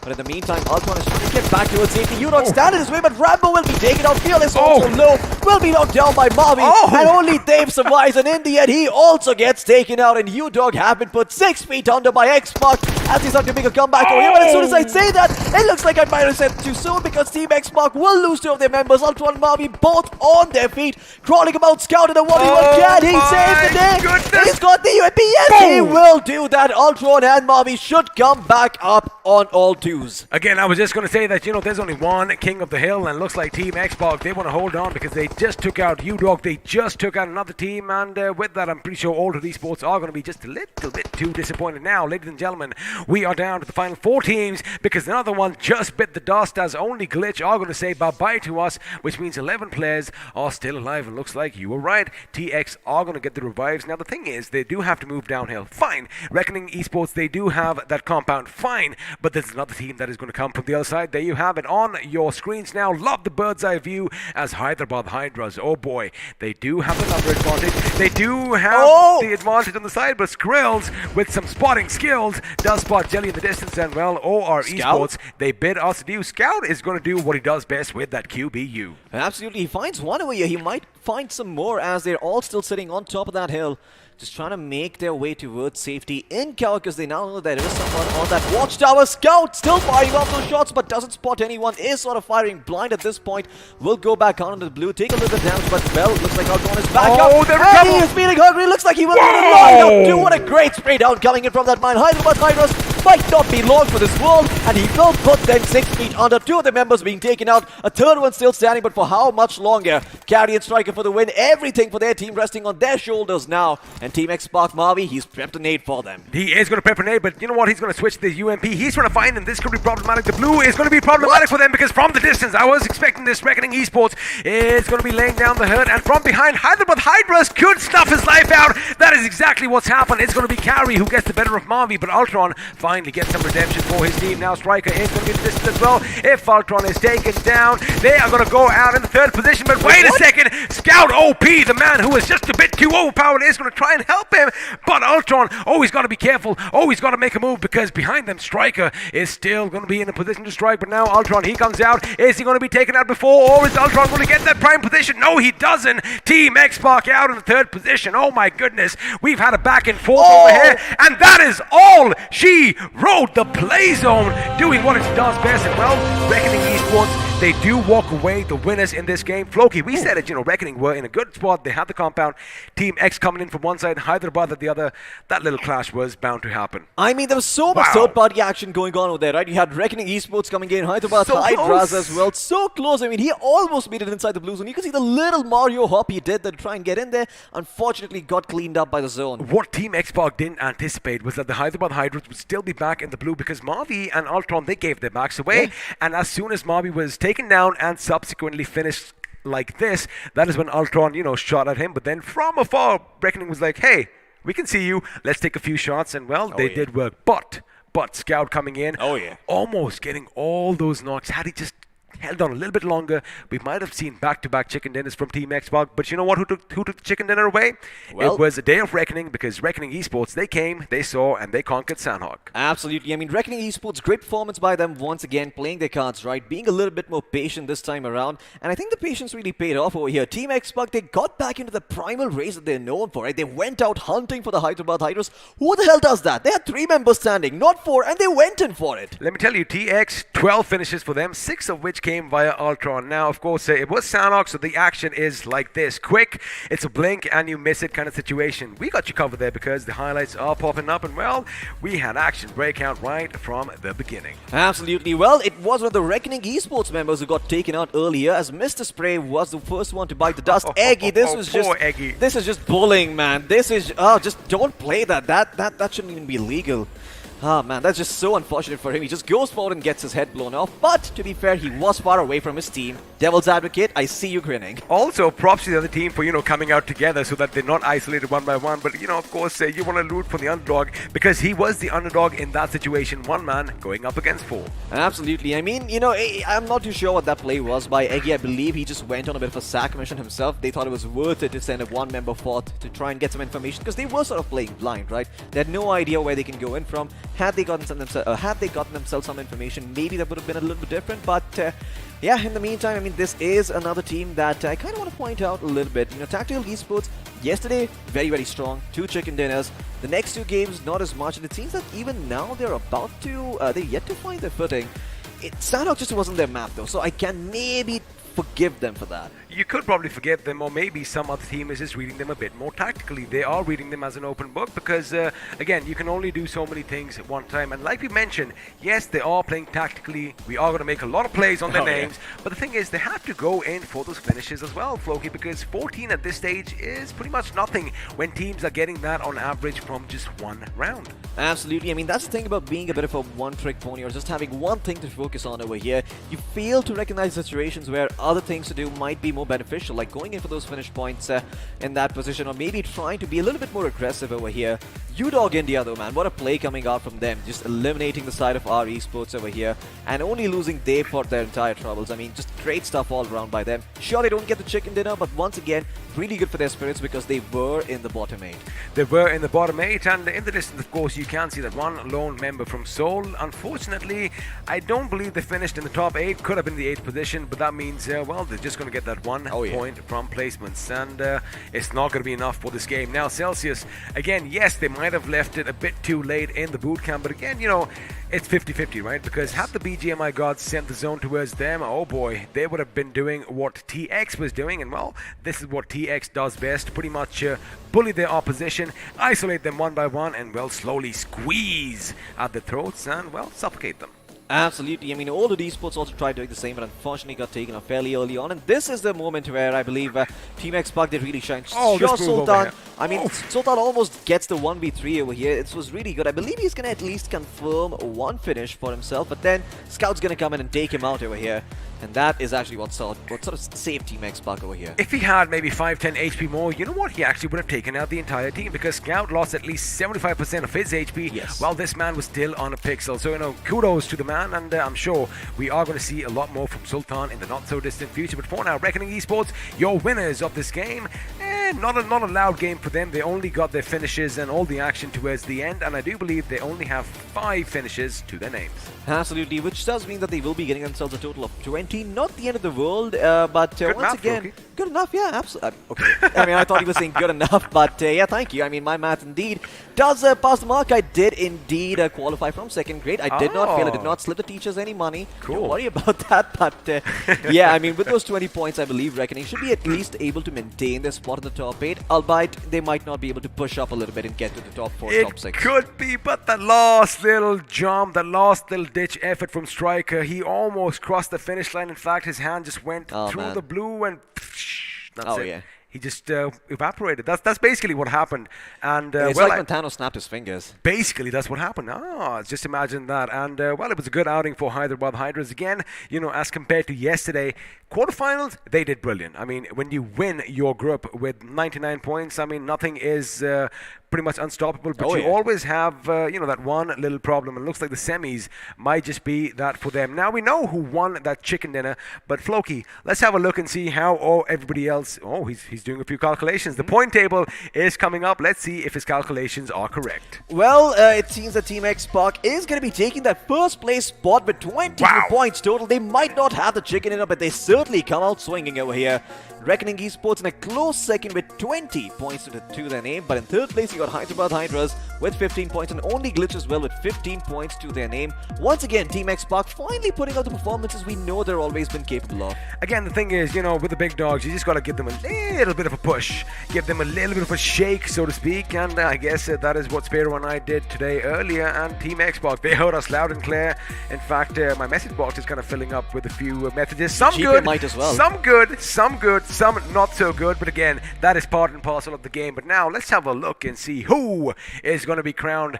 Well, before that, let's have a look and see what's happening on the other hand of this table, because we still have a few more teams, and this time Tactical Esports. Well, no tactics here in Sanhok as they walk away sans any points. Absolutely. I mean, Tactical Esports getting nada once again. It just seems to be a very 100-0 thing for them. Either they come out swinging, they get themselves tons and tons of points, or they get completely screwed over and they do only get themselves around 40 or 30 points to work with over the course of 2 games.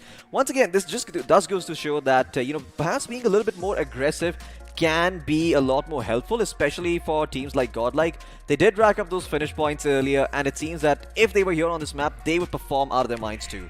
If, coulda, woulda, shoulda. I mean, you just love saying that, don't you? But now let's have a look at who is going to be crowned the MVP. No surprises here, as the iQOO MVP mantle goes to Ultron from Team Xbox with 6 finishes to his name. Absolutely, but 1,000 points damage done. Usually from Xbox it is Gil or 1,001. 1,000.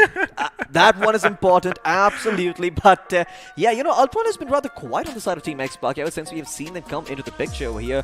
Usually, if there is someone taking the spotlight, it's either Marvi or Gil. Scout just trying to be more of that supporting role for the time being. But yeah, Ultron definitely a good player, and the MVP spot well deserved for him. Let's see what 4 other players are in his wake. It's going to be Fearless, Scout, Maxi, and DT69. Not gonna lie, from the distance, I actually thought it was again going to be another Team Xbox member, but it is going to be DT69 from OG instead. It is him, and of course we did see the 69s battled out earlier. Oh, Looks yeah. like only Glitch, they did come out on top. Now let's have a look at the match summary, because I know we all just love our stats, don't we? Because this time around we did have 72 grenades that went boom, or they might have popped a little bit of smoke, and I wonder if any of them blinded the enemy. But out of the 72, only 3 put people 6 feet under.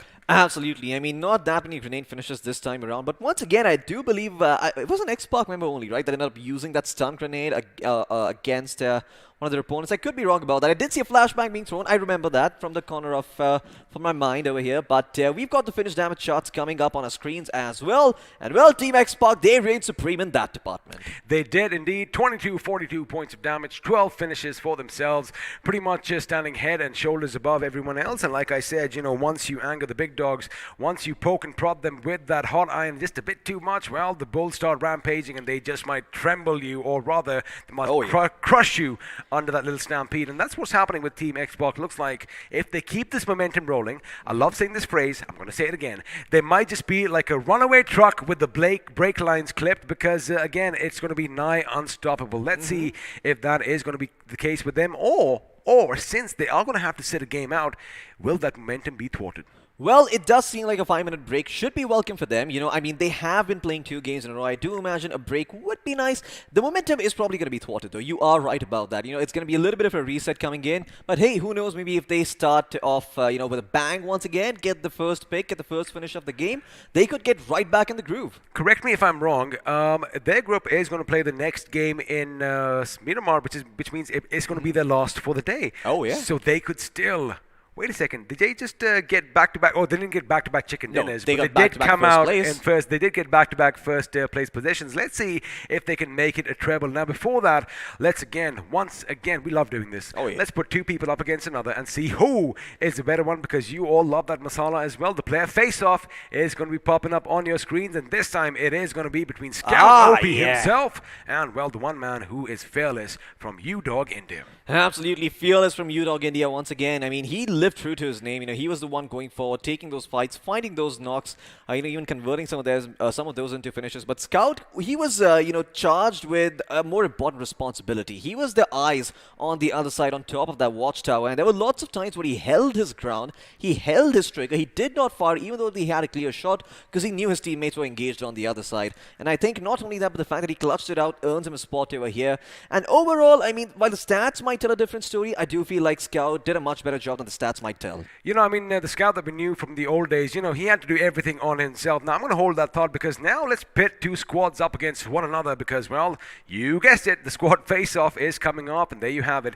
Team Xbox, although they did finish in the third position, they did manage to, you know, basically come above the Chicken Dinner winners, and, well, only Glitch did good as well with 9 finishes to their name. Now, coming back to my point, of course, you can read the stats on your screen, so I'm going to let you do that, but let me tell you a story. Once upon a time, Scout did everything himself. Now the fact that he has Gil, Ultron, and Marvi in his team, he can do what he does best, just, you know, provide all that information and, you know, get that nice little niche, well, scout role for himself. He can live up to his name, Floki. Absolutely. I mean, the scouting he did last time around was indeed OP. Very well justified by his name there with the QBU. We saw that. But not only is he very good at scouting, I believe he could have almost pulled off the clutch there as well against the members of, I think it was Reckoning Esports, who he was trying to take out early on, and then he had to go back on a bit of a rescue mission. I think he did manage to take down 2 or 3, if I'm not mistaken. And again, it all came down to the one last man, but that is all she wrote. He was taken down. Fortunately for him, or rather unfortunately, Ultron did try to come in, but again, nobody expected someone to be lurking out in the blue, and looks like we had some Shroud-esque moments, if you know what I'm talking about, you know, out in the blue and back in. We did have something like that, and Ultron did finally pay a heavy price. Now, you know, Spare was joking in the last time that, you know, a certain team would be checking corners. This time, teams are going to be making sure that the backs are literally up against the wall. Absolutely. I mean, I think Enigma gets the mantle for, you know, just keeping teams on their toes the entire time. I think every single time they've had something or the other weird happen to them, and they just come out on top. But I believe we have an interesting start coming up. Now, you can see my fingers all twitching right now because the overall standings are going to be popping up on our screens, and in the top, there you have it. OR climbing up, but it's still Skylights Gaming who do hold on to that mantle because they have that one extra chicken dinner. Absolutely. And well, if the chicken dinners were even tied, then they would have the positioning points to work with as well, because they've got 50 of those while OR only have 41. And that is over the course of 7 games for OR. So yeah, once these other teams or these other groups start getting a game in each, well, they might just be contesting them for that top spot too. EXO in 3rd place with 79, Godlike in 4th, R Esports in 5th with 64, and TSM in 6th. We've also got UDOG India moving up. I mean, I feel like the performance over the last 2 games have really skyrocketed them up over here in the top 8 spot. 58 points to their name, and you've got Hyderabad Hydras with 56 to work with as well. You know, we do talk about words like consistency, but at the end of the day, yes, of course, you have to be consistent. I mean, 1 good game and 10 bad games means that, well, you're going to be out of the tournament. But along with consistency, you got to have that balance. Now, if you just rely on position points, as we've seen teams do in the past, I'm going to bring up tactical right now. You know, it's like you said, it's a one-trick pony situation. I mean, you know, it doesn't really sustain all those points. You need to make sure you go in for the finishes as well. And, well, speaking of certain teams, let's have a look and see what's happening on the other side, or rather the second page, because Tactical Esports A, they are falling down the ranks. They were on page 1, but have a look at Team Xbox, ladies and gentlemen, from the bottom position. When I say bottom, I mean 24th. They've jumped half the group, and now they are sitting in 12 with 50 points to their names. Absolutely. You got Celsius Esports in hot pursuit too, but once again, Team Xbox, solely responsible for their own performance, have managed to propel themselves upward, and boy, at this point, the sky is the limit. They've still got 1 more game in the bag, and they could potentially make it to the top 8. Let's have a look at, well, the ugly and see who's here down in the bottom 8. 7C Esports, unfortunately, we did see them trying, you know, a couple of weird things early on in the game, but, boy, I don't even want to say the name of the team that is in that 23rd and 24th spot. It's, Well, if you don't want to, I'll do it. Well, Seoul, they definitely aren't having the best of days. Again, they still have a couple of chances because, again, remind you, every single team is going to be playing 16 games by the time the semifinals are done with, so they still have, well, 9 games in hand, and we've seen what Xbox did just moments ago. A couple of games could propel them to greatness, and well, we might just be witnessing that over here. But in the 24th position, it is 247 Gaming with 20. Now, you know, normally you would think if you play 24/7 and you know, you are going to get better, which of course they did do in the quarters. But again, you know, it might just not be their day. Also, the thing is, they are putting up some good fights. Let me just tell you that the damage is off the charts. However, they're surrounded by the enemies, and that is where the experience comes in. Absolutely. I mean, I think another thing about 247 Gaming that Spiro pointed out a couple of games earlier was the clutch coming in by Rahul. I think he did a 1v3 clutch of sorts, and it was amazing coming out from that man. I mean, I also remember Spiro was sort of dancing in the background when that clutch happened. He was so pumped about it. In fact, you guys can't see this, but he is trying to distract us because he still is dancing in the background. He got some good moves. But anyway, you know what we're going to do now? Let's get him on this side of the camera because you and I, we're going to head over for a quick little breather while you over there sit, relax, stays there because, well, the action continues on the other side of this short little break.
Enemies ahead.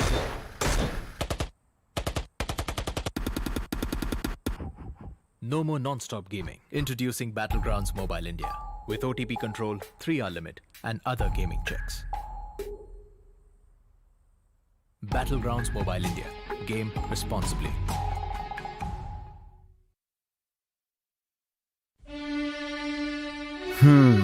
वो एक दोस्त game में फंसा, कोने में बसा, gang में अकेला, दिन का भूला. टाइम आ गया है for them to look up. रुक रुक रुक, पिज्जा है यार. हाँ, ये बेटर है. ध्यान से. ओके ओके, फोकस कर. अरे ऑसम यार. कोई नई स्ट्रैटेजी ट्राई करें? क्या बात है. श्योर? एकदम श्योर? मतलब मान गए गुरु. तो जैसा मैं कह रहा था, जब ये हद से ज्यादा हो जाता है ना, तो फन, फ्रेंड्स और लाइफ से ध्यान हट जाता है. तो कुछ भी करो, पर कैसे भी मेक देम लुक अप. अरे वाह, जल्दी समझ गए. Well done boys.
Ladies and gentlemen, welcome back to the Battleground India Series 2021, or should I say 2022? Well, either way, welcome back to the series and the tournament. My name is Floki. Joining me for this one is going to be the beacon and ray of hope, Spiro himself. Spiro, you had a look at the last map of Sanhok. You saw all the action breaking out. X-Spark topping the chart twice in a row.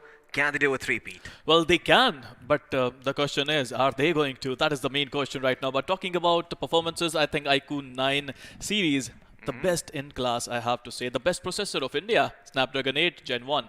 Absolutely. Well, it's got a Snapdragon 8 Gen 1, and not only that, but it's also got a dual charge pump which charges it up to 120 watts, making sure that you get 50% battery in a matter of 6 minutes. 6 minutes, just think about that. Half battery in 6 minutes. That is a short time to be waiting. And well, it's also got a dual X-axis linear motor which gives you better haptic feedback. So all that mumbo jumbo basically means your touches are going to be even more precise and all those headshots are going to be even more easier to land. Well, the feeling would be much better, to be honest. And yes, that would be just amazing. But you know what's amazing? These matches are just amazing. Talking about points table, I mean, some shenanigans are happening there. I mean, Reckoning Esports, Team Hyderabad Hydras, Team X-Spark, who were having none of it yesterday, they managed to make a comeback today. Yeah, they most certainly did. I mean, a lot of these teams like Team X-Spark, like you mentioned, and Team Hyderabad Hydras have been making a comeback over here. Well, speaking of which, here they are on our screens right now. We've got Team Hyderabad Hydras playing, we've got 7C Esports, Tactical Esports, X-Spark Seoul, R Esports, UDog India, and Enigma Gaming in the mix. Unfortunately, R Esports and Seoul not having the best of times over here, but hey, maybe this is the game where they can start making a comeback on the other side though. Well, they can make a comeback, but talking about Group C, we got Godlike Esports, Scarlats Gaming, Orclis 5, TSM, 247 Gaming, Team EXO, Revenant Esports, and RIP Mizo. Absolutely, we got a lot of great teams over here. EXO have also been playing rather well for this entire day. I believe they are in the second or third spot right now on the overall standings. But hey, who knows, this game might just change that. But are they going to go up? Are they going to go down? You're going to have to stay tuned to find out, because guess what? The map of Miramar is just about getting ready. All the players are on the spawn island, moving about, testing their weapons. You're just tying all their shoelaces, making sure everything is fit and proper. So let's jump into the map of Miramar and see what that map has in hold, or rather in store for us, while the players get ready on Spawn Island. These two matches are going to be super important, Floki. You know why? Because after today, 50% of semifinals would be over. You only got 2 more days to make a comeback if you want to. Yes, I'm talking about all these teams who are in the bottom 8 at this point of time.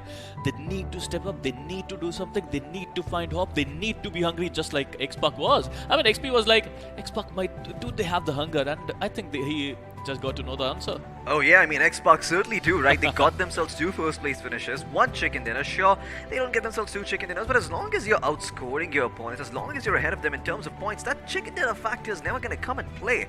So maybe that's going to be the approach coming in from X-Spark.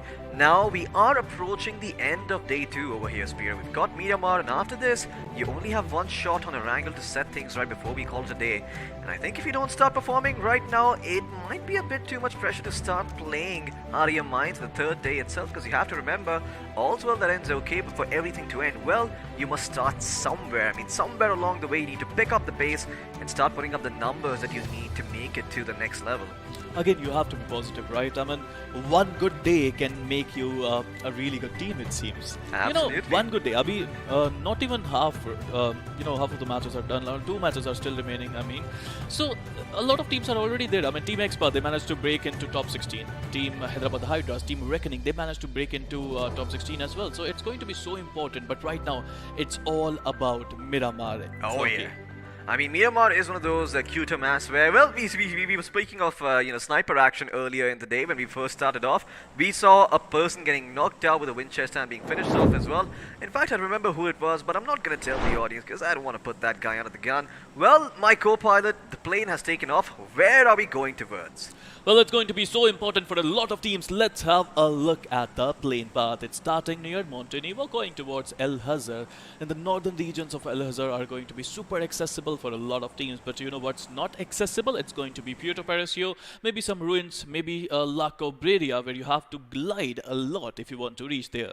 Absolutely. Torre Humida is also going to be one of those places that you're going to have to drop in super late. So perhaps if the circle doesn't favor you, rotating inwards can be a little bit hard. But Hacienda del Patron should be a place where we might see a couple of teams going up against each other, trying to contest them. Because, well, it is quite close to the flight path, and all of these teams are going to be dropping in early, trying to make their way towards, well, that general area. Although we do see a couple of teams going further up north towards El Pozo and Crater Fields. So hey, maybe we've got something new in store for us. Usually you don't see any teams dropping near Crater Fields, but it could also be that they're simply going up towards La Cobreria. However, I still long for the day a team drops in Campo Militar and calls it home. Well, it's going to be soon, Floki. I think Reckoning can go there if they want to. Meanwhile, they love to land near Torre Amuda as well. Talking about the zone, Hyderabad Hydras going towards Craterfield did a beautiful job there because they would find themselves in the zone. Talking about other teams, there are a lot of teams like Orglas 5, they're in the zone as well. Team Revenant. I think they already started looting, it seems. Yeah, it does seem like that is the case, but Seoul are also around the corner. Oh, no. No, Yuva, no. This is not the time for his internet to go away. This is the worst possible thing that could have happened. Let's hope, cross our fingers and pray that it comes back and he's able to get back into this game, but he was not moving, Spear, and you know what that means. I mean, you know a lot about AFK more than I do, but yes, Yuva is there, and I think he is AFK at this point of time. I would love to see if he would make a comeback really, really soon.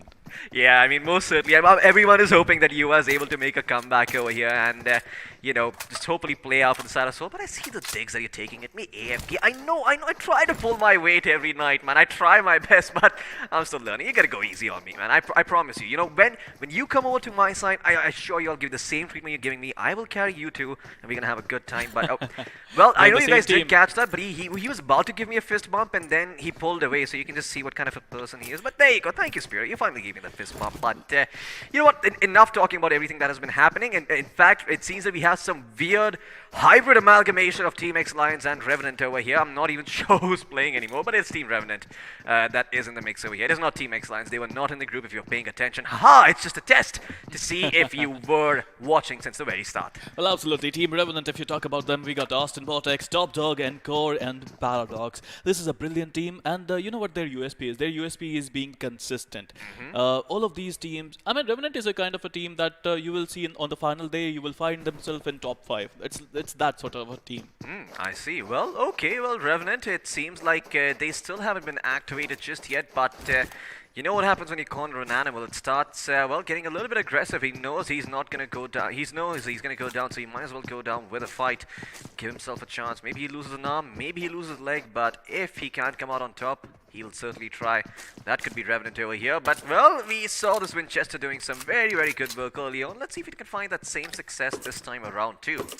As we turn our attention towards Hyderabad Hydras, who are having a fun time up north near the fields of La Cobreria. I mean, certainly not a great day yesterday, but today they managed to make a huge comeback. They found themselves in top 8. I mean, from the bottom page to top 8, this is just brilliant coming in from Hyderabad Hydras. Carry turned Assaulter now. He used to be their IGL, but now this guy on our screens is their IGL. Ace Black, he would love to make sure that his troops are in the zone and they are safe. Talking about other teams, I think Team Seoul is on the back foot. They don't have all 4 of the players. I mean, they still are alive though, but they don't have them because Yuva seems to be still AFK. Absolutely, Yuva still showing no signs of life over there. That is a little bit unfortunate, but you know what? I believe in the power of Seoul. Even though they might not have one member, 3 of their members could just be enough to get that chicken dinner.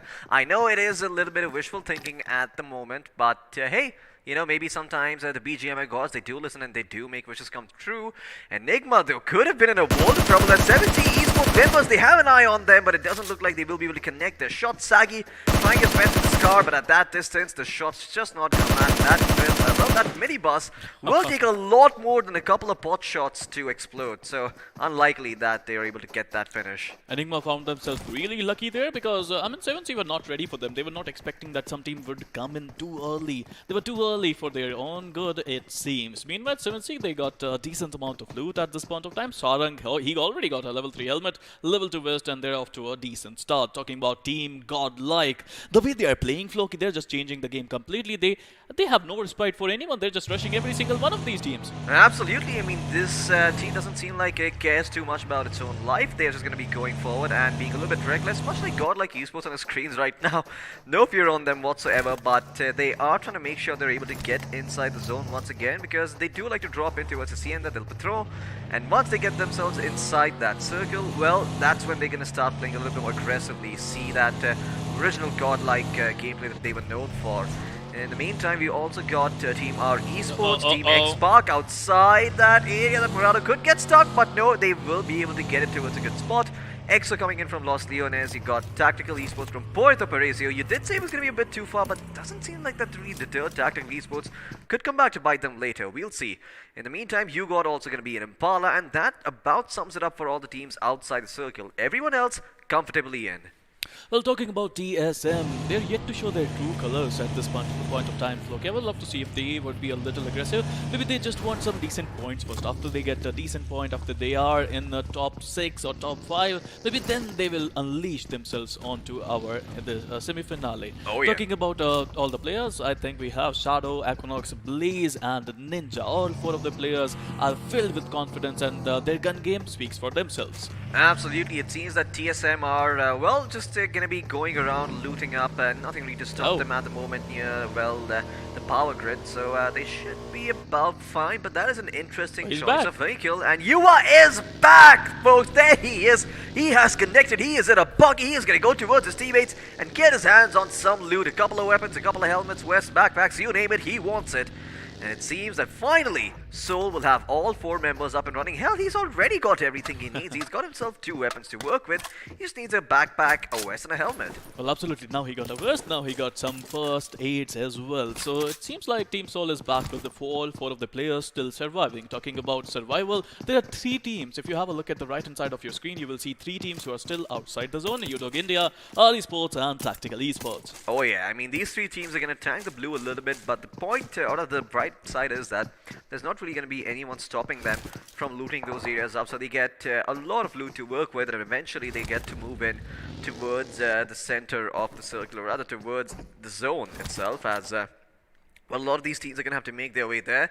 Although I do have to say, every single time Los Leones isn't in the circle, it makes for a very interesting match of Miramar. Absolutely. I mean, Los Leones, to be all honesty, it's a wonderful place. It's a beautiful place. I love Los Leones, but, everything is... It's too basic. Everything in excess is too much. I mean, we've been seeing a lot of Los Leones circle recently, so I think something else is good. Talking about good, we have Scarlet's Gaming, and boy, oh boy, they are good.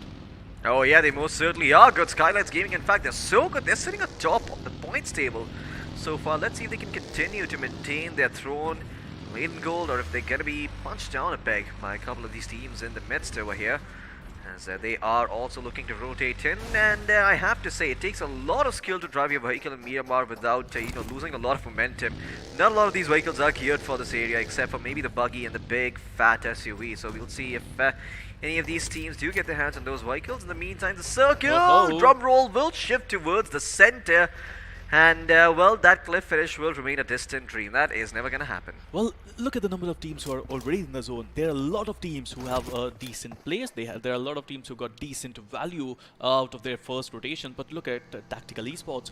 They're still trying to find a decent space in the zone. Absolutely. And given the fact that a lot of these teams are still outside in the blue, it does mean that all these teams are going to have a very, very rough time coming in, because they're all on high ground inside the circle, and they'll have a good line of sight on the outskirts here. So, yeah, I mean, all your favorite teams who are in the blue right now, as you can see on your screen, X-Pac, Tactical, UDOG, R, and EXO could be in a world of trouble, but in the meantime, someone else is in direct trouble. In fact, trouble of getting shot at. It's going to be the side of TSM coming under the fire from the members of 7 Seas. Well, we have to say it was not a day for yes, they are doing just that. Spray God just coming in with that M24 and getting the knock there, but Equinox with a beautiful cover took out a Spray God, and Sarang, he has to be responsible, but who? What just happened? Godlike comes into the mix, and yeah, it's Godlike joining the party. Absolutely, Godlike, they hear the commotion. They're a little bit upset that they were not invited, and they will find one finish as a result. They're like, well, you don't invite us, we shall have your heads. They've got one head to boot, but how many more can they find?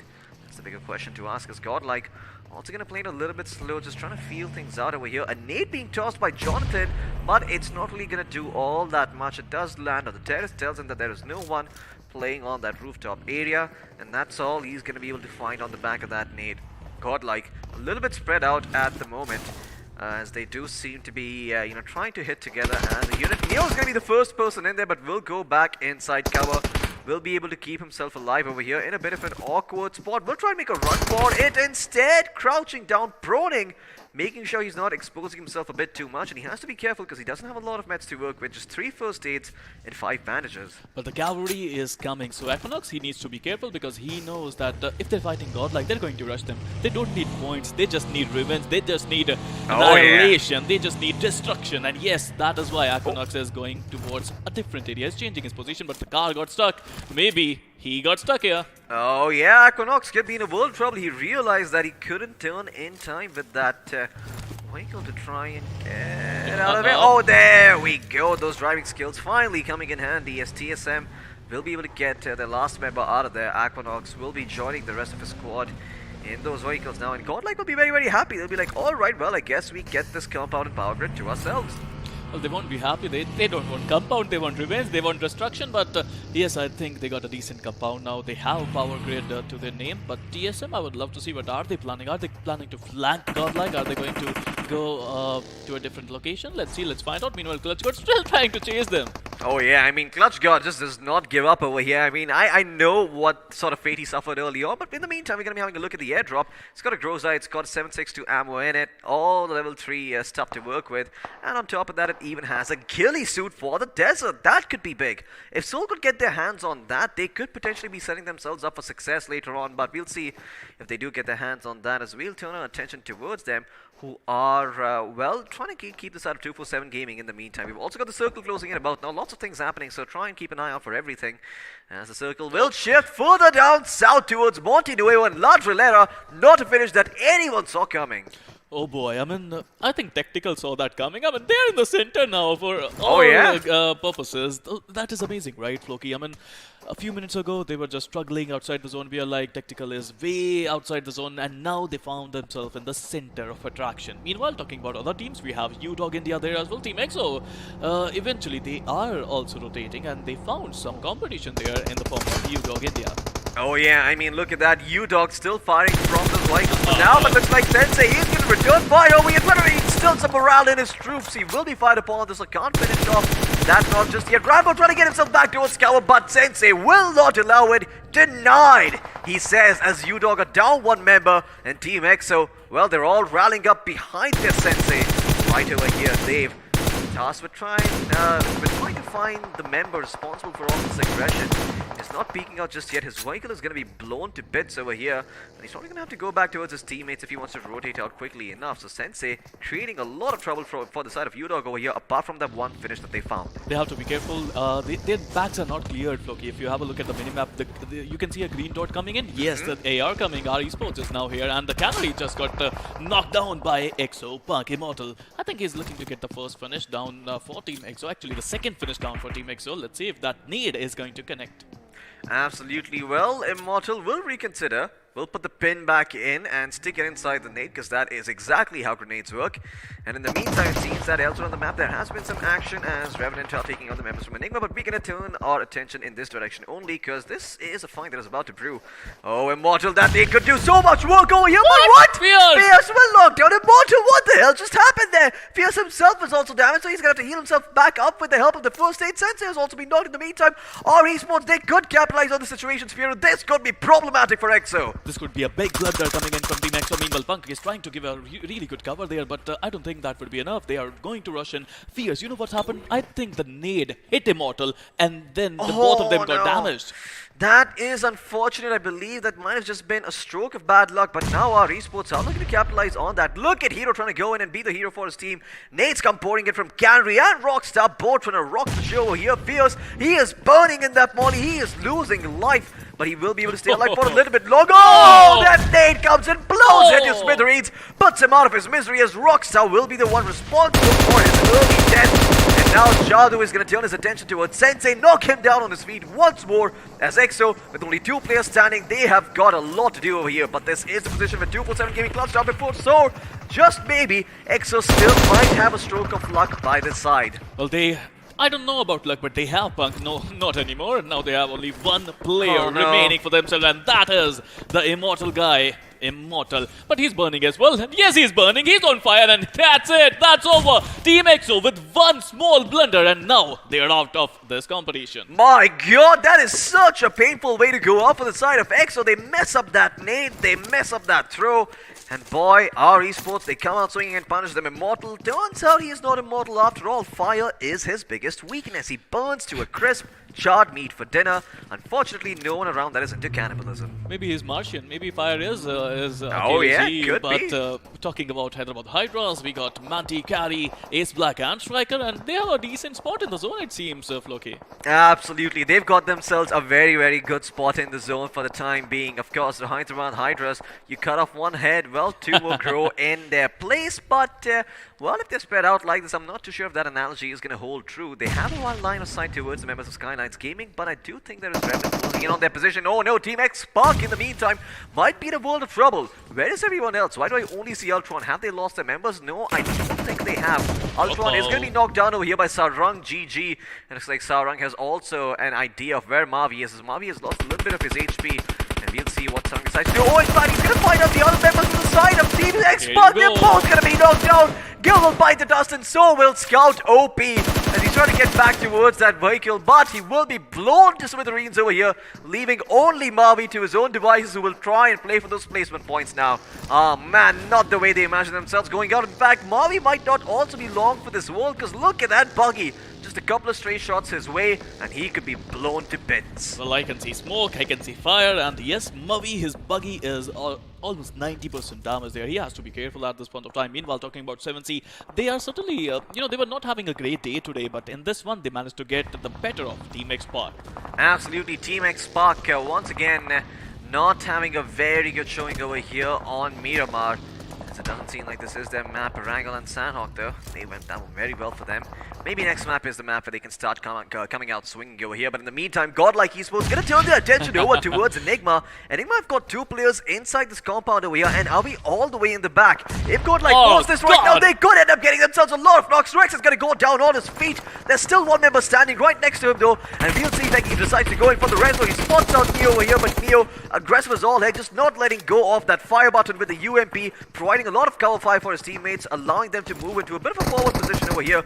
But Zygote thinking about healing back up. Could be a mistake. Neo, that nade is being prepped. You do not want a repeat of last time around, friend. That nade is going to find its mark. Yes, it is, but he's burning. He is on fire. A Molotov has been thrown in, and it might be the one that knocks him on his feet. In the meantime, Zygote is going to get knocked out by a member from Revenant. Top Dog is over here, and Revenant Esports are also looking to make themselves a part of this party, as Clutch God and Jonathan, the only members keeping their dreams alive. In fact, Clutch God was the only member keeping their dream alive at this point, and he's still standing strong, but for how long? Enigma hot on their tail. Rex looking to go forward with the M249, but I'm not too sure how much he can do. In the meantime, 247 Gaming have been eliminated, and so will these 3 members from the side of Godlike Spiro. This is not looking good. I mean, Godlike, we were talking about Godlike, right? They wanted to attack, they wanted to be the best team there, and they are doing just that. But right now, it's not working for them. Clutch God is the last man standing, and now his name is Clutch God, but right now he's on fire in the wrong sense, to be honest, because literally he is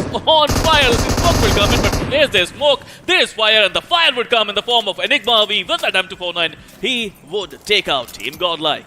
Absolutely. Now Enigma needs to be a little bit careful. Now that everyone around them has passed away, there is no aggression. There's only a couple of players to worry about. It's the Top Dog from the side of Revenant, who was looking in the direction, but even now he's moved away. In fact, Viru from Seoul could be in a little bit of trouble over here, as well, he does have his teammates to back him up, but it does seem that every single side that he looks in, or every direction that he turns his head towards, there's an enemy waiting for them over there.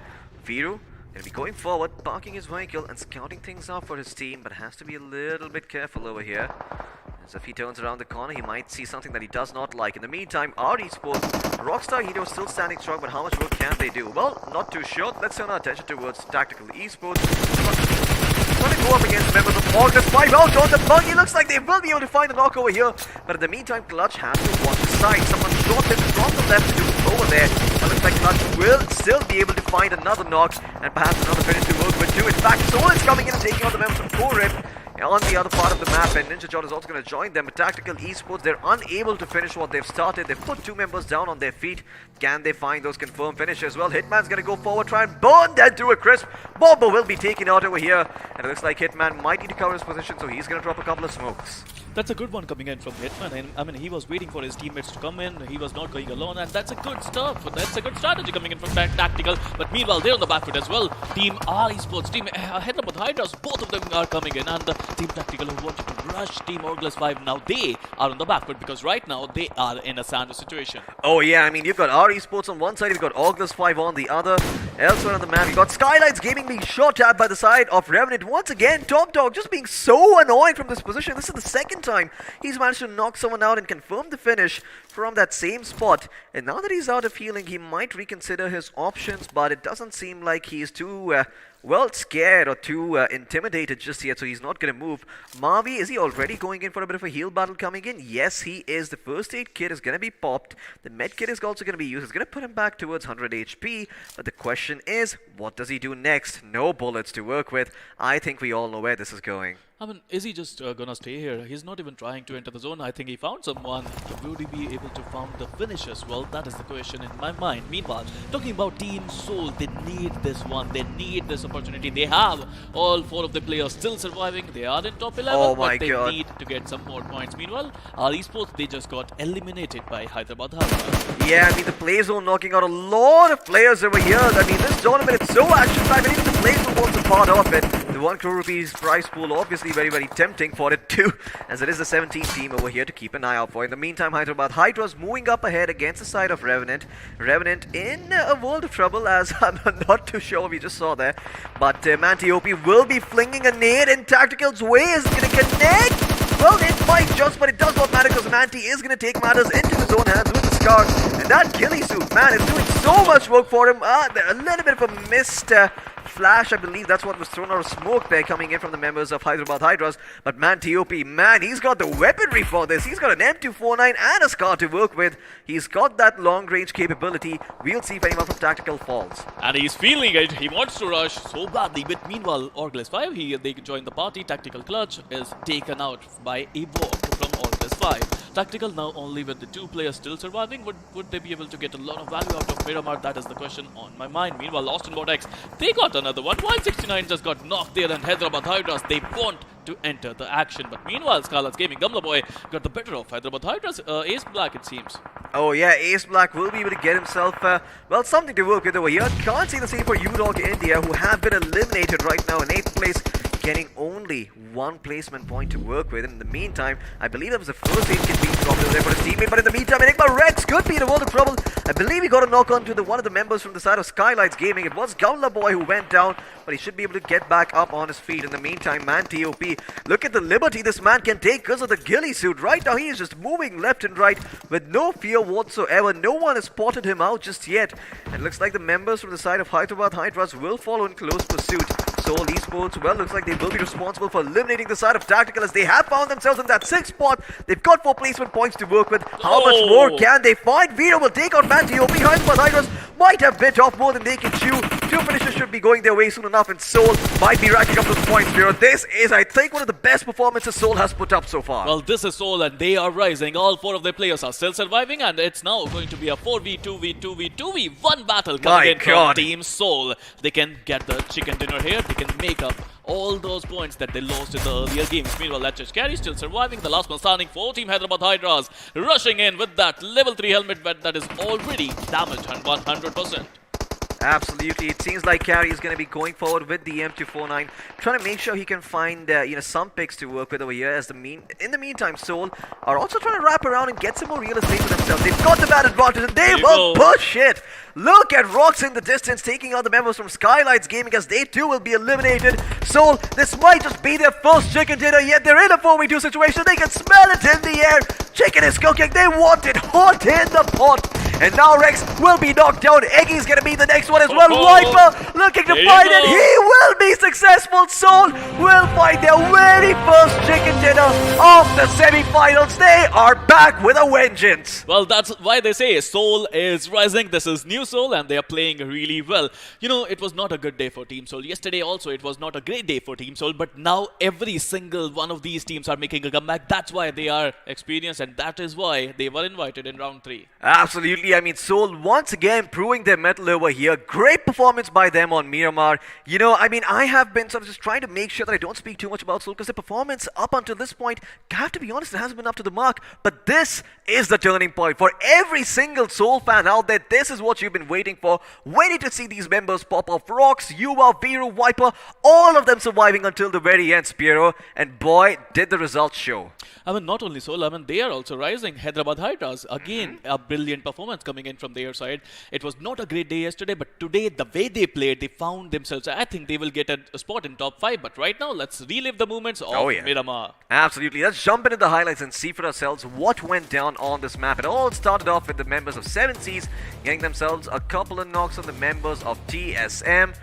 Well, TSM, they most certainly tried their best over here, but, well, they got a fair amount to work with. It wasn't a lot, but it was good enough. You also had EXO, you know, performing really, really well, but then getting eliminated in that 8 to 16 spot with only 1 placement point, not the way they wanted to go down. I mean, one nade can change the game, and it was eminent there. Oh, yeah? I mean, he managed to hit Immortal, it seems. No, oh no, it just bounced off the wall, it seems. That was a blunder coming in from EXO Fierce. Ah, yeah, that was a blunder coming in from Fierce. I mean, let's not talk about that. I don't think EXO fans are going to be too happy after that. But, you know, sometimes they do make mistakes. They too are humans. You have to live and forget. And hopefully they can move on and not let this hinder their performance in the upcoming games. Immortal, well, he's wondering why the hell does he have to pay the price for the sins of his teammates. And Sarang, my god, he lined up those two players so well. Look at that. Gil and Scout both bit the dust over there, leaving Mavi in such an awkward spot.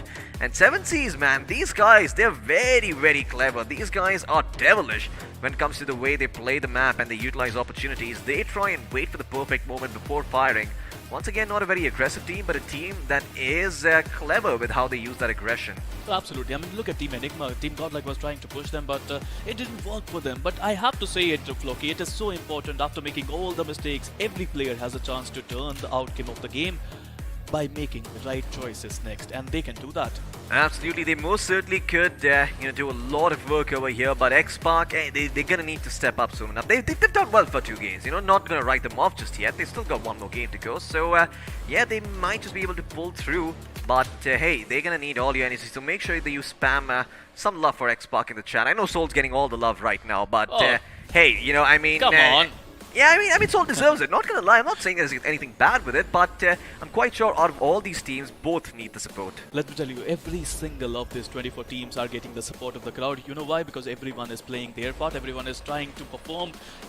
Even if you are not performing right now, that doesn't mean that you won't perform tomorrow. Tomorrow is going to be a new day for a lot of teams, and we might see some new names coming in, just like 247, because I think that is the only team that is not performing. Absolutely. I mean, 247 Gaming, even though they had that amazing clutch that we talked about earlier on the same map, by the way, Miramar, it doesn't seem like that was enough to propel them up in terms of points. But, well, Seoul, they certainly have a lot to be happy about because they got themselves, I believe, 10 finishes to their name. And at the end of the day, I mean, they are going to be getting a bunch of points and rising up on that overall point standing stable. But that is not something we're going to be showing you guys right now. You guys are going to have to, you know, just wait a little bit further. Watch the next map as well, and then you'll have the full story.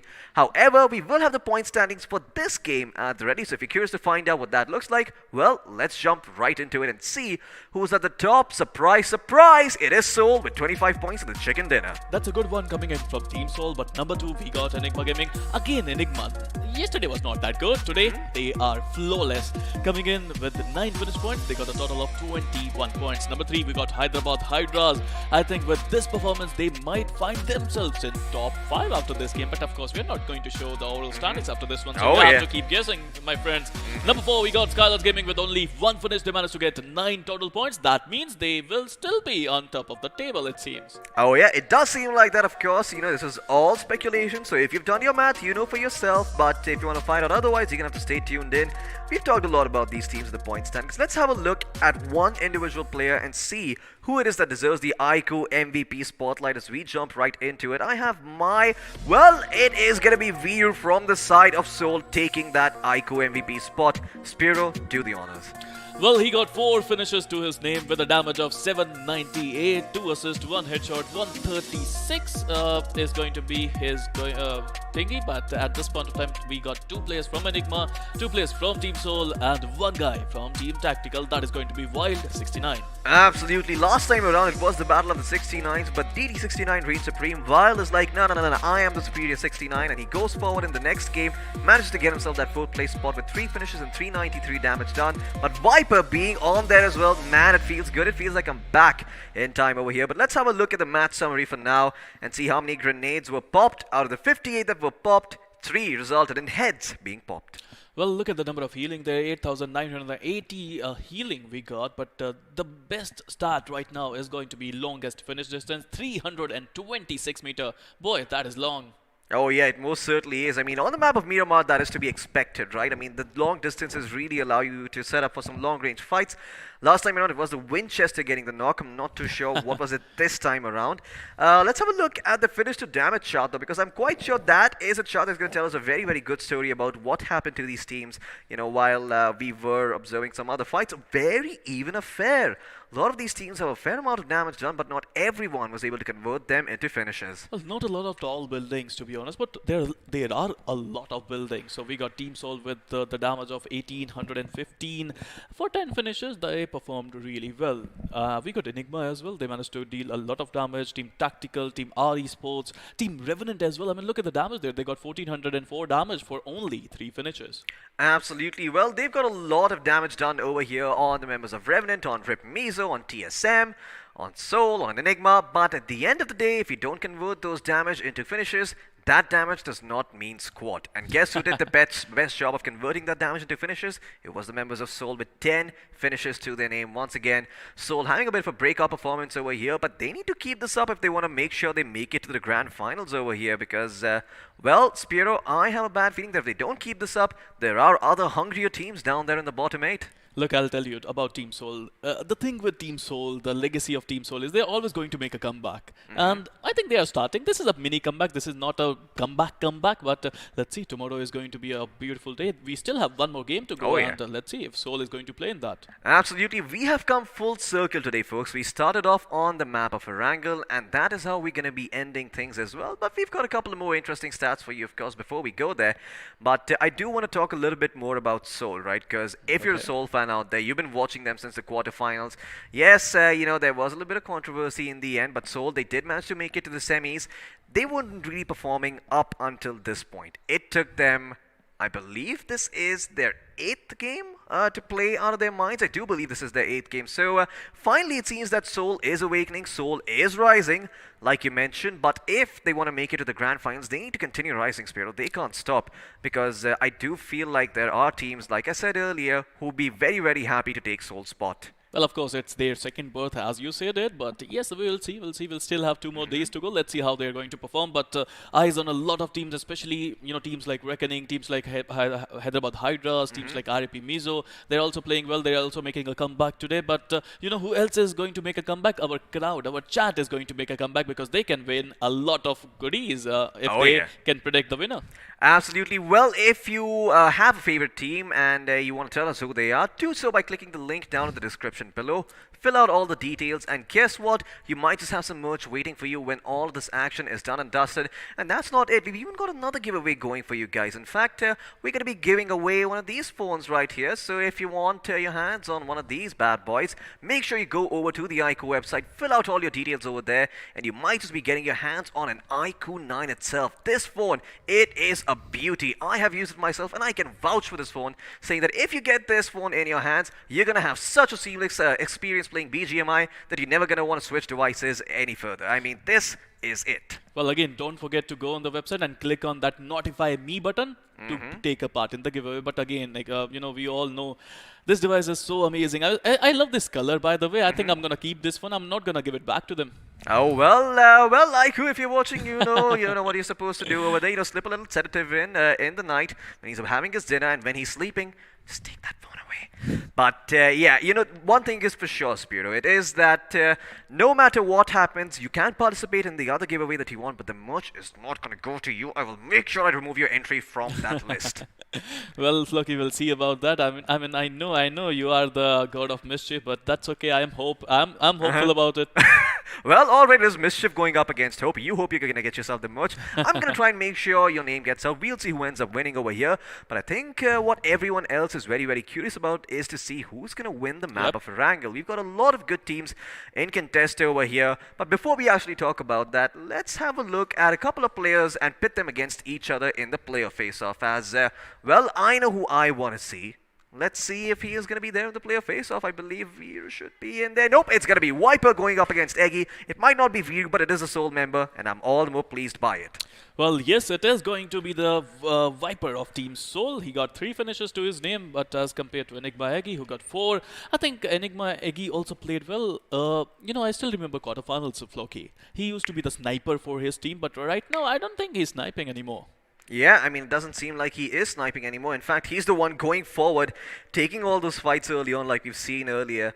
I mean, even on Sanhok, he was the man who went in, got double peaked and, well, put down. But let's have a look at another interesting stat. Let's put an entire team against each other in the squad face-off, see what that holds for us as... we jump straight into that. We've got Enigma Gaming going up against the side of Soul. 9 finishes for the side of Enigma, but Soul only have 10. 1,500 points of damage for Enigma, but Soul with 1,800. And it seems that Soul have just outdone Enigma by every metric imaginable. Well, absolutely. I mean, look at the survival time, headshot, assist, damage, finishes. In every single department, Team Soul played well in the map of Miramar. But the next map is going to be Erangel. A lot of pressure on a lot of teams. They need those points because after day number 2, you need to be in top 16.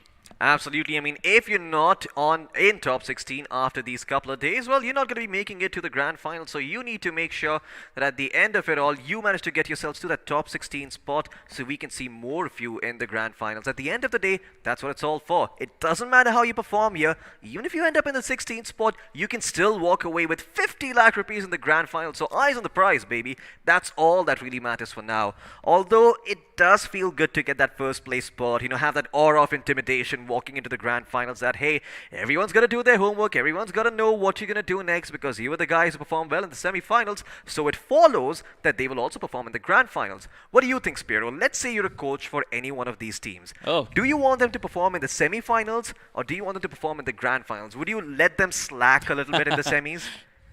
Well, I'll tell them first qualify. Well, first qualify through to the finals and then win everything. I mean, if I'm the coach, I bet they are going to win every single game, it seems. After saying that, I feel that I can sense some, experiment. Our co-caster, he must be laughing at me from some corner of the room. Absolutely. Well, there's going to be lots of hideous experiments happening in the 2 days gap from the semi-finals to the grand finals. There should be a lot of stuff going around, but I do see Experiment dancing in the background, trying to throw me off my game. But you know what, Experiment? You got to try a little bit harder, buddy. I'm not going to be thrown off my game that easy.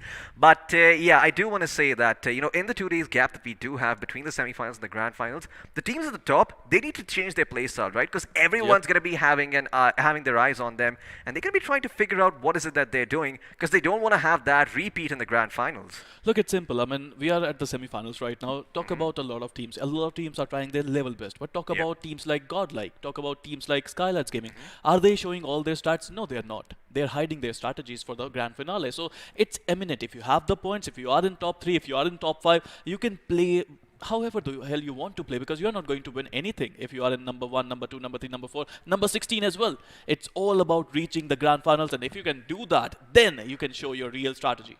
Well, that's all that matters, folks. I'm quite sure Spear is not coaching for any team right now, so if you want to pick him up, well, I'm quite sure his DMs are going to be open. Eyes on the prize. That are the words of wisdom being dropped here from the side of Spiro.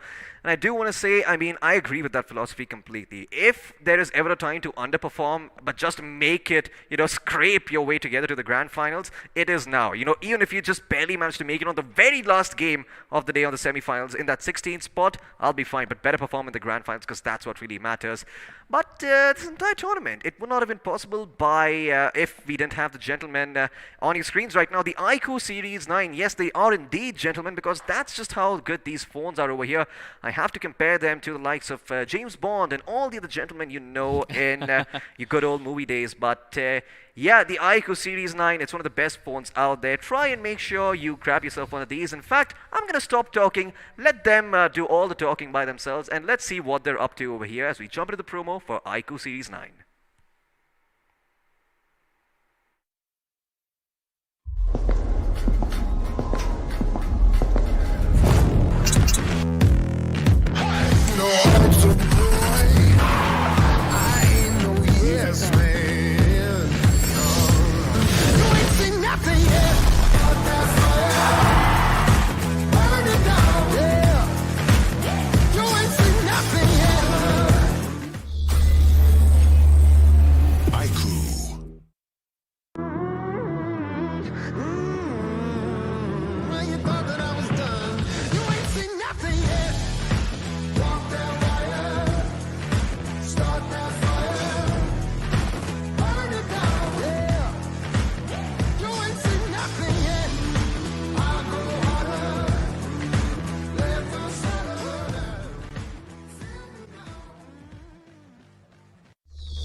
Well, welcome back once again to the iQOO Battlegrounds Mobile India series, and of course we have a little bit of a switcheroo over here because the experiment is back in, and well, the devil, the mischievous Floki is out.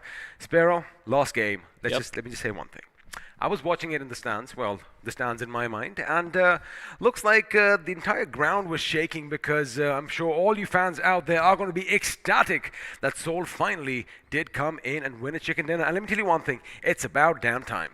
It was time. I mean, the time was ticking. It's semifinals, right? They have to perform. They have to create their comeback story. It's always the case with Team Seoul. They always make a good comeback. Well, talking of comebacks, let's see if any other team is going to do this the same, because the last game is in store for you. But before that, let's have a look and see which all teams are going to be battling it out, because we have Group A going up against C, and well, A consists of Reckoning Esports, Old Hood Esports, OR Esports, Only Glitch, Team Chicken Rushes, the Sapari Gang, the Lions That Love Roaring, Team X Lion, and of course, Celsius Esports. Well, again, Celsius Esports, they would love to turn up the heat in this. Well, this is Erangel, right? I mean, so far so good by Celsius, but they need to step up right now. Talking about Group C now, we got Godlike Esports, Scarlet's Gaming, Oglis 5, TSM, 247 Gaming, Team XO, Revenant Esports, and COXRP Mizo. I mean, all through the course of the day, we've been talking about the fact that, the teams at the bottom half, not the bottom half actually, on the third page in the overall standings, they need to definitely step up their game. Now,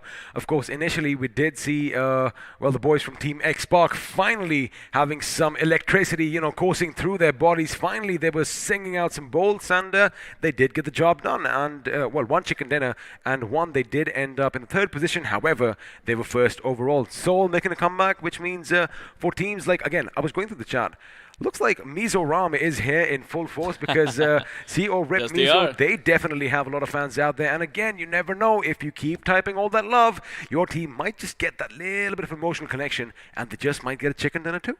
Well, I would just say that keep up the good work. I mean, every single one of the fans who are here, who are supporting any team, doesn't matter which team you're supporting. If you're here, if you're supporting any team, thank you so much from our end, because, you're doing a wonderful job. The team from Mizoram, young players, young kids, they come and they are having a boot camp in Delhi, and they are playing their heart out today. So shout out to them. Shout out to them indeed. But you know what? we are going to be jumping into the action soon enough. And of course, we always do love coming back full circle to Erangel. That is where we start things off usually on every single day. And, once again, as all the players are going to be on the spawn island jumping around, and some might just be standing still, some might be just in Zen mode.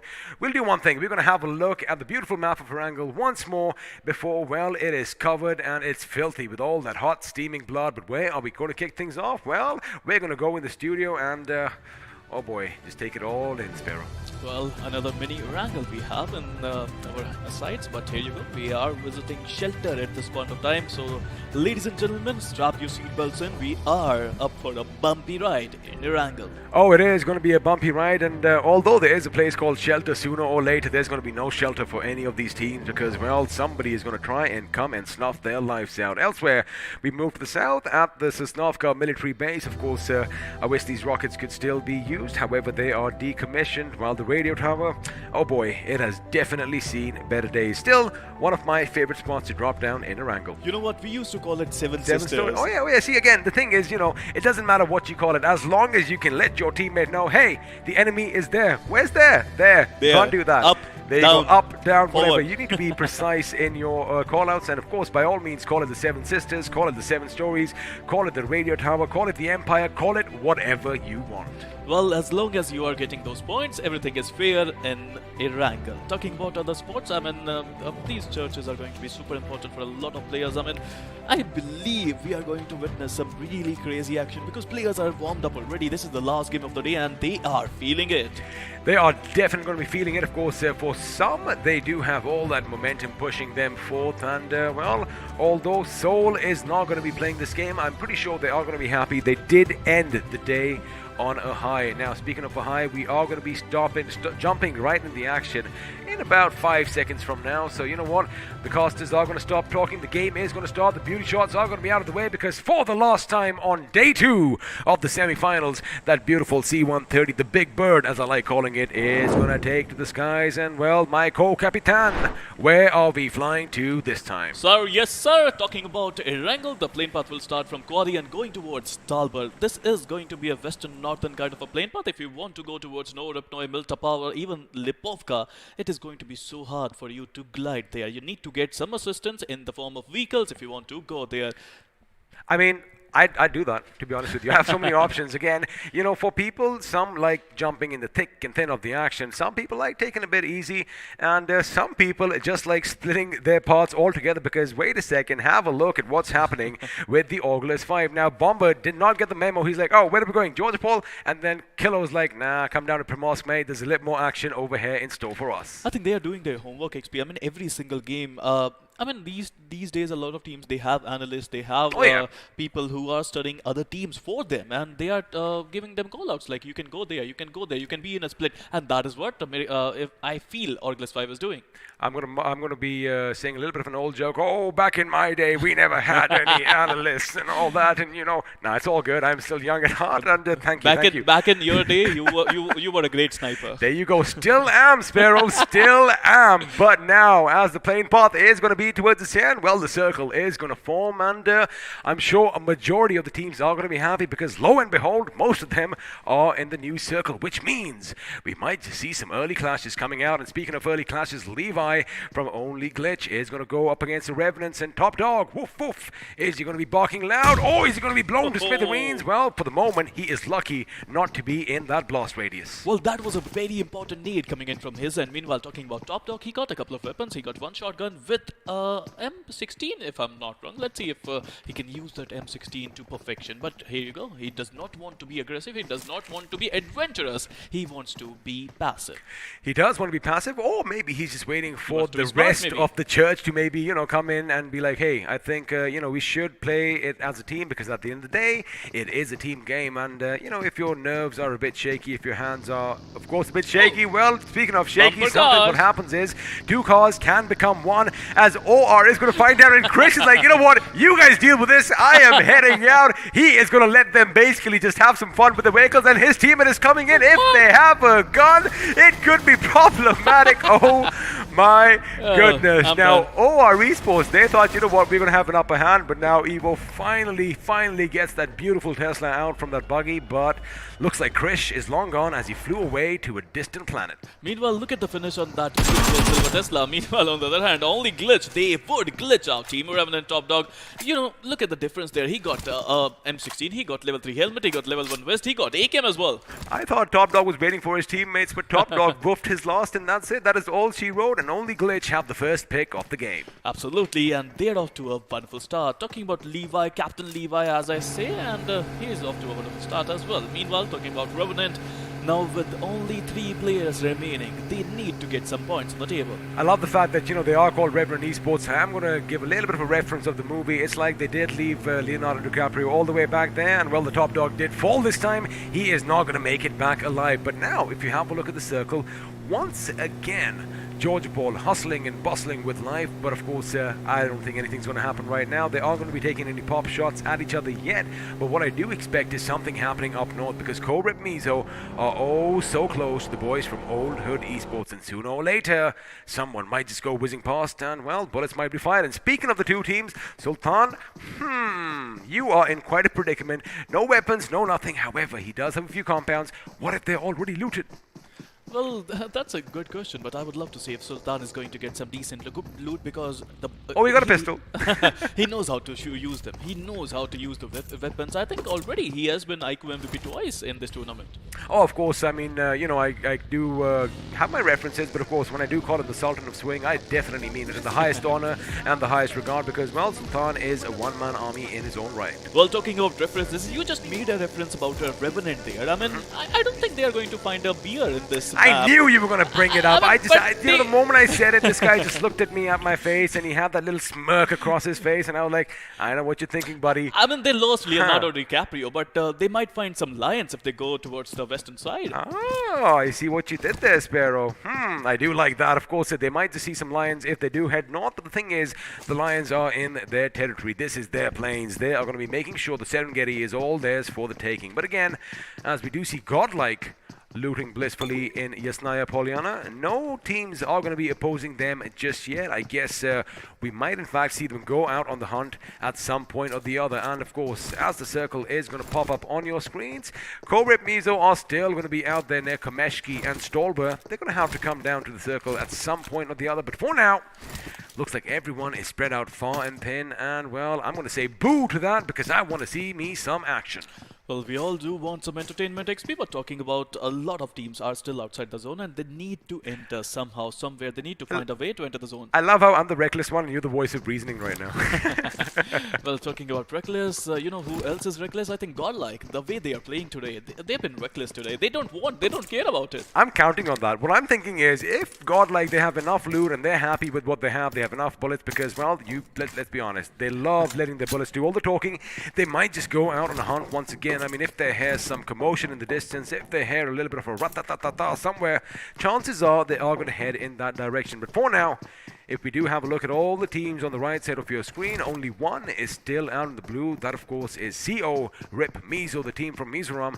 But again, they shouldn't find it too hard to make it to the next circle, because as of now, plenty of real estate in the first zone. Absolutely. Team X-Lions, they would love to have a decent spot in the zone. But at this point of time, I mean, imagine Wild. I mean, these Lions, they don't need weapons. But in this Erangel, they need a lot of weapons, and they need to know how to use them well. They do need to know how to use them well, because you said imagine, and I was like, imagine if all these people, you know, if they try to live in some harmony. That's not going to happen over here right now, because the name of the game is BGMI, and well, to be crowned the kings and walk away with the chicken dinner, you got to make sure you finish off your opposition. As Reckoning Esports, again, Northern Georgia, all to themselves, they are going to be moving down south at some point, but again, for now, they still have the circle, and again, I said again a few too many times, but again, they are going to loot to their heart's content. Meanwhile, on the other side, in the ghost town of Pochinki, there's only one team that is going to be scavenging for loot, and that team is Skylights Gaming, and I don't see anyone heading in their direction anytime soon. Well, to be honest, I have to give it to their analyst who did a wonderful job, to be honest. I mean, look at them. They never went to Pochinki before this tournament. They always go towards the school area. They love to study, but now they're in Pochinki. Like you said, you know, you are going to give credit to the analyst over there. Of course, looks like he or she or they or them could have been doing their homework, because again, all throughout round 1 up until the quarterfinals, Sparrow. Pochinki was deserted. It was a ghost town, and well, for now, Celsius Esports, they are out in the blue. That means the temperatures are going to be dropping just a little bit, and as far as, you know, the blue zone chipping away at their health is concerned, it's not going to be that drastic right now, but again, stay here for a few more circles, and that could be a different story altogether. Well, Celsius is a lovely team. They know how to play well, and you know, in this big tournament, they need to qualify to the grand finals. Once they do that, this would be a think perfect everyone story. needs to. This would be a perfect story, right? I mean, rags to riches, bottom to the top, and talking about top, here you go, mountain top, TSM once again on the Everest. Once again, because last time around we saw them just at this spot again, but you know what I believe? I think this time around they are going to have to move a bit further down south, as the circle could be coming down towards Gotka, and even Pochinki could still be in play for the next couple of circles. But for now, it is the Chicken Rushers that are going to be first to the move, and looks like they are going to try and find a compound pretty much dead smack center of the circle. Now, on the other hand, all those shots are being fired. Hold on, TSM 2, spot 247. Rahul coming in. Rahul is going to be under fire, but it's going to be from Yam, who's going to come in. He does go a bit mental as he does take down one of the big boys from TSM, as Ninja Jod is going to be down on his knees. Now, the thing is, TSM was spread so far and thin on top the mountain over here that they can't really come in and do something. But wait a second, I'll tell you who is going to be coming in. It's going to be the boys from Godlike. We called it, Sparrow. They're going to hear some gunfire. They are going to go towards it, because look at that. Clutch God already got the better of Arceus, which means now Z-God can basically unleash hell on Mental Yam. Well, the hot shots from Team Godlike has put up their dancing shoes once again, and they are rushing in. Z-God's coming in good, and he will get the better of Mental Yam as well. Meanwhile, talking about Team 247, they're only down with one member still surviving, and they need to figure out a way to get some points out of this game. Well, that one member is going to be pretty quiet right now, because the big boys, the Juggernauts, the Titans, the Old God themselves are facing each other as TSM go up against Godlike Gaming Esports. And ladies and gentlemen, this is going to be an epic fight. This is going to be a war of attrition, and TSM know exactly that. Pooja, on the other hand, is making sure that he keeps his quiet. I mean, I do believe it is a he. I mean, I'm definitely correct about that name, although, you know, it does leave a lot to the imagination. But now, TSM, they are going to back away. Godlike are going to be in a tricky situation because they are clumped, but their aggression is well known. But looks like Reckoning Esports want to play as well, because Mr. Spray just snuffed out Z-God's life, and if TSM are paying attention, expect them to U-turn, and now expect Godlike to be on the defensive. Now it's going to be a 3v3 situation. Meanwhile, Pooja, who's a fan favorite eventually, actually, I mean, he's just holding on his own, and he could be a surprising factor between these two juggernauts. I mean, it is the two gods versus the old gods, and here you go, Equinox coming in the open. That was a bad mistake, but it was Reckoning. Mr. Spray who got the knock, but the finish will go to Godlike Johnson. Mind you, Reckoning Esports is that compound down below this mountain, and from there they have the lay of the land, and well, they are shooting up. They are doing something unprecedented now. TSM are going to be unleashing over here. Clutch God is going to go on the right flank. Is he going to spot someone lurking in the distance? Is he going to spot Pooja? Because Pooja does spot him, and well, Pooja is going to shoot, but Pooja is going to be taken out as Clutch God, oh boy, living up to his name, make sure he survives by the skin of his teeth. Now Jonathan is going to be moving forward. They know that the enemy is nearby, but the thing is, Reckoning Esports could come under fire, because OR is moving in as Jelly is going to get a knock for himself. Well, Reckoning came in as a fourth party, but they just got fifth party, it seems, by Orange. Oh, I think OR Esports coming in. Even would get the better of our Reckoning Abrar, and they are rushing in. It's now in the favor of OR. They have 4 players still surviving, and they are rushing Team Reckoning. Again, 2 fights are breaking out just next to the hill. OR Esports taking the fight to Reckoning, and well, the grenades are going to be popped, smokes are going to be deployed, and elsewhere atop the mountain, you might just hear some shots in the distance. But for now, Vexy on the right flank for his team. He's got to be careful, because from atop he still could be spotted out. Evo's going in. Vexy is going to be the first in the line of defense. Is Evo going to go left? Is Evo going to go to right? We're going to have to wait and find out, because well, looks like Reckoning Esports, they were like, you know what, you can do whatever you want. We are out of here. Ta-ta, bye-bye. We bid you adieu. That's a good one coming in from Reckoning. That's a smart move. Oh, yeah. They still managing to survive there with 3 players still putting it all. But meanwhile, talking about the Goliaths, here you go. Godlike, the old gods with the new gods, and TSM plays. Trying to do the third party, trying to be a little cheeky there. He was hiding there, using the PvP advantage, but it didn't work in his favor. It did not indeed, and now Shadow is the last man standing for TSM. Question is he going to still lurk in the shadows? Is he going to hide? Is he going to make sure that the godlike, the demigods themselves move past him? Because, well, if you have a look at what they're doing, there might be a three-man squad, but they still are hungry. The circle is going to implode in on itself, and there you have it. You still have Pachinki in play, and you still have a lot of compounds of Gutka in the new kill zone. Now, TSM Shadow is moving back ever so slowly, but if godlike get a little bit of an inclination on them, they just might spot him and, well, put a few bullets in the back of his head. However, look at what's happening south of Pachinki, as Celsius could be on a collision course with Team XO. TSG is also there. I think all three of these teams are going to have a party just southern side of the Pochinki. But meanwhile, talking about godlike, I want to add a point here. You don't have to hold on to your point, Sparrow. Well, hold that thought, XP. Yes, let's go, TSG. They finally found some, I think, cars there. I think he ignored his daddy. He does not want to do anything with those vehicles, it seems. Well, let me tell you one thing, Celsius Esports, oh my goodness, things could have been heating up for them because TSG might have saved their life because, like I mentioned, Team XO was nearby as well. Now, the Safari gang unleashing hell. Meanwhile, on the other side of Gutka, we do have the Lions, but looks like they are not going to be out in the open. In fact, they are going to be caged in these houses, which is not too bad because, well, they do have all that fortification for cover. Elsewhere, Sultan is going to go down from Old Hood, but looks like OL are going to be aggressing as Kilo. He is going to move. He does deploy a few grenades. In fact, those grenades are a bit too long or a bit too short, depending on what the target was, because Crazy was a bit too long, and, well, Ayush was a bit too short. Now, they do see the buggy, and as usual, we see a vehicle out of its natural element. You always suspect there's a person hiding nearby, but let me tell you one thing, Crazy isn't so crazy. He anticipated that and has moved to the closest tree. Well, he's holding on his own, and I would love to see how long he can hold that position, because it's not going to be that easy. Even though they don't know the exact position, they know that someone is there, and it doesn't even matter. They don't have to know about it, because Reckoning would come in, and again with a third-party situation, they are going to get another finish. Skrills, the man who is packed to the gills with skills, is going to spot the enemy in the distance, and, well, just a few short bursts with the DP-28 is going to put, well, Crazy down in the ground. But for now, Bomber, he does know the enemy is coming. He spotted some muzzle fire behind that rock. His Paradox is going to take some much needed cover. But wait a second, his teammate Onko could be spotted in the distance. However, you got to be careful when you are on this flat top mountain tops. You got to be careful because you can get shot at from anywhere. As Evoke is just going to find out because, well, something happened, and now Paradox's grenade is going to send him packing to oblivion, which means OL, now losing one member, are going to be on a little bit of a tactical retreat. This is a chaotic situation because it's not only about Revenant. There are a lot of teams who are there nearby. Team Celsius, they managed to move out of that situation. That's a great move coming in from them. But meanwhile, all to Esports, they're on the back foot. Certainly,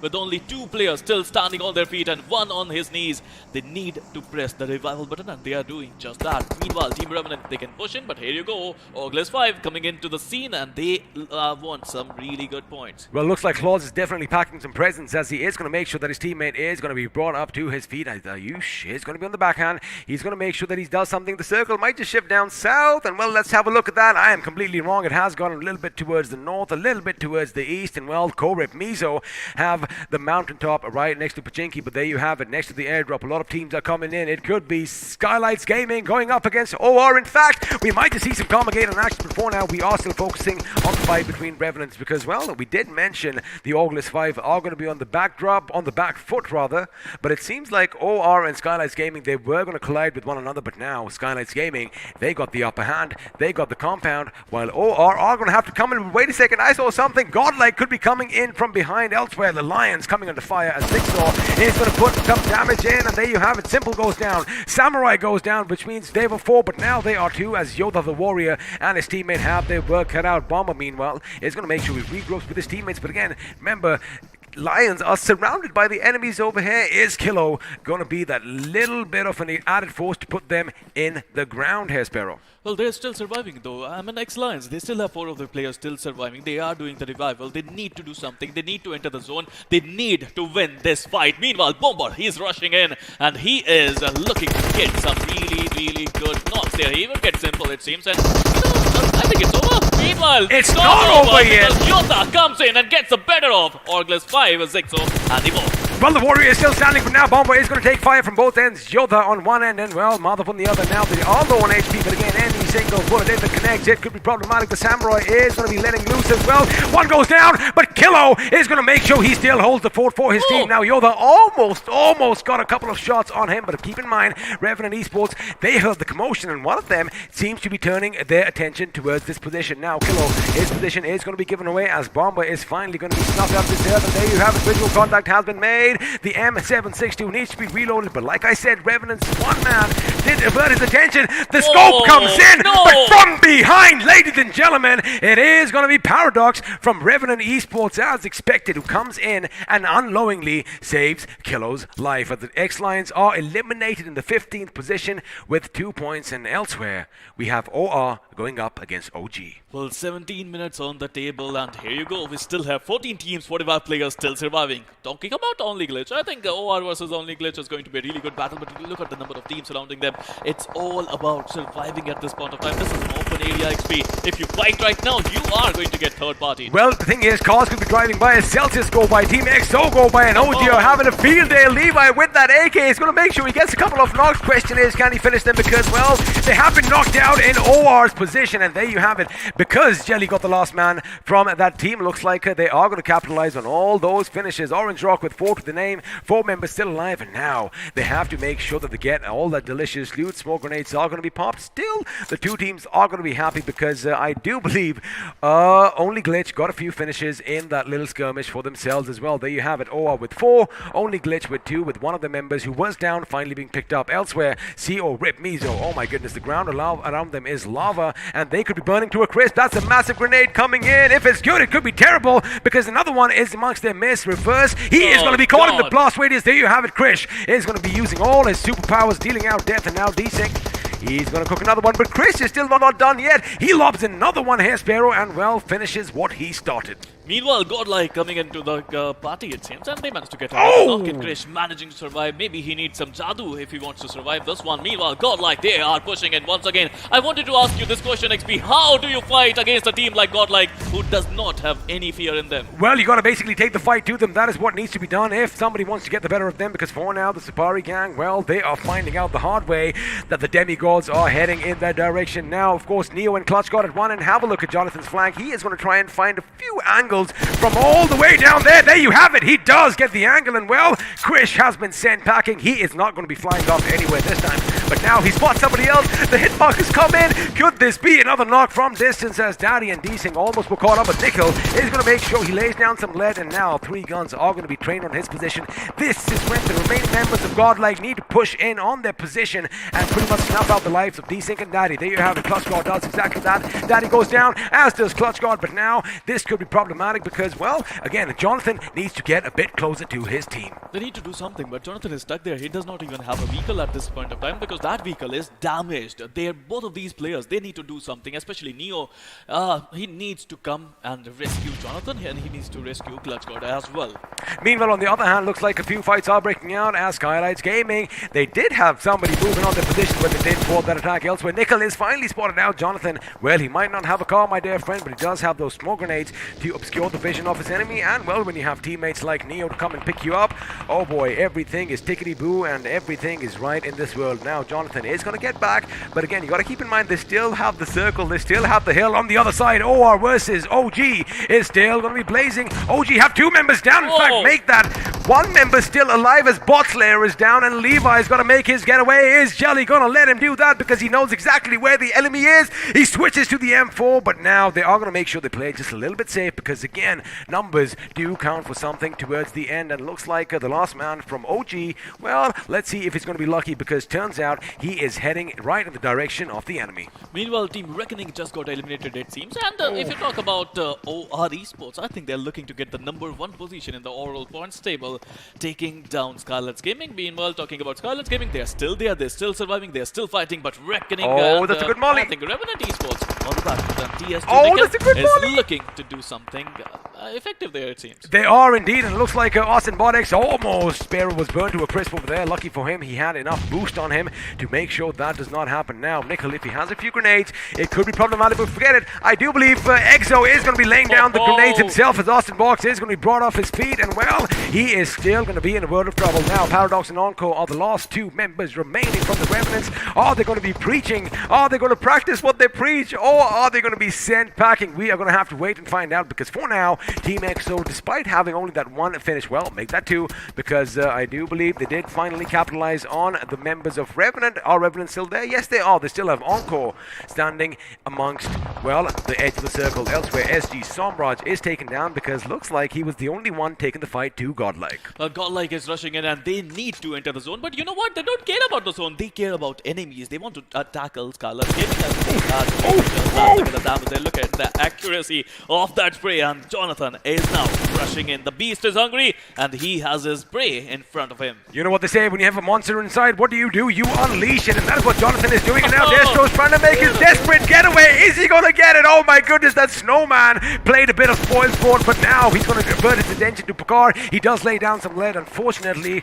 Oh, Mother Nature and the terrain is going to make sure he doesn't capitalize on that, but now Fierce through the smoke is going to be taken down as OR Esports in a world of trouble. Wexy taken down. I do believe they have been reduced to a a three-man squad, but now Jelly's taken down as well as always. The Sultan and the boys are coming in. Evo comes in as well. Evo's back is turned to the Sultan, but looks like they are still unaware of each other's position, but it is going to be the Sultan himself who's going to make sure that OR Esports are eliminated in the 8th position with 7 finishes, as now Godlike Jonathan is in a bit of a pickle. He's on the downslope. SG know exactly where they are. SG have some cover, and well, Neo finally makes it back to a little bit of cover for himself, but Jonathan is out. Godlike with 11 positions. They're looking really good. They found Pokar.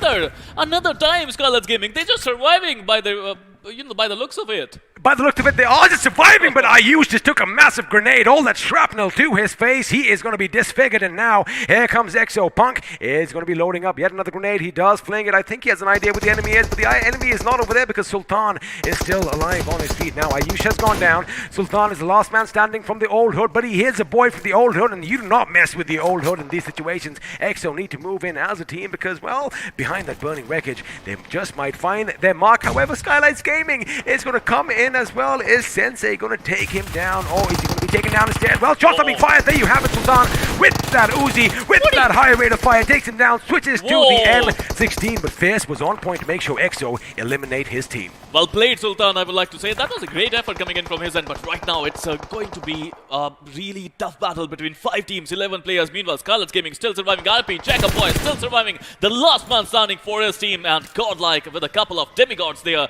They are looking really good. Meanwhile, Exo Sensei, he just got the damage from the zone. Now, the best thing is there is no team that is whole if or unless Exo do manage to get that little revive, and if that does not happen, well, looks like Godlike could just take this game because they do have the high ground as well. All the enemies are going to have to come to their position, but Neo is going to be spotted by Pokar, and now Pokar needs to make his move. They should know. There you have it. Speaking of needs to make his move, he is going to make sure he shortens the distance, but Jacob Boy could be in a prime position to do something, but it's Gumla Boy's grenade that's going to take Punk off his feet. Guess this Punk is not feeling lucky today. Oh, that grenade was just a bit too short, but now Pokar, he's going in. The sound has been given. Neo knows that. Klutzgod is going to go a bit further back. He's going to lie down. Well, Neo is going to bite the dust, but now Klutzgod could be in a position to do something. No, he's not, because Skylights Gaming are going to be coming in with full force. Gumla Boy and Pokar getting the job done. Godlike out in the 5th position. That's tabletoppers for you. Boom. You know, in a 2v2 situation, they managed to took apart Godlike. Now it's going to be a 4v2v1 battle between Exo, who got 4 of their players still surviving. Meanwhile, TSG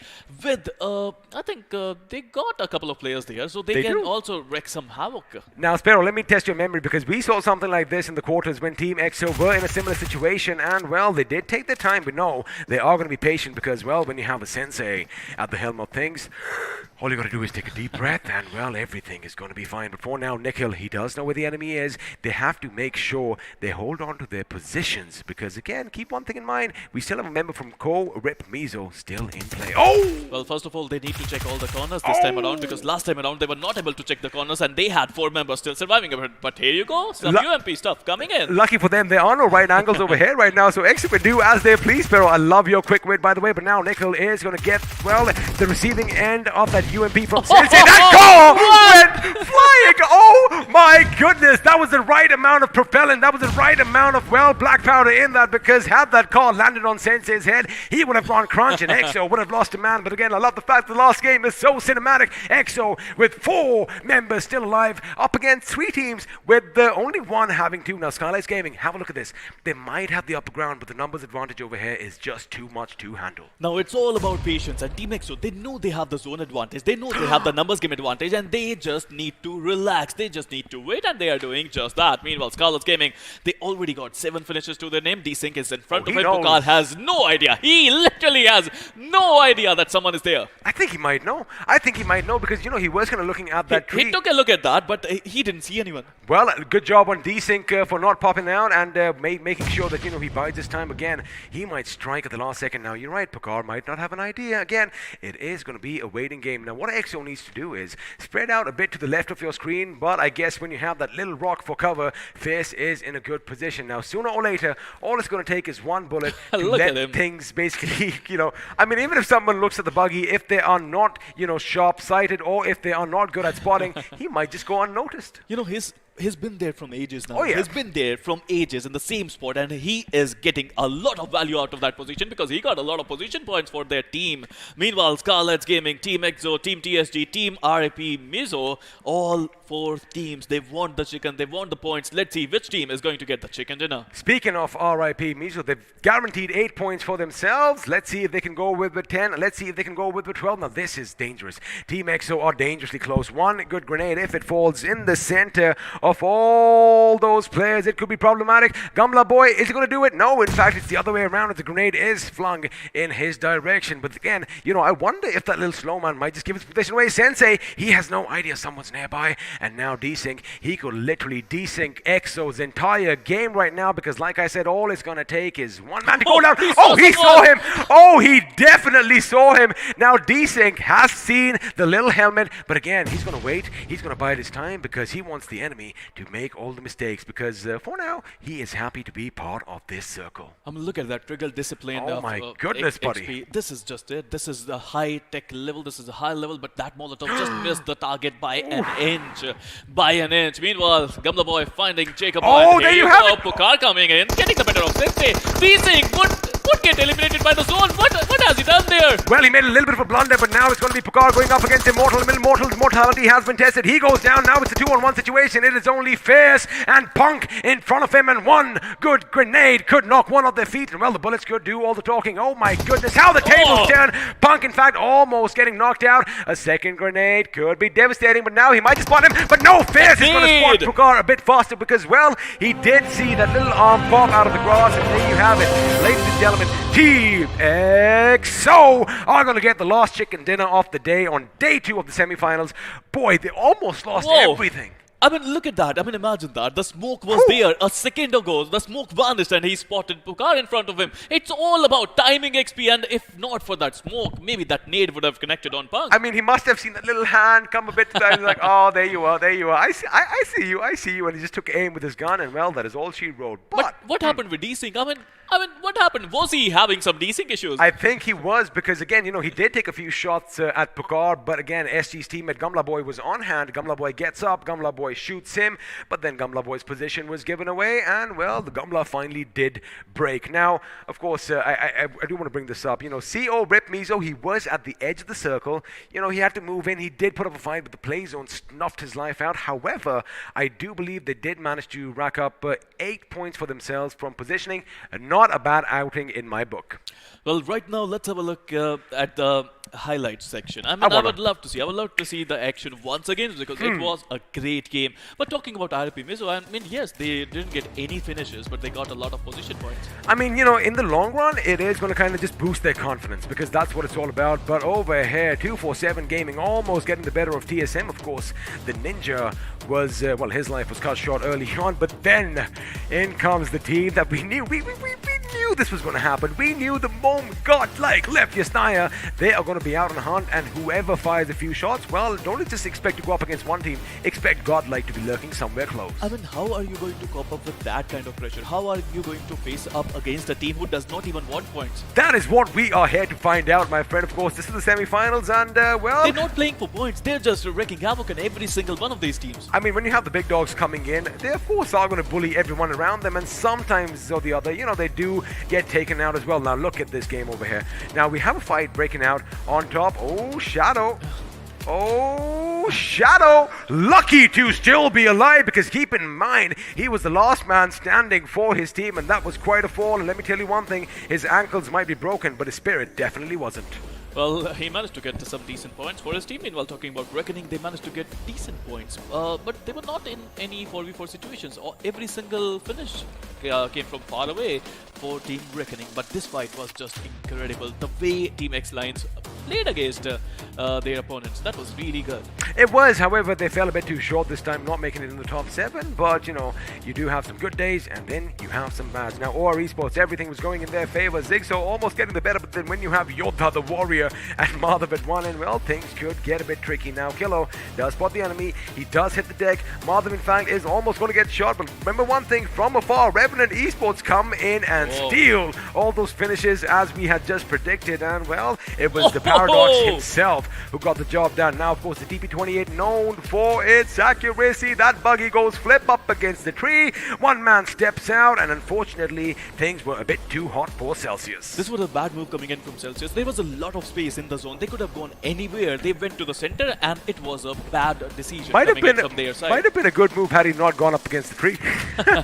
Well, I mean, I don't understand. Why are you going towards the center of the zone at that time? That was not the perfect time to reach the center. Well, that is of course, you know, what homework is all about, Sparrow. I mean, practice makes perfect, and if they do come back and have a look at the wards like, well, I do after every single cast, they might just do something, and that grenade is going to go boom. But before that, the play zone is going to snuff the life out of all those preachers. Now, of course, Jonathan almost getting a 4K over here for himself. He does get one, he does get two, almost gets Destro, but then he was out in the open for a bit too long. Now, Skylights, I mean, I have to say it. I mean, God, like, they had a couple of opportunities to take out Skylights quite easily, but meanwhile, I mean, OH, they just came in, they just conquered, and they just took out OR. Evo had no idea where to look.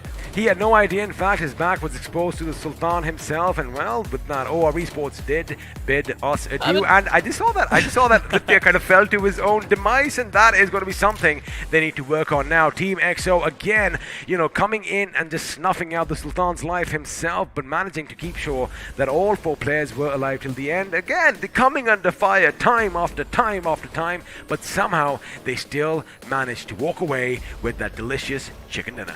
I love the fact that Scarlet's Gaming, they finally managed to take out God. Like, they pushed them, they took them out. It was a 2v2 altercation. That was a good one. Meanwhile, we have to there all she these blows! players. Here you go, it's coming, and it went. I mean, I suddenly realized Harry Potter, maybe Ron Weasley would be proud of that car. I like what you're saying. Yes, sir. Of course, that car kind of does look a little similar to that blue flying car as well. But again, I thought maybe there was a hydraulic lift underneath that, the way it sprung into action. But now, have a look at how quickly SG demolished 2 members of EXO to make sure that, you know, the odds are evened in their favor. But again, look at the timing. Look at the timing now. All right, there you have it, guys. Now, let me break it down. One grenade is going to go out. I do want to make sure we see till the end. There you have it now. Car is going to be cooking another one, and there you have it. The smoke goes.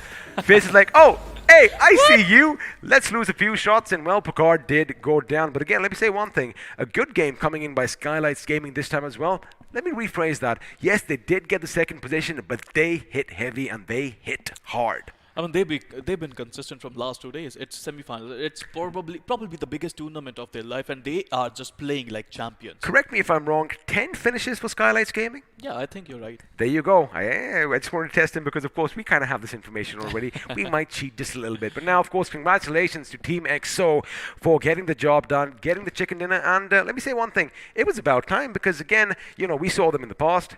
amazing. And in the semifinals, we know they can do better, and well, they just proved that. Well, again, I need to push away Godlike as well. I want to mention them. They got 11 finishes, even though they didn't get the position points they were looking I'm for. not surprising They got 11 finishes. I'm not surprised, but let's surprise a few of our viewers over here because, well, we do have some giveaways and all the winners are going to be popping up on our screens. And to start things off, we have Rahul Venkatesh Bottlewar, we have Vishal, we have Advit.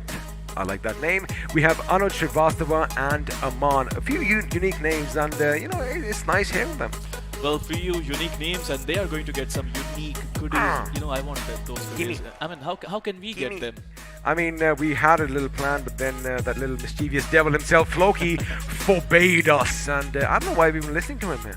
I don't know, but we have some more winners there. Hriday, Juneja, Vivek Mins, Parth, Pawan Singh, and Subha Mali. If I'm butchering that name, I'm really sorry about that, but we do have 5 more names coming in on our screen. Let me at him. Let's see if I can get this right, because although you did do a good job over here, we're going to wait and see if your name pops up. And again, is this the next page? No, it isn't. We still are down to the same one. So wait a second. We're going to hold on. Again, we're not going to be giving away too many merchandises to the same people, but looks like I think we're done for now. Yes, we're I done. think 10 is going to be all right for the night, because we still have a lot of winners. But you know what? We love the suspense. We love the drama. We're going to let you know tomorrow if you're going to be walking away, or if you are in fact going to be getting some BGMI merch, which means you will have to come back and see us. Well, again, they can win a lot. They can even win iQOO 9 series devices. If they all they have to do is go to their website, click on Notify Me button, and they would be in the giveaway section, and they might just get lucky. Floki did not mention anything about that. No. He did not, so we could actually do that. And speaking of iQOO, let's have a look and see who the iQOO MVP was from this last game, because, well, it is popping up on your screens right about now. And let's see if your favorite player made the cut, because it is going to go to Sultan, the Sultan of Swing from Old Hood Esports. Hat trick it is for him. It's for the 3rd time he's here now. And let's talk about the top 5 players of this game. We got SG Pokar with the damage of 1,115 it seems, but only 4 finishes. Oh my goodness, now have a look at number 5. Although he has 3 finishes, 12 hundo, Sparrow. That's Jonathan for you. That is Jonathan for you. We did see he almost wiped out Skylights Gaming itself, because Destro went in the car, almost got knocked out. The other man went in the car, I do believe it was Gumla Boy, almost got knocked out, but Mother Nature was the only thing that could stop Jonathan in his wake. Now let's have a look and see a couple of more facts and figures as the match summary is popping up on our screens. And well, the question is, if we had 106 grenades being used, how many of them ended up finishing people? Well, the short answer is 6. Well, I have to say that, when I see 100 nowadays, it's okay. It's normal. It's normal now, right? We have seen 142 as well, so it's normal. It's okay. That's okay. Okay. We've been desensitized to this now. Yeah, they played well. They played well. Let's give it to them. They played really well. But it's time to see the FD performance graph, and I would love to see if Jonathan is going to give 1,200 damage. I would love to see how much total Godlike has given. Interesting. Although total Godlike damage is going to be at 2581. I like the fact that a lot of other teams here, Sparrow, they had some fun. They got the taste of blood, because Team XO, the winners, have 1766. Skylights Gaming, the team that came in second, have 1898. And of course, all the finishes were pretty much distributed, well, pretty evenly amongst all the big boys. OR getting a big chunk of that, OH getting a big chunk of that as well, and of course, Team XO with 7 in the lead. Well, I can see 100 there. I mean, Team Celsius, they would be seriously disappointed. They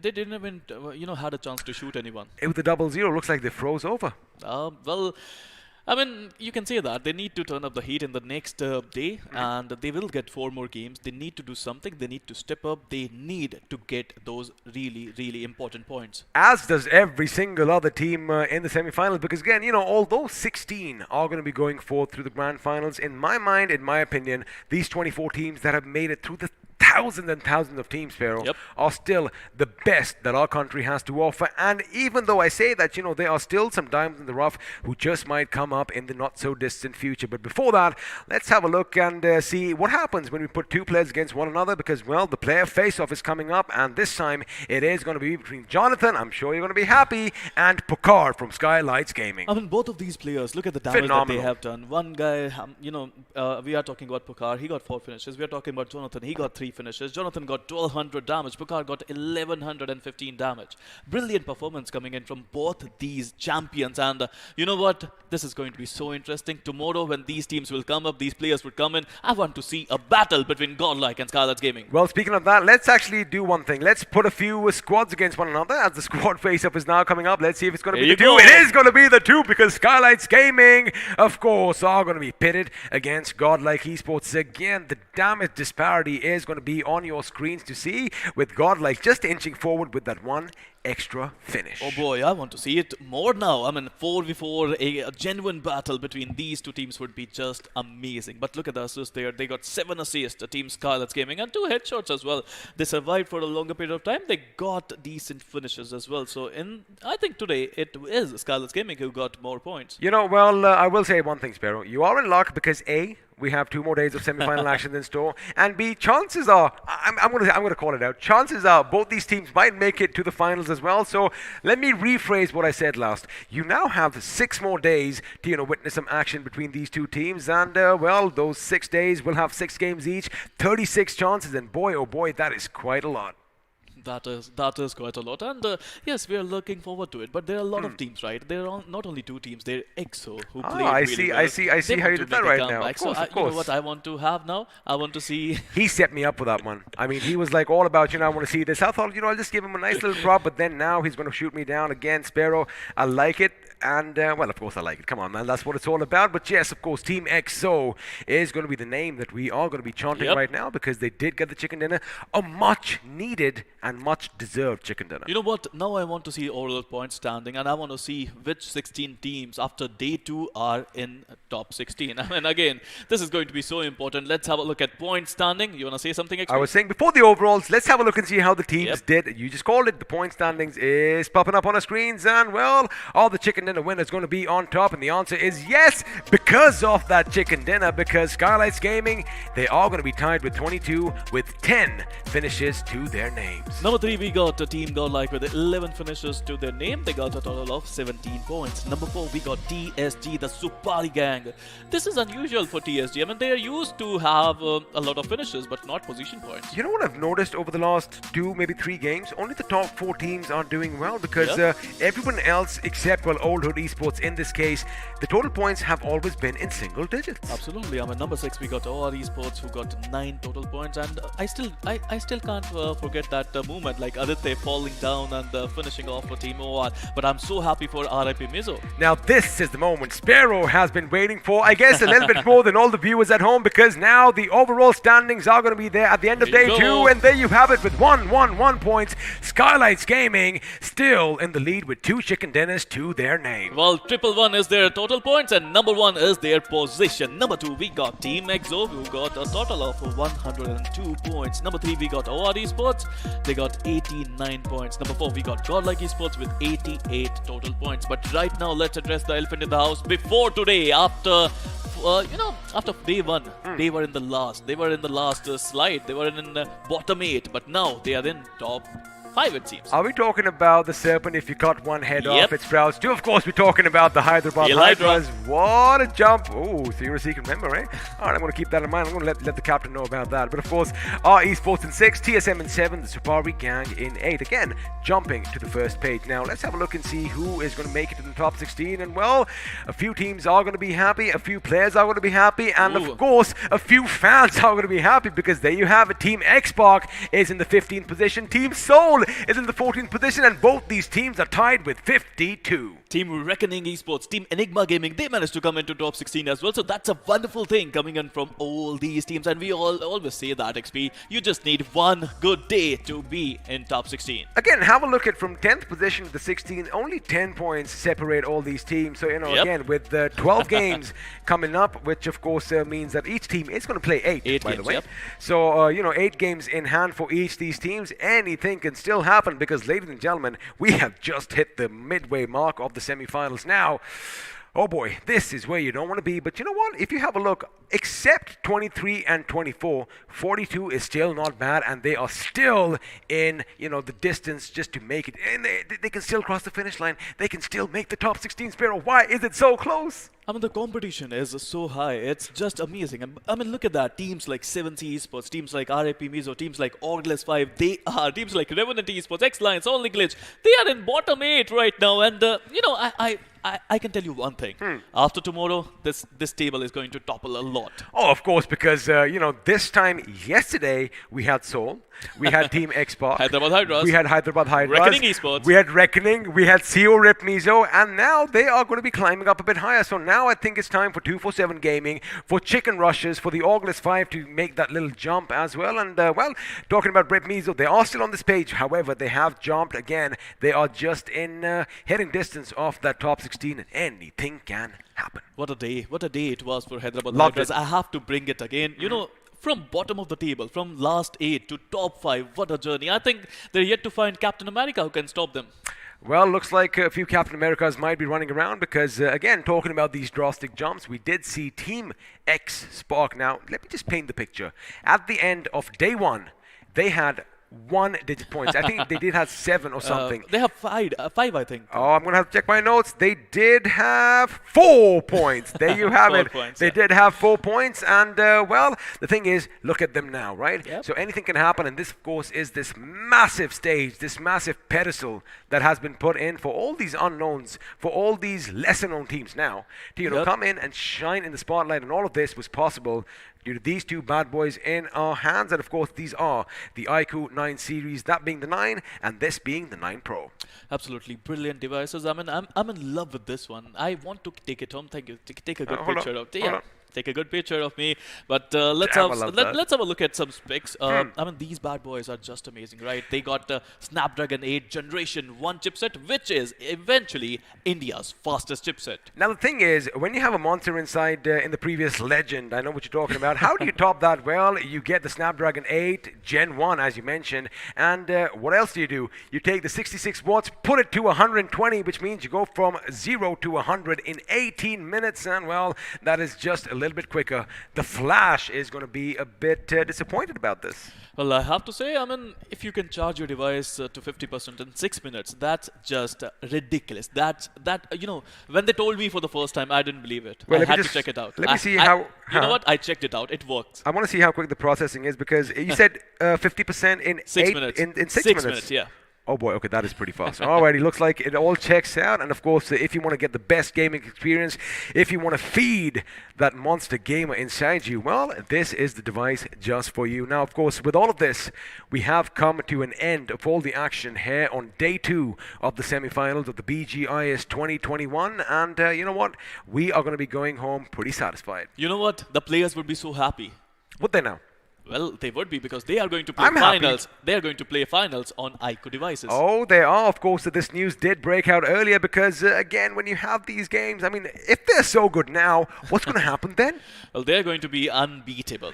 Well, if we have 16 teams that are unbeatable, oh my goodness, may the best man win because it is going to be pretty much a drastic, momental task to basically cost them. But again, we are up for that task. Now, again, before we do bid all our lovely viewers a good night, again, What a a few, day. a few massive mistakes, a few questions are still lurking in my head. I'm going to go back to Sanhok, something that happened yesterday. I mean, we saw some ups, we saw some downs, but overall, it was a great day for some BGMI action. Well, I have to say, I mean, it was just perfect. The teams that did well yesterday were not able to do that well today, apart from Skylar's Gaming, apart from OR Esports. But the team that were distorted yesterday, I mean, the bottom feeders last day were playing eventually so great today. So what I've seen is, all right, let's break it down. So on day 1, the first few teams that did good, well, of course, they did good. And then the bottom table was like, hey, if they can do it, so can we. Yep. And that is what they did. So day 3, now whoever is at the bottom will be like, wait a second.